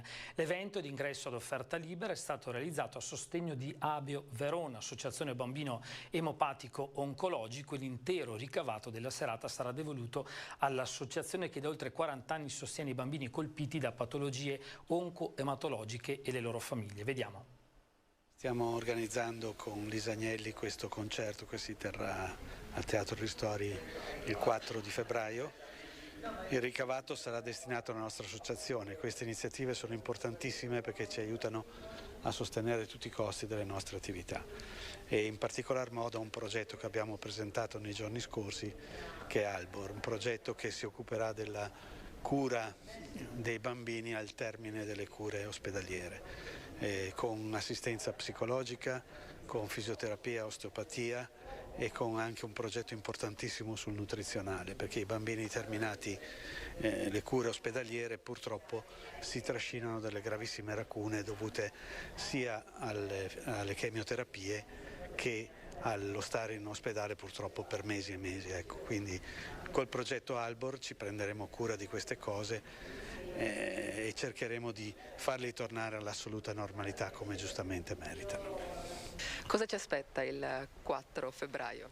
Allora, sarà un concerto pop rock virtuosistico, sono la prima esponente italiana di questo genere e sarò accompagnata da un pianoforte, una chitarra e una batteria. Riarrangerò molti pezzi commerciali, per esempio Queen, Imagine Dragons, li riarrangio in modo virtuosistico e insomma farò ascoltare questo nuovo genere totalmente strumentale in Italia e sto cercando di portarlo anche a livello nazionale. L'entrata è totalmente entrata libera, ad offerta libera e tutto il ricavato sarà devoluto ad Abeo. Quindi vi ricordo l'appuntamento sarà questo mercoledì 4 febbraio alle 21 al Teatro Ristori di Verona ad ingresso libero, offerta libera. E in chiusura un appuntamento per questo martedì del mondo, iniziativa di Nigrizia, CESTIM, Centro Missionario e Centro Pastorale Immigrati della Diocesi di Verona. Questo martedì 3 febbraio il tema sarà il Mozambico, il titolo della serata è Mozambico, conflitto invisibile. Il successivo sarà il 3 marzo, si parlerà del razzismo nei gesti e nelle parole in preparazione alla giornata internazionale per l'eliminazione della discriminazione razziale del 21 marzo. Con questo è proprio tutto, io vi ringrazio per l'ascolto, vi ricordo l'appuntamento come sempre per domani, Focus presente alle 13:30 in diretta. Una buona giornata.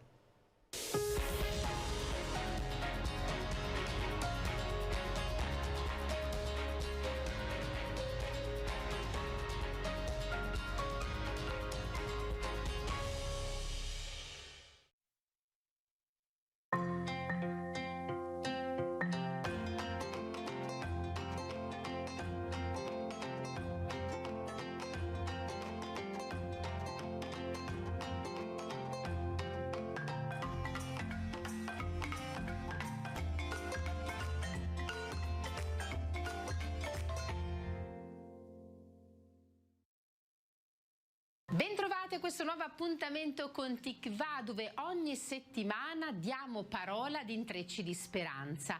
Dalla mensa serale alla distribuzione di farmaci, dalle docce calde al sostegno quotidiano alle persone in difficoltà. Opera Sant'Antonio di Rimini non è solo un servizio, ma una famiglia allargata. I numeri raccontano di una realtà in continua evoluzione, capace di rispondere alle nuove povertà con umanità e professionalità grazie ad una rete instancabile di volontari. Più di 1000 utenti passati in un anno, oltre 55.000 pasti distribuiti. Opera Sant'Antonio ha celebrato un anniversario importante, 25 anni dall'apertura della mensa, che in un freddo giorno di gennaio del 2001 vide mettersi a tavola le prime 7 persone, i primi 7 ospiti. Il compleanno è stato festeggiato al Teatro Galli con degli amici davvero speciali.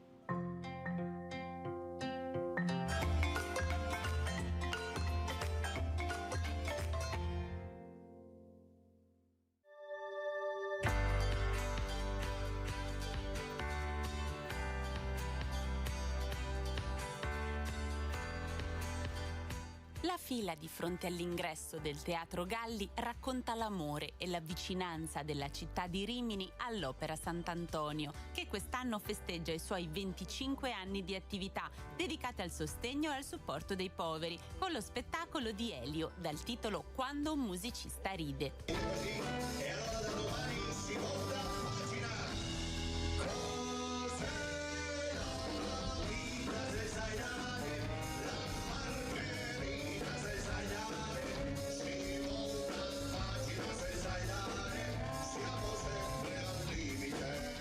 Vero e proprio viaggio nel lato ludico della musica classica e moderna, ma soprattutto un omaggio alla città per raccontare i successi di questa realtà in continua evoluzione, capace di dare risposte alle nuove povertà con grande umanità e competenza. Siamo partiti molto in piccolo, quindi Padre Lazzaro, Maria Ricci hanno sostanzialmente trasformato quelle che erano le stalle, la legnaia, il garage del convento di Rimini in opera. Vengono a chiedere un aiuto da noi, 1200 docce, 1200 kit di igiene intima distribuiti ogni anno, 90 famiglie che aiutiamo con i pacchi alimentari.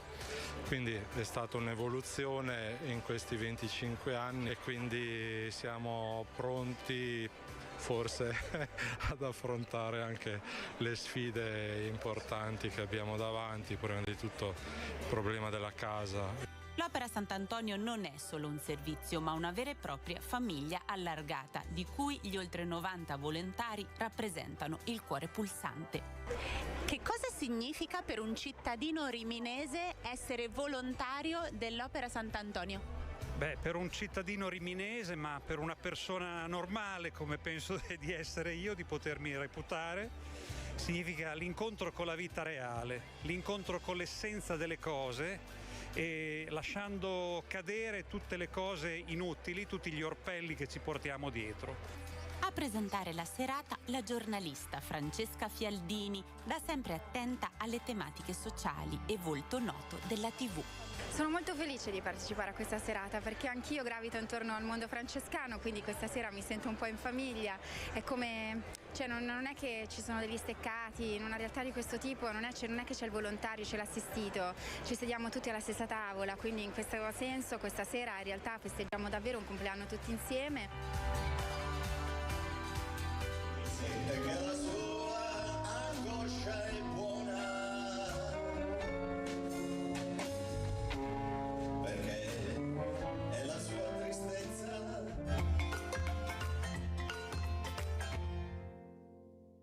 Anche nel prossimo servizio continuiamo a raccontare di chi si fa prossimo, senza giudicare ma semplicemente tendendo la mano a chi vive un momento di difficoltà.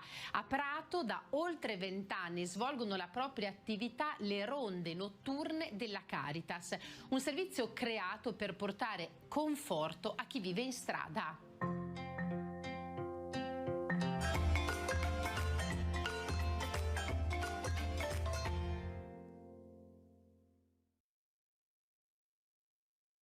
Ogni sera a Prato una squadra composta da 6 volontari entra in azione per assistere senza fissa dimora, operando secondo turni prestabiliti.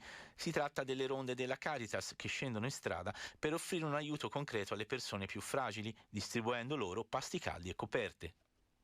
Qui in questa stanza si prepara il materiale per portare ai senza tetto, panini, dolci, caffette, poi si preparano il vestiario usato, le coperte e quant'altro serve, e si parte con la macchina della ronda, insomma, della Caritas, e si va in questi 7-8 punti della città dove sappiamo che ci sono i senza tetto.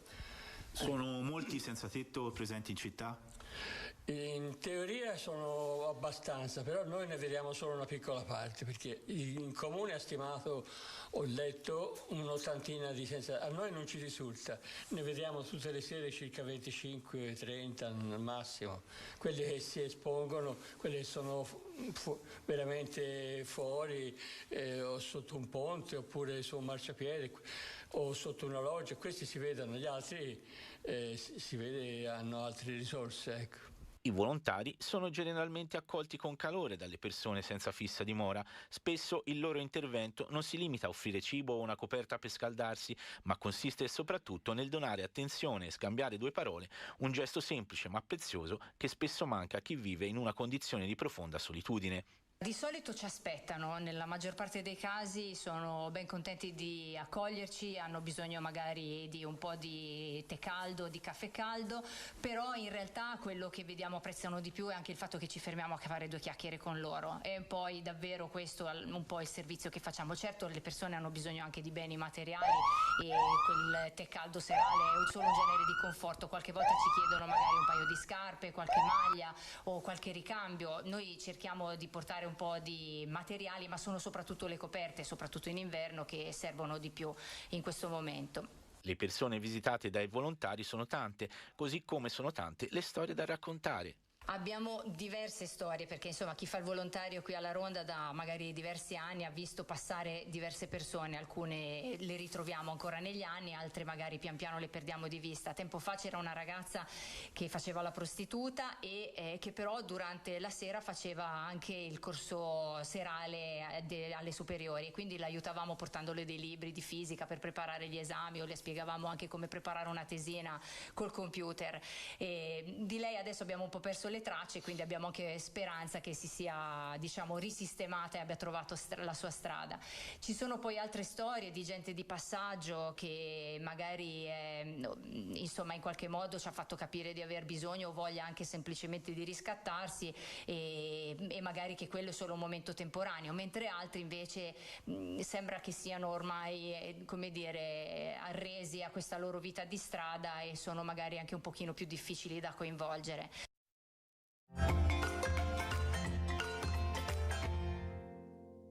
La prossima storia ci porta in Campania, a Mugnano di Napoli, per incontrare Sara, appena 19 anni e reduce dalla vittoria della Ruota della Fortuna di Gerry Scotti, dove ha conquistato un ricco montepremi che ha già deciso di investire nella sua formazione.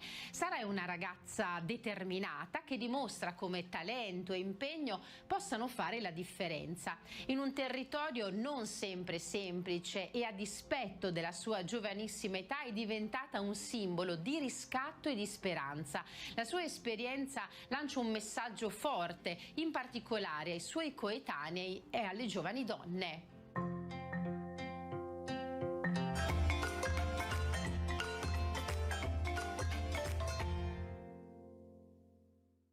Si muove agile nella giungla con le liane. Si conferma ancora campionessa Sara Russo, la 19enne di Mugnano che ha conquistato il pubblico del quiz televisivo La Ruota della Fortuna grazie alla sua preparazione e alla sua naturale dolcezza. Quando purtroppo Tommaso ha commesso quell'errore sul Round Express, ho detto adesso è la mia occasione e ho dato la soluzione e da lì mi sono ripresa, perché inizialmente è stato un poco sfortunato con la bancarotta, il passa, le lettere che magari non c'erano e quindi mi ero quasi abbattuta, invece poi alla fine ho cercato di dare il meglio e è andata bene fortunatamente. Ho invitato tutti i miei amici, tutti i miei parenti, avendo detto però a tutti quanti che avevo perso. Quindi abbiamo visto la puntata e alla fine c'è stato il colpo finale, la mia vittoria, e tutti quanti felicissimi, abbiamo riso, giocato. Una vittoria che la giovane porterà nel cuore insieme ad un montepremi che sarà investito per i suoi sogni. Vorrei comprare una macchina perché è il mio sogno, appunto, guidare, avere una macchina tutta per me per essere indipendente, poi magari un viaggetto da fare con tutta la famiglia e vorrei fare anche un Erasmus per continuare, diciamo, con i miei studi e aumentare le mie conoscenze. Io ho tanti sogni, tante aspirazioni ed è per questo che mi piacerebbe viaggiare, andare all'estero, però ovviamente il mio cuore resta qui a Napoli. Colgo l'occasione per ringraziare tutti quelli che mi hanno dato il loro supporto, in particolare tutti gli abitanti dell'area nord di Napoli, perché ho sentito proprio il loro calore, il loro affetto e niente, grazie a tutti. Sara è una studentessa di matematica piena di interessi e di passioni, un mix vincente che le ha permesso di distinguersi nel noto format di Canale 5. Studio matematica alla Federico II di Napoli, sono al secondo anno e mi piacerebbe tanto diventare insegnante di matematica, magari all'università. Però ho tante altre passioni, infatti mi piacciono tanto le lingue, l'inglese, lo spagnolo, il cinese. Mi piace tanto ballare, faccio latinoamericano, mi piace cantare, suonare il pianoforte, la chitarra, mi piace tutto quello che riguarda la musica. Infine un messaggio chiaro rivolto ai giovani, in particolare alle donne. A tutti i giovani vorrei dire di continuare con le proprie passioni, di seguire i propri sogni e in particolare, essendo donna, volevo rivolgere un messaggio a tutte le donne, le giovani ragazze: siate libere, siate indipendenti e soprattutto non permettete mai a nessuno di spegnere il vostro sorriso e i vostri sogni.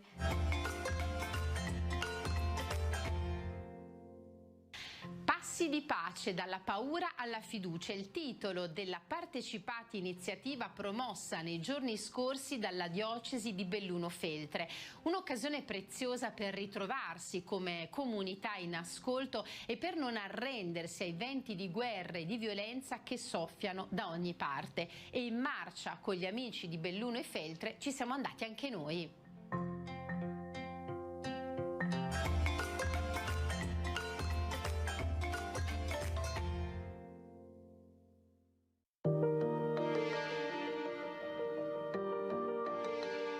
Prima momento di preghiera interreligiosa al salone della parrocchia di Cavarzano, poi il lungo corteo verso la comunità di San Giovanni Bosco. In tanti hanno preso parte al terzo appuntamento dopo gli incontri nelle scuole, la preghiera nelle case e nelle chiese.